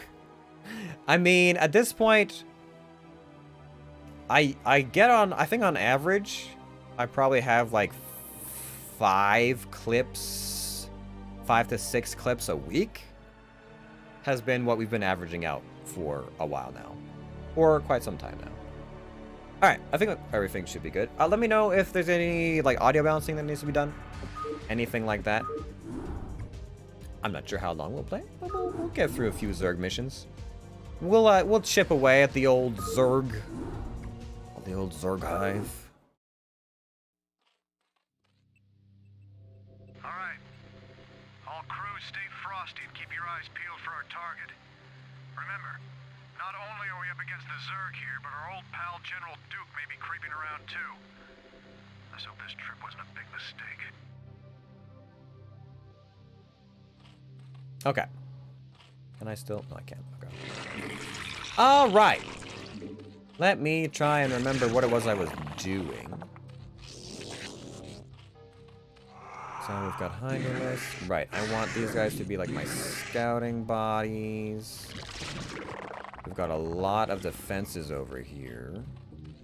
Okay. How many? 1, 2, 3, 4, 5, 6, 7. So I should probably be able to get about 12 workers on that. I think it's like 2 workers per mineral field is about what you want for saturation and the like. Parasite. What does Parasite do? I get vision over. Yeah.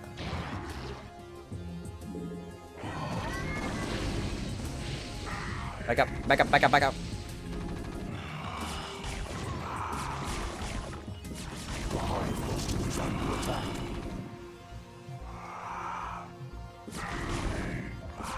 There we go.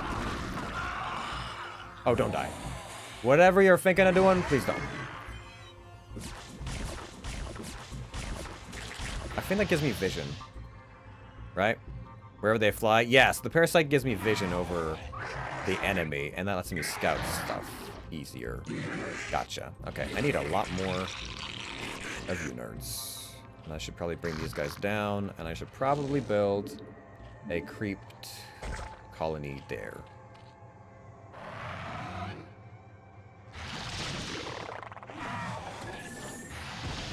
And these guys are fast and they give a lot of vision. Yo! Give me vision on you! Aha! Fool. Okay, how many workers we got going here? I don't have a spawning pool yet? Oh, I should probably get a spawning pool.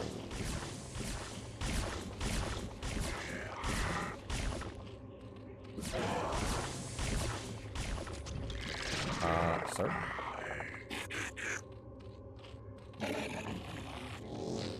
Give me a spawning pool, please. Or not, that's not a spawning pool. That's a spawning pool.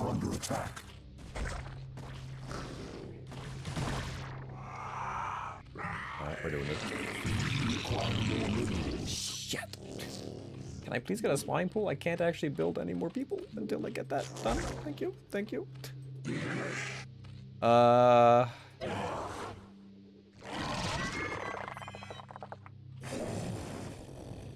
Yeah, this is great. This lets me see a lot of shit. Look at how much is scouted out because I got those medevacs.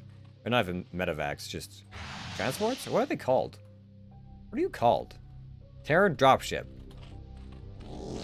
Because with all those Terran dropships.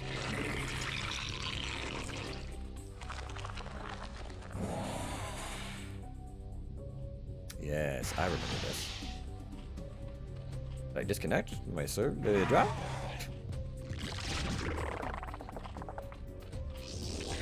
Go, there we go. Yeah, yeah, yeah. Okay.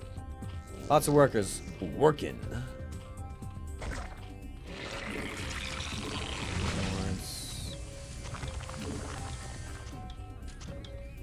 Ooh, this is gonna hurt.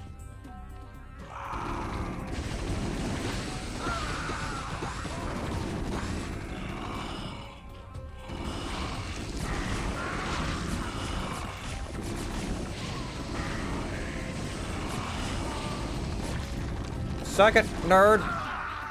Alright, there we go. We're good. We're totally fine. Okay. I'm gonna need some encirclements. Please. Please and thank you.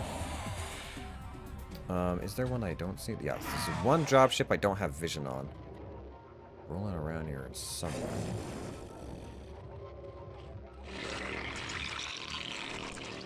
How often they usually... Oh, there's another! Right! I need another hatchery.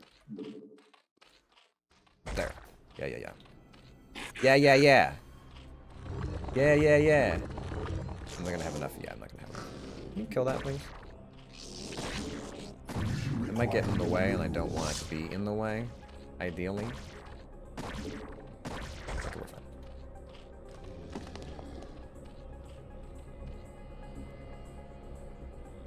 Yeah, that one! Parasite! Yeah, I got it. Nice. Okay, I need... We got 1, 2, 3. We need one more for saturation, and then some more for buildings. I have 2? Oh shit, I didn't realize I had 2 queens. The queens really aren't much use until later on, though. Oh, that's not good. I'm gonna survive. Give me a Hydralis then. And a... Have these. Oh shit!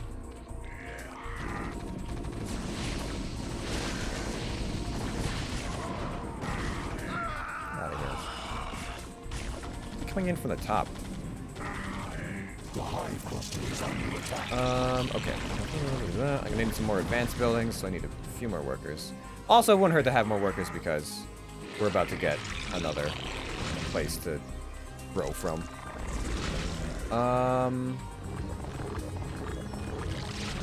Did you not build? I thought you were gonna build something. Celebrate the chrysalis is opening. Do not allow any terrors near it. I'm working on it, my guy, but you gotta give me time. Give me time!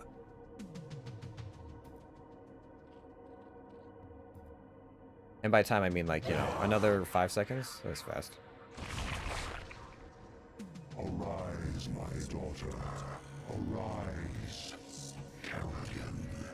By your will, Father, I live to serve. Let all who oppose the Overmind feel the wrath of the Swarm. Well done, Celebrate. What I have wrought this day shall be the undoing of my enemies. Let not a Terran survive. Mother of God. Kerrigan, what have they done to you? Good, good. Alright. My objective is to what? Destroy all Terrans? Infest or destroy Rainer's command center? That's it? Alright. I kind of want to destroy this base over here, though, if I can. I'm not sure what they have? Okay. Yes. Kerrigan, you are pretty strong, so I'm gonna try and take you into battle. You still have Cloak. You have Consume, which I don't know. I can't remember if that heals you. I don't think it does. We're gonna upgrade you, though, for sure. I'm gonna need Dropper Lords, so we gotta upgrade to a Lair. And then, yeah, I can't do anything else until that's done. Really. So we're gonna need more things. Yes, celebrate. All right. Evolution complete.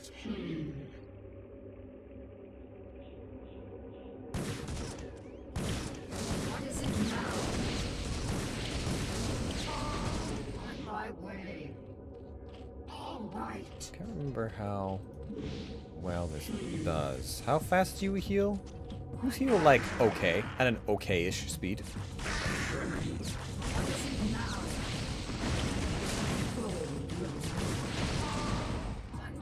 Yeah, okay. It's fine. It's very reasonable speed at which you destroy things. But let's get more of those upgrades going. More overlords! Flood the field with overlords, because we're gonna need them eventually anyways. We're gonna need a lot of them. Alright, I need overlord... Evolve ventral sex. Please. If you'd be so kind. Okay, they definitely have tanks. But do they have tanks in siege mode? No. I don't think this one has too much defenses. Okay. I think the idea here is I want... Oh yeah, that's what I want. I want Mutalisks. And maybe some other stuff, but probably Mutalisks. 1, 2, 3, 4, 5, 6. Okay, that's come down a little bit. We still have a bunch of workers over here. Can you come down here and make me a queen? Whatever this is called. Queen's nest. Please and thank you. More workers. More workers. Require more minerals. There we go. That should be enough workers for this next area, because we're going to need to saturate that pretty strongly. And put some defenses up pretty quick as well. Celebrate. As well. Have we destroyed any of these yet? I mean, they're getting beat up, but I guess they're getting repaired too? I don't know.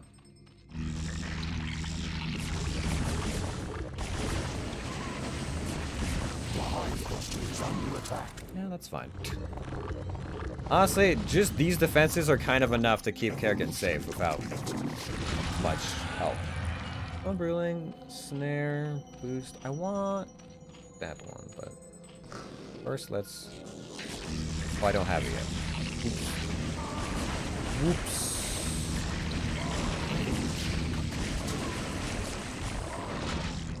Okay, now we got ventral sacks. Where did the queen go? Okay. Alright, get over there. I need speed, because these dropper loads are slower than sin. Right now.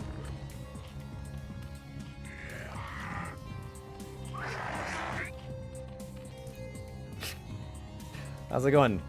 How's it going, man? You gonna join us anytime soon? You got it? You got it? You got it, Sonny Jim? Huh? You think you can handle it? Kiddo? Right, drop it. Drop it. Bow, wow, wow, wow. Sorry. I want it to be about halfway between the two, which is about there. It's not great, but... Then again, that's the placement of things in StarCraft, is not great. Upgrade this, upgrade that. Upgrade that. And that's still going. Yeah. Do I need burrow? Probably not. Although if I did that, I could burrow my drones if they ever get attacked, right? They can burrow, right? Yeah. Alright, that could be worthwhile, because then they have to scan for it. It's not usually a thing that they do. Yes! Speed Lords! Speed Lords! I gave all of my overlords crack cocaine. You'll never guess what happened next.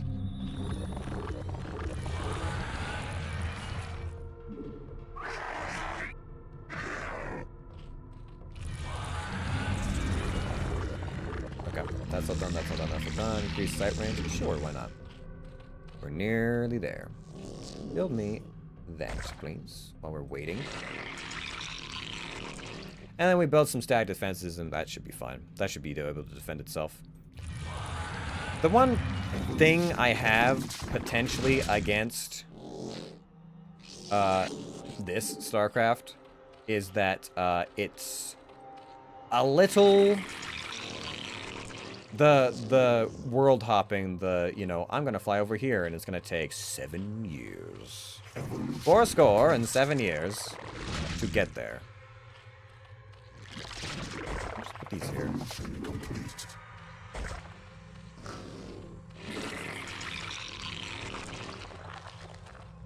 These, okay, those build fast. I was not expecting that to be quite as fast as it was, but I don't mind. Can I destroy tanks with these ladies?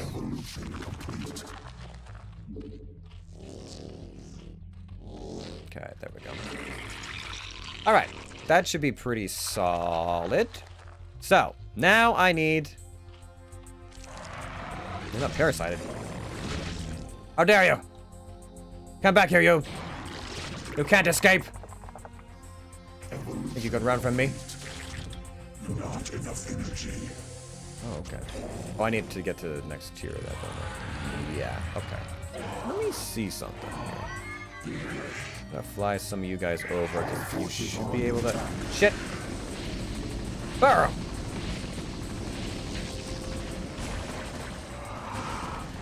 That works! That worked pretty well. That worked pretty well, actually. Real viable strategy to avoiding unnecessary death. The hive cluster is under attack. Getting attacked by dumb shit again. Oh, they're stimming now? Of course they are. Bunch of drug addicts.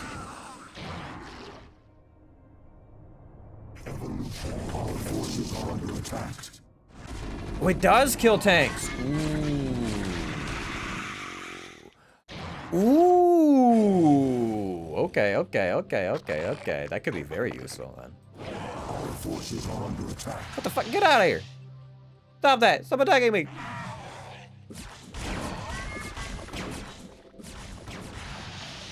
Where's my other one? Over there? Okay, good.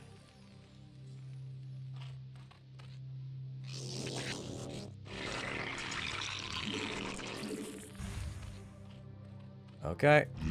More overlords, and then we start building... Probably those guys. Okay, where did I stick all of my overlords? Kind of over in this way's direction? Alright.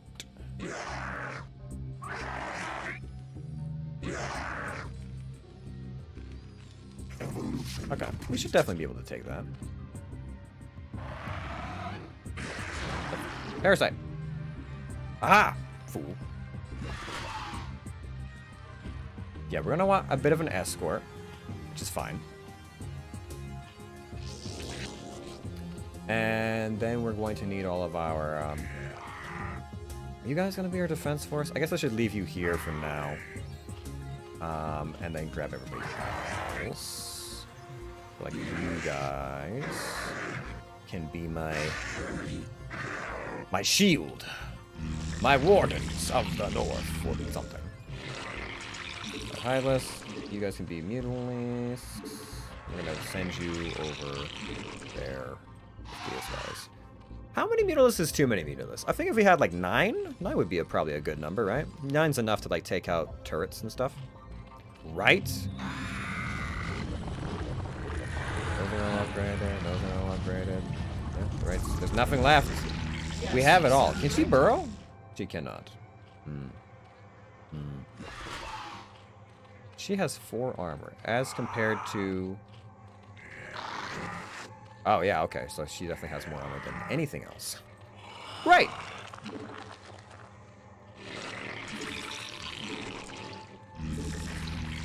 The amount of macro hashes you have to make to, like, properly get shit done in this game is, like, it's a little funny. Do I need the minerals there? I could probably just go straight for this one. Might be a little bit awkward.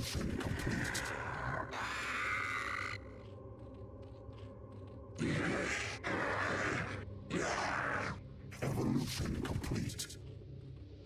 I only have 5.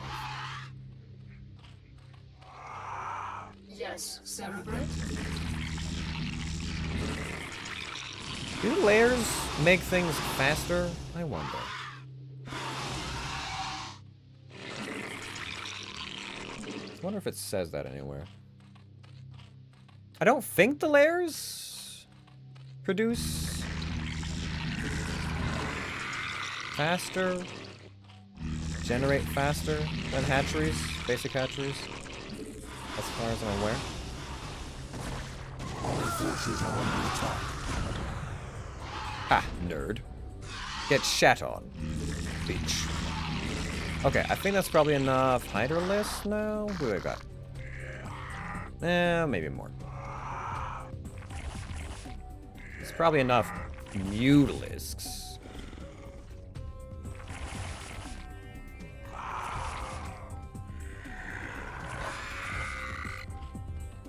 Okay.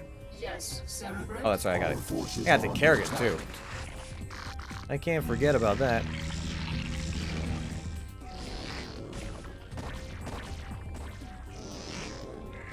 Kill him. Murder him. Our forces are under attack.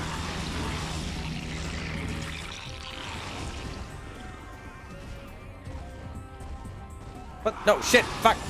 Help.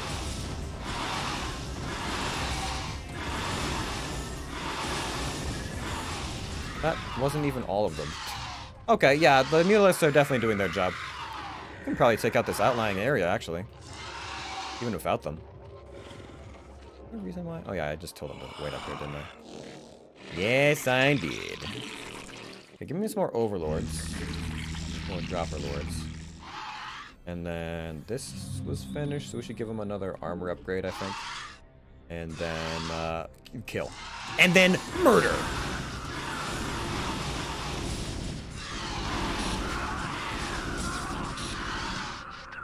Get out of here, you noobs. Okay. A few more Mutalisks, and then we should be... Forces are under attack.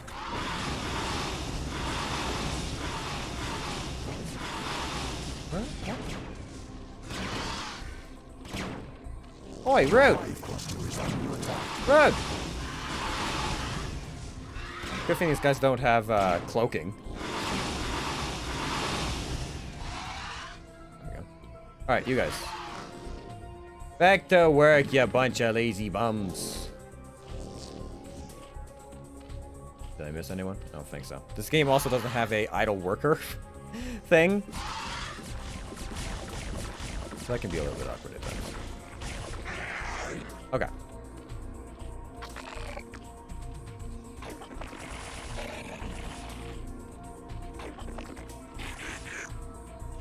Okay, that should be enough. Ugh.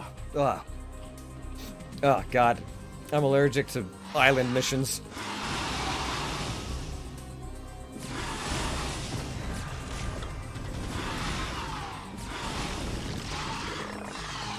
Okay. So, first, we're gonna send in the Mutalisks. Then we're gonna drop off the guys, and then we cover with queens. And that should be an appropriate response. Oh God, I didn't select this properly. Our forces are under attack. Tanks aren't sieged up right now?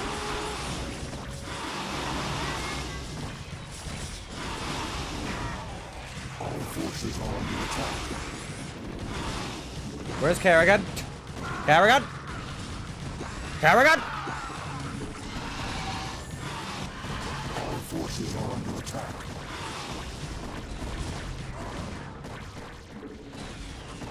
Oh, there's Kerrigan. She's fine. Yeah, regain's fine. Yeah, this is easy. Easy peasy. I may have actually gone overboard. In hindsight, I may have over-prepared. I may have overstudied for the test. And in fact, we've already destroyed the entirety of their enemy forces. Great. Well, you know what? It's fine.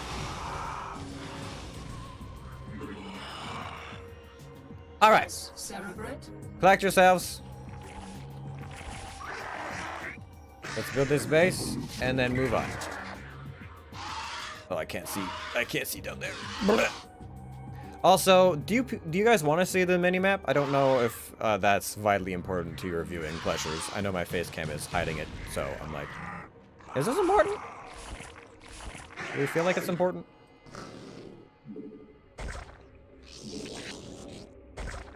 Our forces are under attack.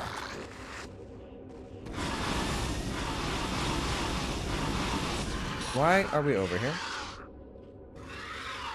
Guys? Chill out. Right? Yes, Cerebrate. I thought that was someone was burrowed over there, but I think it's just a crater.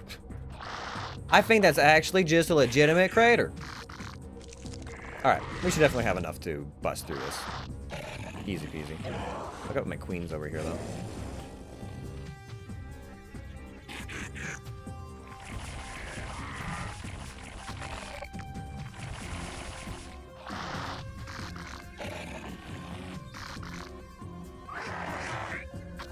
In that one.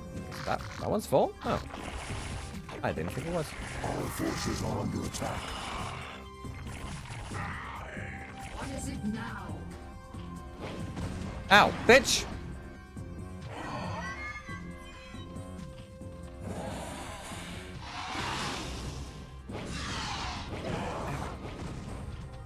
Why do you attack me like this? So rude! The hive cluster is under attack. Where? Okay, there you go. Good. Are you trying to put shit down again? Because I will commit crimes against you for this heresy.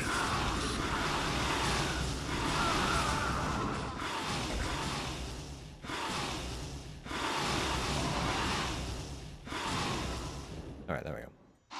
Okay, so now I should just be able to very easily, very simply, with completely accurate micro and control, accomplish hyenas actions. Why are we not moving over here?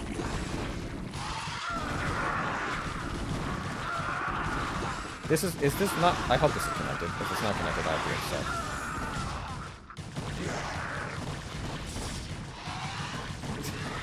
If this isn't connected, I will be madly upset. Where's my other one? You get down here. Is this connected to the rest of the map or no? Let's find out, I guess. Up here. Oh, I think it is. Yeah, I'm pretty sure it is. Our forces are under attack. Yes, Cerebrate. No, stop. Oh god, every time. They're so eager to get themselves killed, honestly. Our forces are under attack.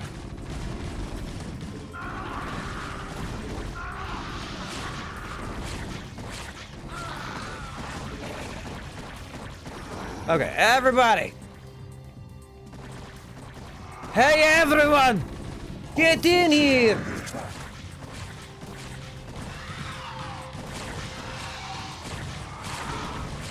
Oh no, this is cut off too! This is cut off too! It's not connected to the other stuff. Shit. I thought it was. I've got one really fucked up Overlord, so I'm gonna hope that Kerrigan doesn't end up in that one.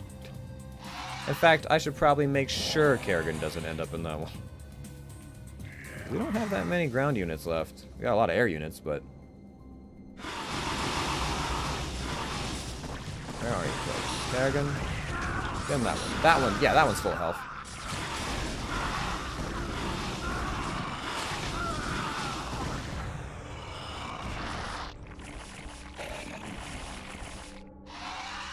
Okay. Rub up. We're pushing the island. Our forces are under attack.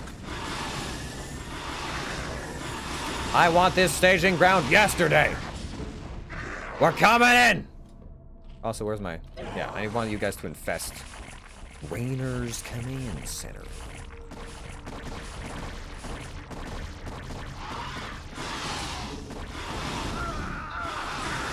Our forces are under attack.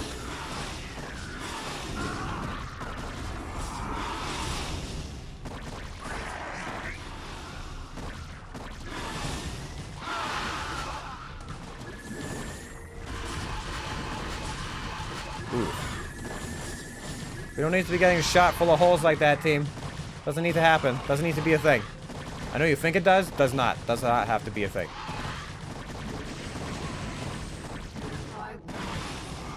Alright, hold on. Let's go ahead and infest that command center, shall we? It has to be beat up, right? That's the one requirement. Yeah. Sarah, is that really you? To an extent. I'm far more than I once was, Jim. You shouldn't have come here. But the dreams. I dreamed you were still alive, that somehow you were calling to me. I was. While I was in the chrysalis, I instinctively reached out to you and Arcturus telepathically. Apparently, Arcturus sent Duke here to reclaim me. But that was then, Jim. I'm one of the Zerg now, and I like what I am. You can't imagine how this feels. So, what? Are you gonna kill me now, darling? That is certainly within my power. But you're not a threat to me, Jim. Be smart. Leave here now, and never seek to confront the Zerg again. Doesn't look like I had much choice.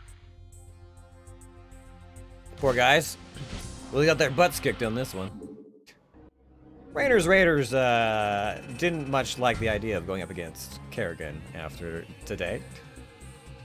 Or Marcera colonists. Yeah, I think we took more than 8 minutes on this one. What do you think, team? I don't know, the timers are always weird. Kerrigan, the newest and the most powerful agent of the Overmind, has arisen from her embryonic chrysalis, but her formidable powers are still not fully functioning. Kerrigan must now seek to unravel the ghost's conditioning that keeps her powers in check. Once done, she will lead the Overmind's minions to complete domination over the unsuspecting Protoss. Amerigo. Can we have a cluster charm? Cerebrate, you watched over me during my incubation, and Yep. I'm grateful to you. Cool. It is my wish that you continue your vigil, so that I might strengthen my powers to better aid the swarm. I have been unable to access the totality of my latent powers, and as such, I would like to infiltrate a Terran science vessel and uncover the secrets of their abandoned ghost projects. If I can learn more about their mental conditioning, I can undo the damage their tinkering scientists have done to my mind. Though you be the favored servant of the Overmind, you would do well to remember that you are just a servant. You know of our grand mission, Kerrigan. Would you put your personal whims before the will of the Overmind? Do not cross me, Zaz. I will do as I see fit, and not you or any other Cerebrate shall stand in my way. Let her go, Zaz. The greatness of her spirit has been left to her, that the swarms might benefit from her fierce example. Fear not her designs, for she is bound to me as intimately as any Cerebrate. Truly no Zerg can stray from my will, for all that you are lies wholly within me. Kerrigan is free to do as she desires. By your will, Overmind. Cerebrate, you must see that she comes to no harm. That's my job. Monster babysitter. Yep. What is it? It's interesting how they, when you get into StarCraft 2, how they kind of like reel us in as to he left her free will because the Overmind was secretly trying to break away from, what's his name? Oh shit. Of my minions. They shall aid you in your search. Shit. Shit. We're gonna be spam saving a lot. Because this is not terribly comfortable of a mission. I don't think there's no Protoss. Unauthorized entry detected. Bold move. Alright. Yeah. I guess the Zerg do regenerate, so I should probably go easy on them. They're fully upgraded, so hopefully, yeah. I wanna try not to lose these guys if I can. So they can heal over time. Unlike any other thing, not very quickly, but. Security cameras activated. What's up? What am I looking at here? Stuff. Okay. I want to go that way.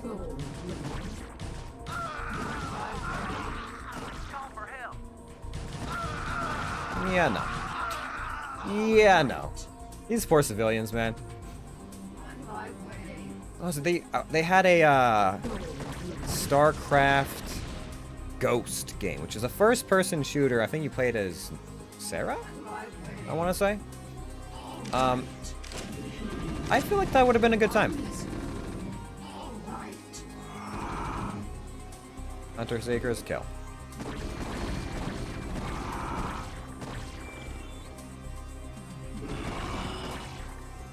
Is there a reason why you will not face me?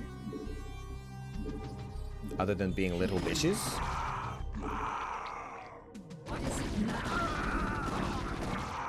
These guys are barely even hurting me. It's so weird.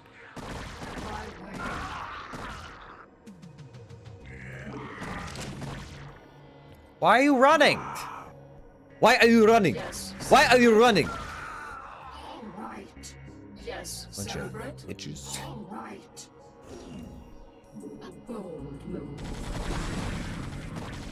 Like, you're the ones who wanted to fight me in the first place. Why? What? Well, you lose all these Zerglings, but they're fast, so they always end up in front. Go behind. What is it now? God, they're so fast, so strong, so sexy. All right, you guys heal, or at least try to. It's gonna take them a while, I'm pretty sure, but they do heal eventually. What is it now? God, they're so fast. I guess I also, that's right, I also have game speed turned to max, so they're probably even faster. I could probably turn it down for missions like these, but better we move fast than eat ass.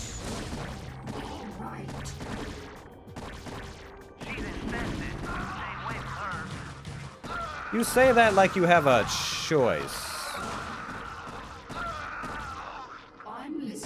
Newsflash, you don't.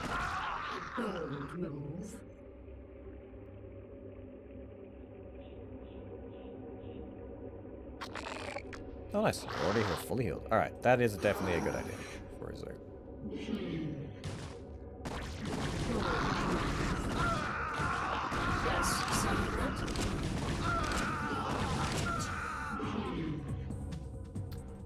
Come here, yeah. Move you to the back, move you guys to the front. Yeah, this'll work. This'll work. Yes, Cerebrate. Bold move. Oh god! Alright, that was fine.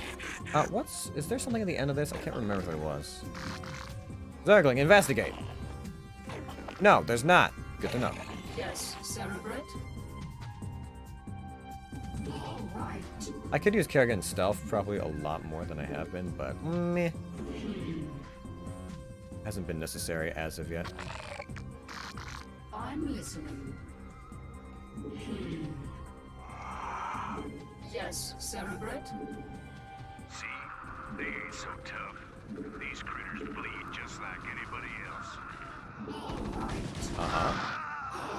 So do you. So do you, though. You know, in case you were wondering about that. Can you? Is there anything up there? There is, but if we just run past, we're fine. Yeah, we don't have to fight those. We don't have to get into all that. Man, fully upgraded Zerglings are kind of mean. Kind of crazy. Kind of cracked. I'm listening. A bold move. Alright, let's wax these critters. Ah, that's why I need a reinforcements, huh? Okay, you can head back here. You can head back there to heal up. And we'll move forward with what we have left.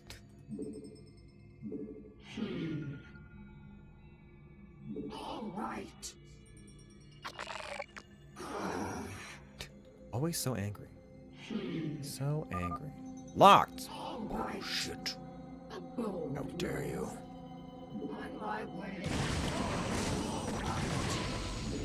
Are you trying to make fun of me? What is it now?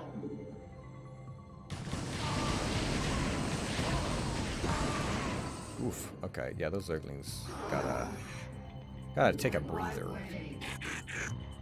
What is it now? While we investigate further.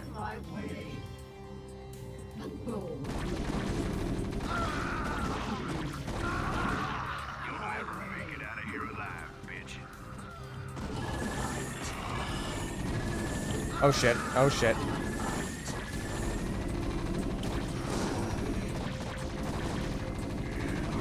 No, stop it. Alright, we're fine. Any more turrets? Thought not.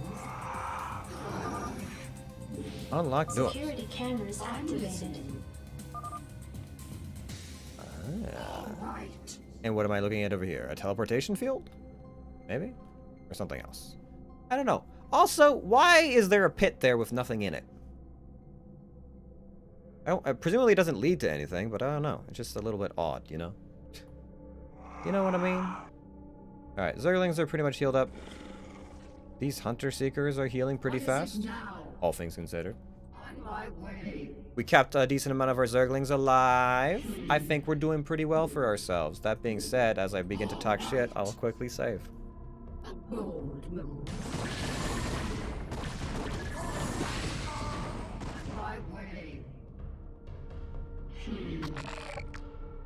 What is it now?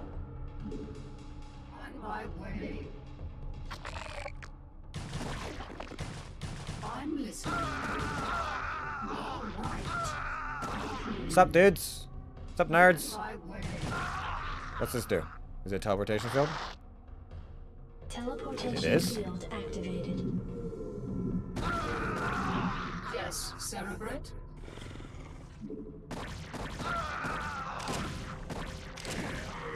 But stop.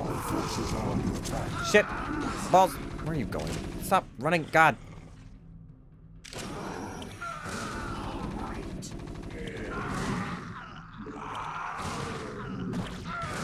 it where I need to be? I guess it is. I guess it is. I guess this is where we live. A bold move. On my way. Where are you, ghost? Never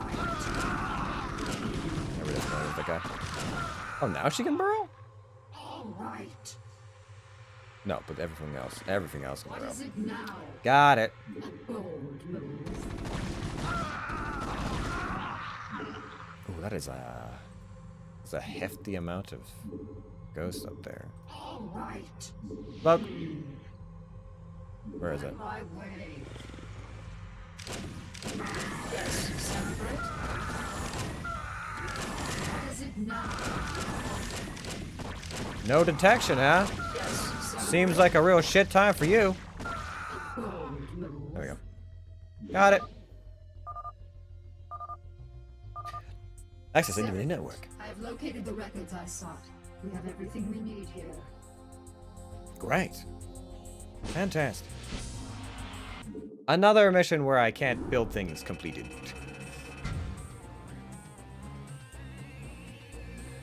Time elapsed, 11 seconds. Still don't know how it calculates that. I feel like it's not quite accurate. Dominion Space Vessel, Merigo, Special Demolition Squad, Demolition of Compromised Vessel. Ah, yes, this one. I now understand better what this mission was about. I think when I originally saw this cutscene, I was confused as to what exactly was going on. And mildly terrified, but now I understand.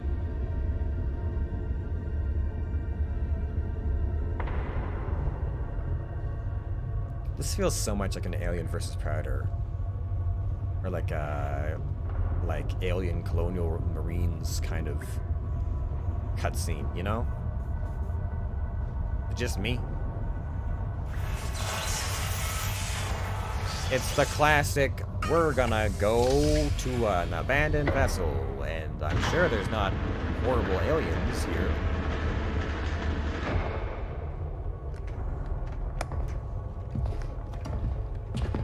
Ghosts seem very interesting. The character design definitely evolved a lot after StarCraft 1.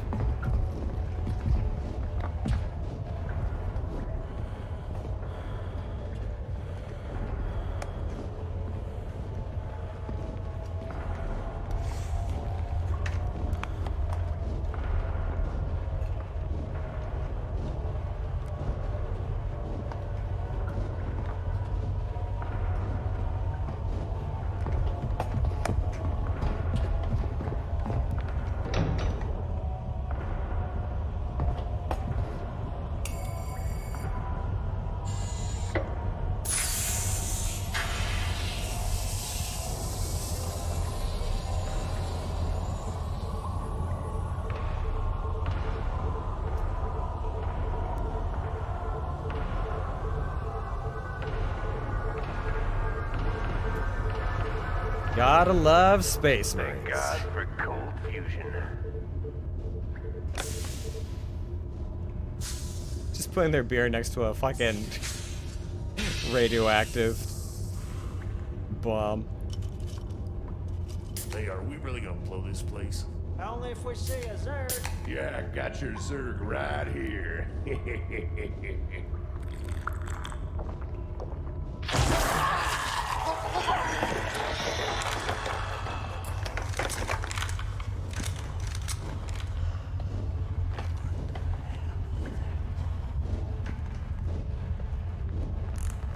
A lot of Marines are convicts. I'm guessing most of these guys are. Not all Marines, though.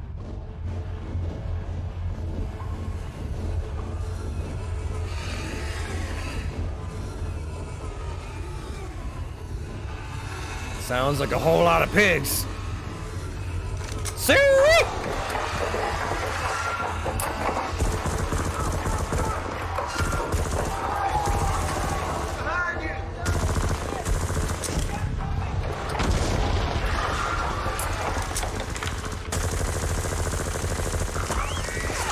I like how all this shooting and they kill like maybe one Zerg on screen.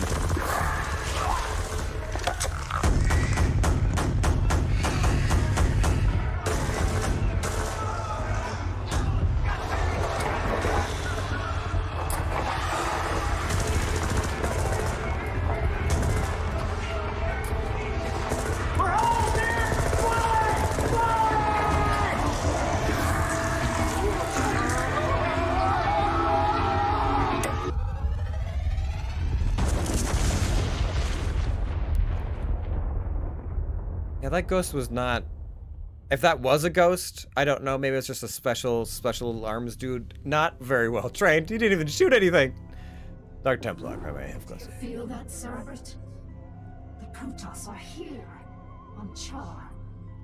They have been for some time, hiding. Protoss Commander, it was folly of you to come here, for I am Kerrigan, and I am Queen of the Zerg. I know of you well, O Queen of the Zerg, for we have met before. I am Tassadar of the Templar. I remember your selfless exploits, defending humanity from the Zerg.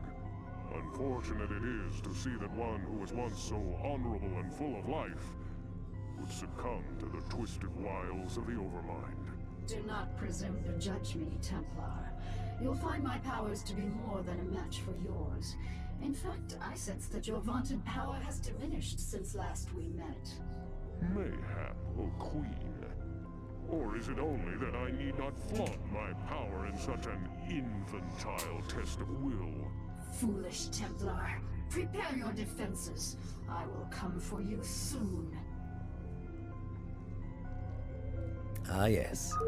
What we have here is a lesson in humility. I sense something strange about this Templar.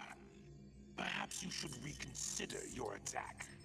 For the last time, Zaz, you question my motives and authority at your own peril. You dare threaten a cerebrate? You'll be the doom of us all.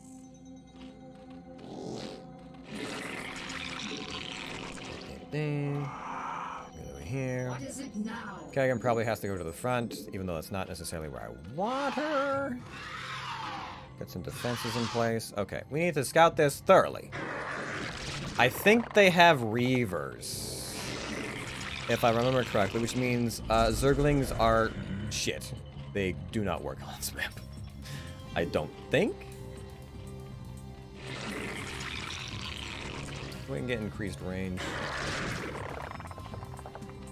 1, 2, 3, 4, 5, 6, 7, 8, 9, 10, 11. Okay, I can get a decent amount of workers going.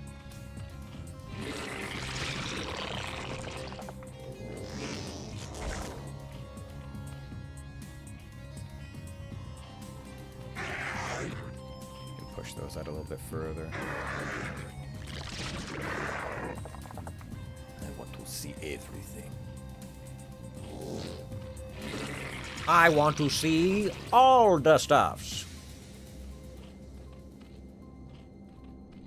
I will say the one nice thing about Zerg is just the fact you just have your little net of overlords to kind of like give you a heads up of things and stuff, and things and stuff.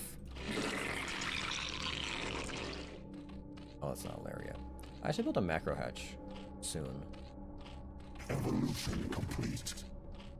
Nice. Hell yeah. Alright, I want my macro hatch. Give me my micro hatch. My nacro hatch.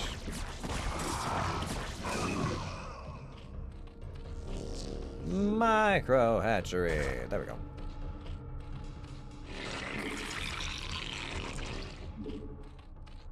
Nice. It's crazy that a hatchery, I think, only gives you +1 to your control. Only enough to make another drone. To make one single solitary drone. That's it. That's all you get. Fuck you if you wanted more.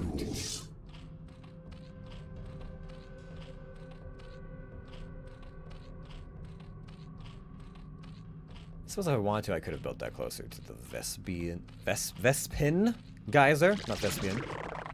To the Thespian geyser, but no. Screw that noise. I've got Overlord spawning. Calm your teeth.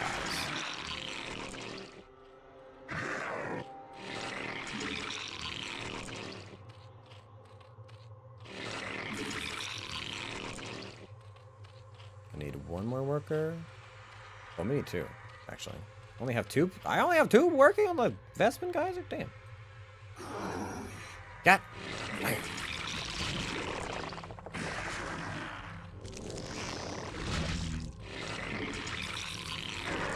Alright. Now we should have it rolling. But I still need to find more workers.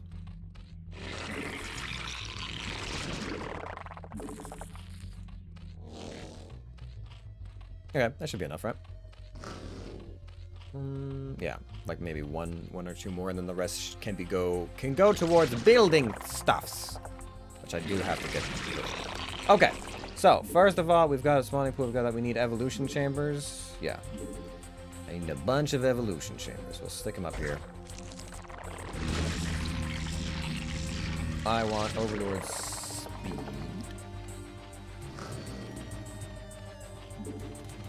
I want 3 evolution chambers. 3 evolution chambers. And then, that's done, I need... Oh, these are expensive. This is expensive. Okay, go to work for now, and then we'll get the rest out of you later. I don't think we need this... Well, I can get all the way to Queen's Nest, but I can't...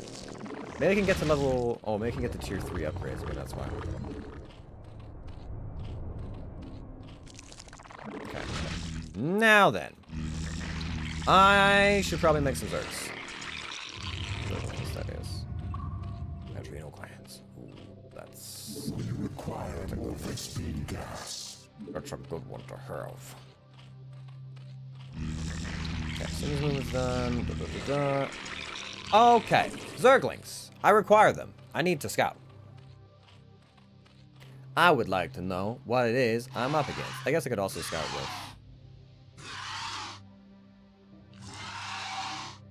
a Noodleisk. Yeah, they have Reapers. Ah, they got Reapers. That's an island, right? Yeah, it looks like it.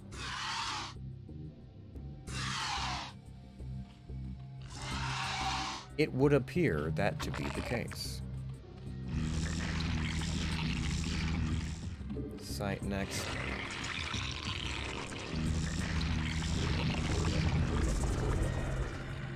Oh, I don't have enough Vespin gas for any of this.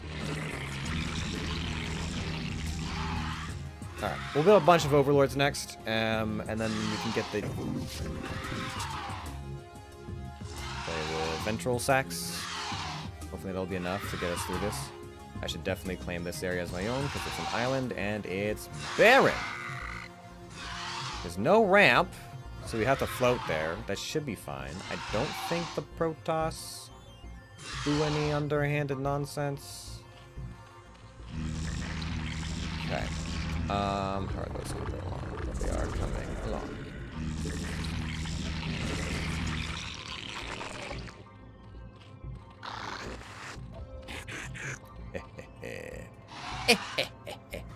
So far, all they send against us is a zealot, so we're fine defense-wise. Oh, and it's a dragoon this time. It's 2 dragoons this time. Whoa!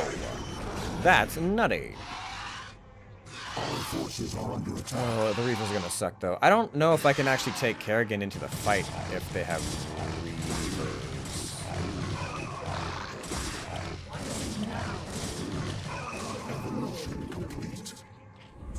That shit's gonna be rough. Sacks. Give me the sacks!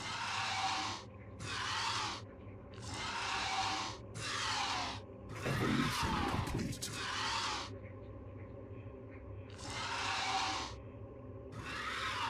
Evolution complete. Okay, so this gives me... Yeah, I'm gonna need one for this area. We've got a few places we can expand to. So far they're not hitting us very hard, but I'm slightly concerned about Reavers. Because they suck! And I don't have... Yeah, I don't get them yet. Ooh, I don't like that. I don't know if I can... Oh, I get Guardians, though. Okay, I guess Guardians is supposed to be my answer to Reavers. Their Guardians are pretty fucking strong. But I need a lot more gas. So I gotta claim all this stuff. I gotta pump gas. Okay,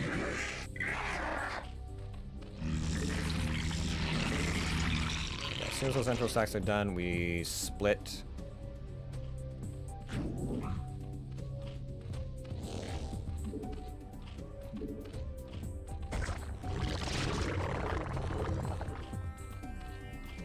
I need so much more gas. So much more gas!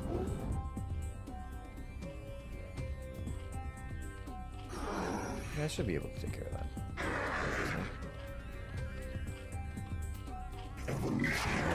And are we done? Nice. Okay, you guys get in there.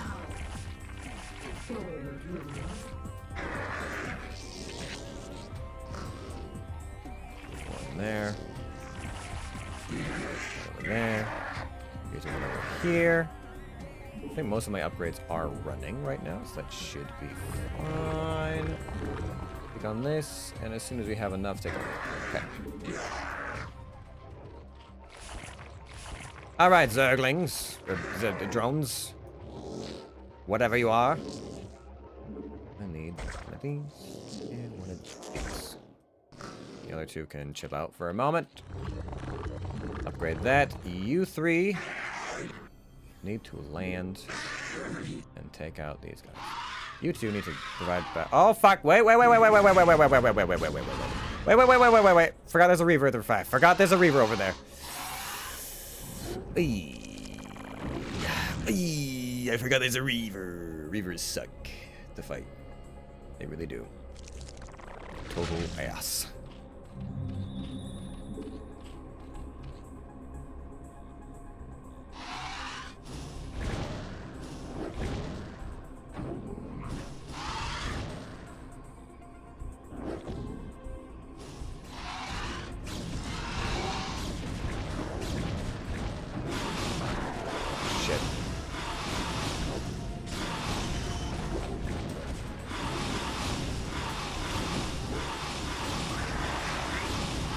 Damn. Oh, they're upgraded, too. Wait, why is this so shitty? Oh, they do come with stuff. Eee, okay. At least they make them go away, but... I need help.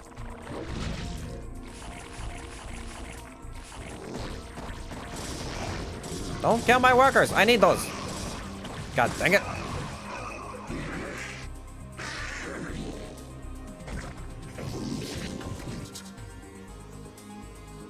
You guys up over here. Kerrigan, come over here. Do I need to keep these guys here? Probably not. We'll leave the aerial units here for now. Everybody else, come here.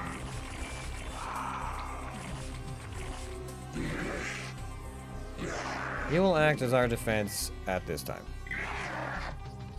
Okay. Oh, I smell food.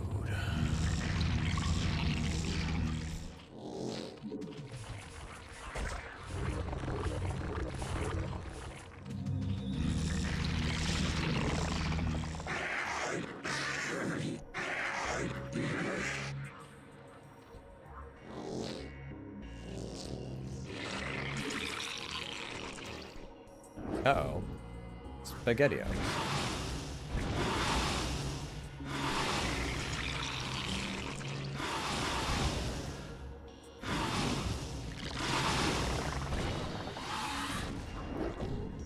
Okay, that's good. Oh, actually, we can probably get these guys as outliers over here, so I can have some scouting on these ridges out here. Okay, nice. Shit! Fuck!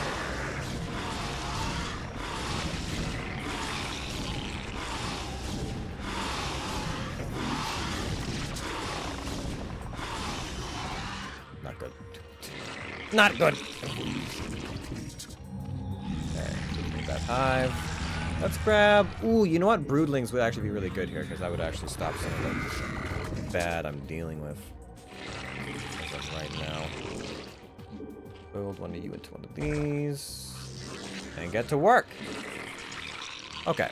Let's make some more overlords. We have less extra stuff going on here. And then one of you guys, can you transform into another one of these? That would be helpful. In this time.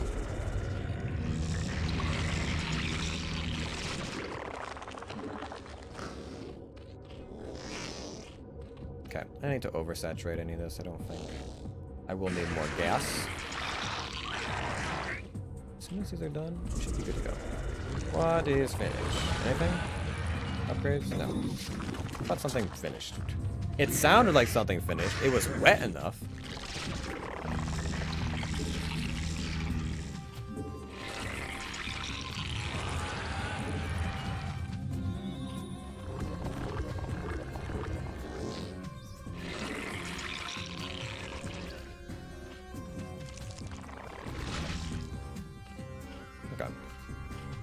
Yeah. Seems to be fun. I don't want to oversaturate with whoopers and stuff. We get at least 2 queens, and then we're gonna want more mutalisks, I'm sure. There we go. Tier 3 upgrades on the roll.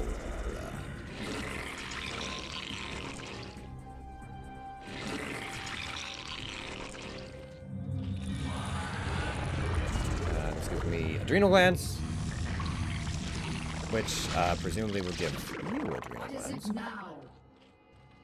And we'll be good to go. Alright. I'm gonna need another macro hatch, probably.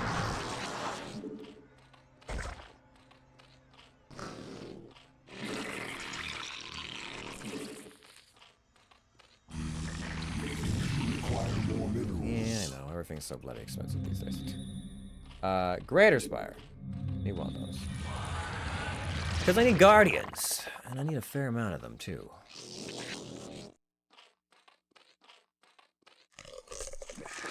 Oh, fuck! Did I? No, I misclicked. Shit. Oh, I've got aerial defense now, I guess. I hate it when I do that. I never intend to make Scourge, and somehow I always end up getting fucking Scourge.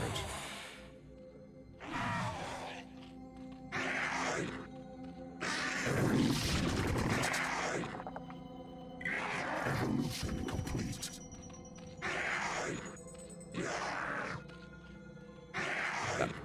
Can you just continue to be my perimeter eyes?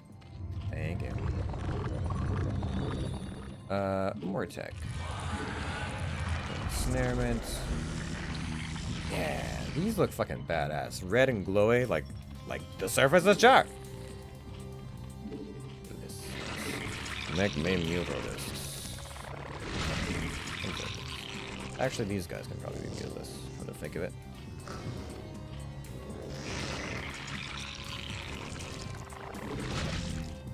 Yes, M.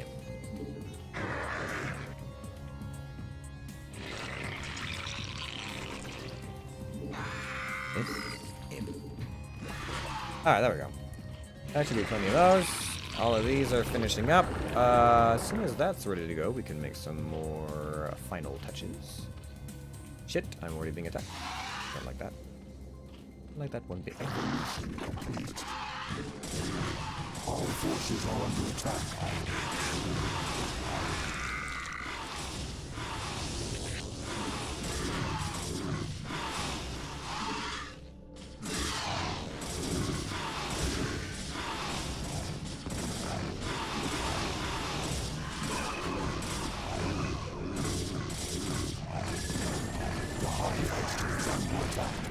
Attack!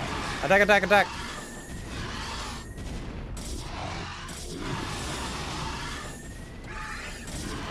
Why are you ignoring?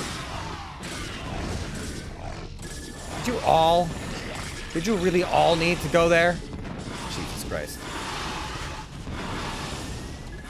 That's bad. That's very bad. That's incredibly bad for us.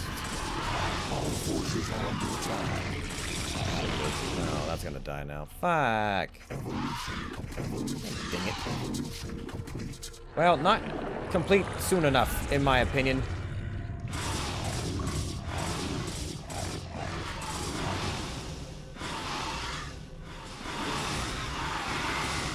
Okay, we got a lot. We got a lot of these guys now. Oh boy. Okay, everyone swoop together. Swoop together, god dang it. At least I saved a bunch of the workers. It's annoying that it had to go down like that. E. Okay, and we wait. Now, though, as annoying as that is, it does give me the chance to make a lot. Oh, I didn't mean to make that many! I didn't mean to. Okay, well, shit, that's a lot. That's a lot of guardians. I thought I'd have to click that a few more times, but okay. Alright, well, we've got a lot of guardians now. Oops. I'm thinking Hydralisk. Hydralisk with a lot of guardians is kind of where to go. Because with Reavers, Zerglings are kind of shit, and I can't actually take Kerrigan out there, I don't think, because of how many there are. You know what we can do, though? You know what we can do, though? Dump you off right away. For later. At a later date.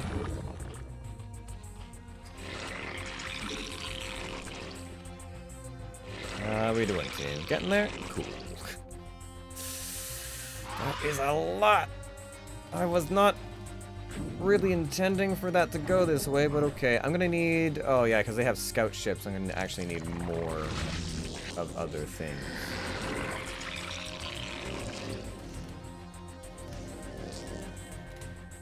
Huh. Can I get some more realists, please? Just a handful. Just a little.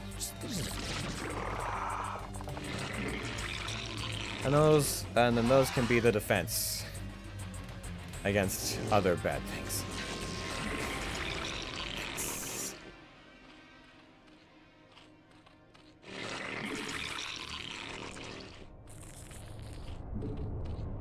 Okay. We should be totally fine now.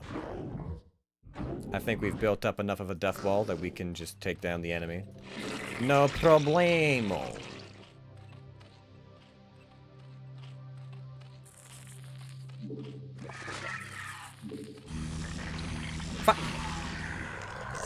Again with this? Again with the accidental scourge? Oh, whatever. Whatever, it's fine. Okay, so let's start with down, because down feels like the most appropriate place to go. As of right now. Evolution complete.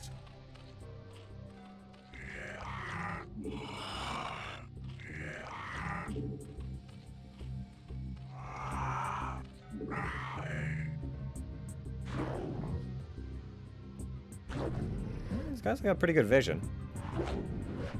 Can't begrudge them that. Oh, if I had my command groups, this would be a lot easier. Okay. We creep on the Reavers.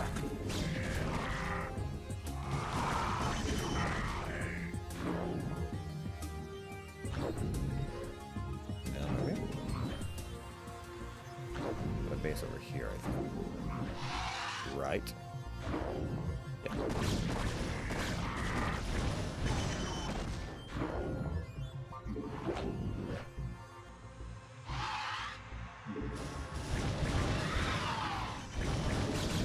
Our forces are under attack.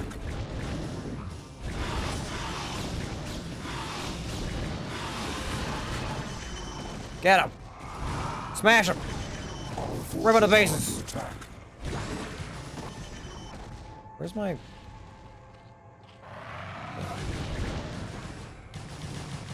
could have sworn they had more than this, but alright. Alright, fine.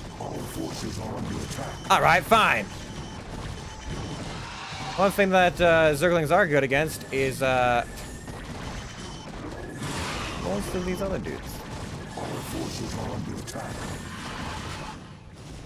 Anything that's not a Reaver, basically.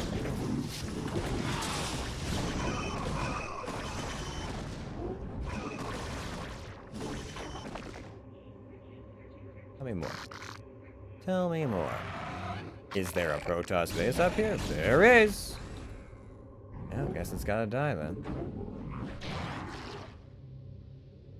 One. I can't. Shit! Non-robotic units. Uh-oh.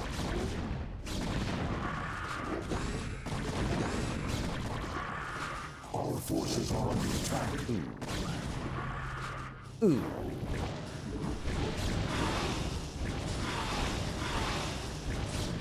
Wait, no robotic units? What's a tank then? I mean, I know a tank's more of like a vehicle, but still. You're telling me that's not a, you know? You see what I'm getting at here?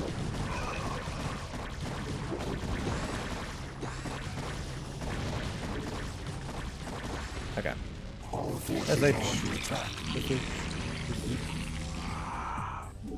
Boom.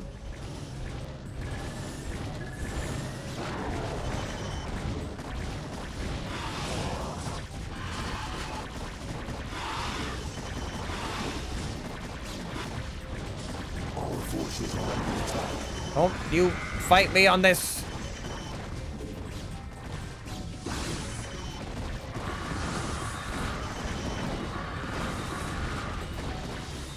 Get out of here, you nerds. Our forces are under attack. Alright, we're gonna need reinforcements down there. I know it.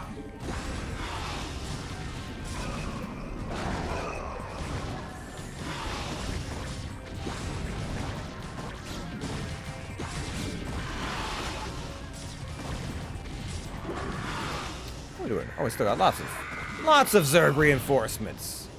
You kidding me? They may have downgraded the amount of Reavers that they brought to this mission. I remember there being more, but that's fine. Reavers are already, like, really fucking strong. Kind of ridiculously strong, in fact. Kind of like the bane of my existence, fucking strong. Are there more? Okay. I think there's an outpost out here, right? Yeah, there is. Our forces are under attack. Oh, you're out at... Ooh, okay. Why don't you head over there? Just so happens I just freed up this lovely locale for your approval.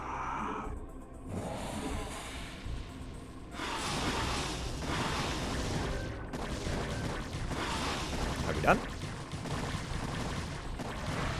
Are we done? Or is there more? Hmm?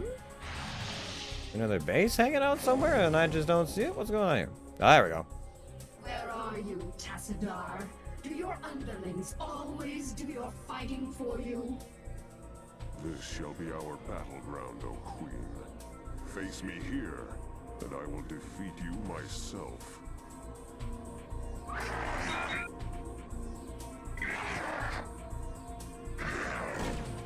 Yes, Senator?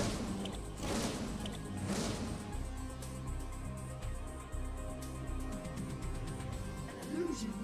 Are you afraid to face me, Templar?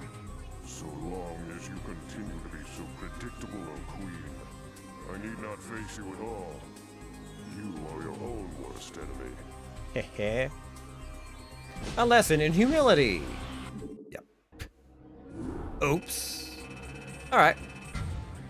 I think I may have not needed to have gone quite as ham on upgrades, but you know what? I was worried about Reavers, and I didn't want to underestimate them. Insufferable Protoss coward. Tassadar cannot evade my wrath forever. I shall find him and cut it. Kerrigan, Zaz is dead. Oh, it is a pity that Cerebrants cannot truly be killed. I expect that the Overmind will reincarnate him soon. No, he will not. The Protoss have devised some new attack. An attack powerful enough to nullify our reincarnation and give pause to the Overmind itself. So, Tassadar's plan was merely a diversion. I should not have underestimated him so. Without its master, Zaz's brood has run amok, and even now threatens the Hive Cluster. Cerebrate, you must eradicate the rampaging brood and stem any further damage it might cause. I shall deal with the Protoss myself. Alright. Okay, every last remnant of Garm's brood? Why is it Zaz if it's Garm's brood, you know? Oh, it's this mission. I remember this mission. But that's a mission for next time. It's a mission for another time, another day. We're already like almost 6 hours into a stream. So I think that we're fine. We're fine. Oh, all right, stretch. All right. Well, thanks everybody for coming by checking out the episodes. I do appreciate it. Episodes, I don't know, stream episodes, whatever. It was interesting. It was fun to do some tier lists. I didn't think I could bullshit chit chat for nearly as long as I did, but you know what? We did it. We did it. Way to go, team. Pow, pow, pow, pow, pow. And then we got to do some memes. Oh god, that fucking my ass is destroyed. What a great meme. What a great clip. I don't know what that's from, but that was some quality fucking humor. I also don't know if the bullets are built in. The weird bullet noises. I don't know if those are built in, but you know. Why is just chatting there? I didn't put this in. Go away. Delete. Yes, I don't want that text there anymore. Go away. Anyways, yeah, that's gonna be it from us this evening. But I had a very good time. It was nice. It was nice to shoot the shit. Just get the mind salad of all my thoughts on tier listed things out there, and then do a little bit more StarCraft. So my birthday's coming up. However, I might be working the morning after my birthday, so I don't know if I can stream because it's like really, really early. Plus I might be out with a friend, and there might be a collocation with Star Wars Sunday on the, what is it, the 27th? So we might be moving some things around towards the end of the month. It might just mean that I end up moving some stuff to the Saturday. I have no idea what to do for a birthday stream. Maybe we'll do like an extended day-long stream or something like that. It could be StarCraft. It could be Overwatch. It could be a couple of things. But I don't know. Maybe we'll put something up, like some kind of goal of some sort. If there's something I would want to work towards. I don't know. Something I have to consider, as well as figuring out what I'm doing for Friday, because I still haven't actually got in touch with people I intended to, because I've been like working early mornings, and then I get home and I'm like, I just want to sleep. Anyways, thanks everyone for coming by, checking out, hanging out, chitter-chatting. I do appreciate it. I hope you guys have a good rest of your evenings, a good rest of the week, and I will see all of you on the tier lists. How about yeah, I'll see all of you in S tier. How about that? Yeah? Yeah? Huh? Okay. Peace out.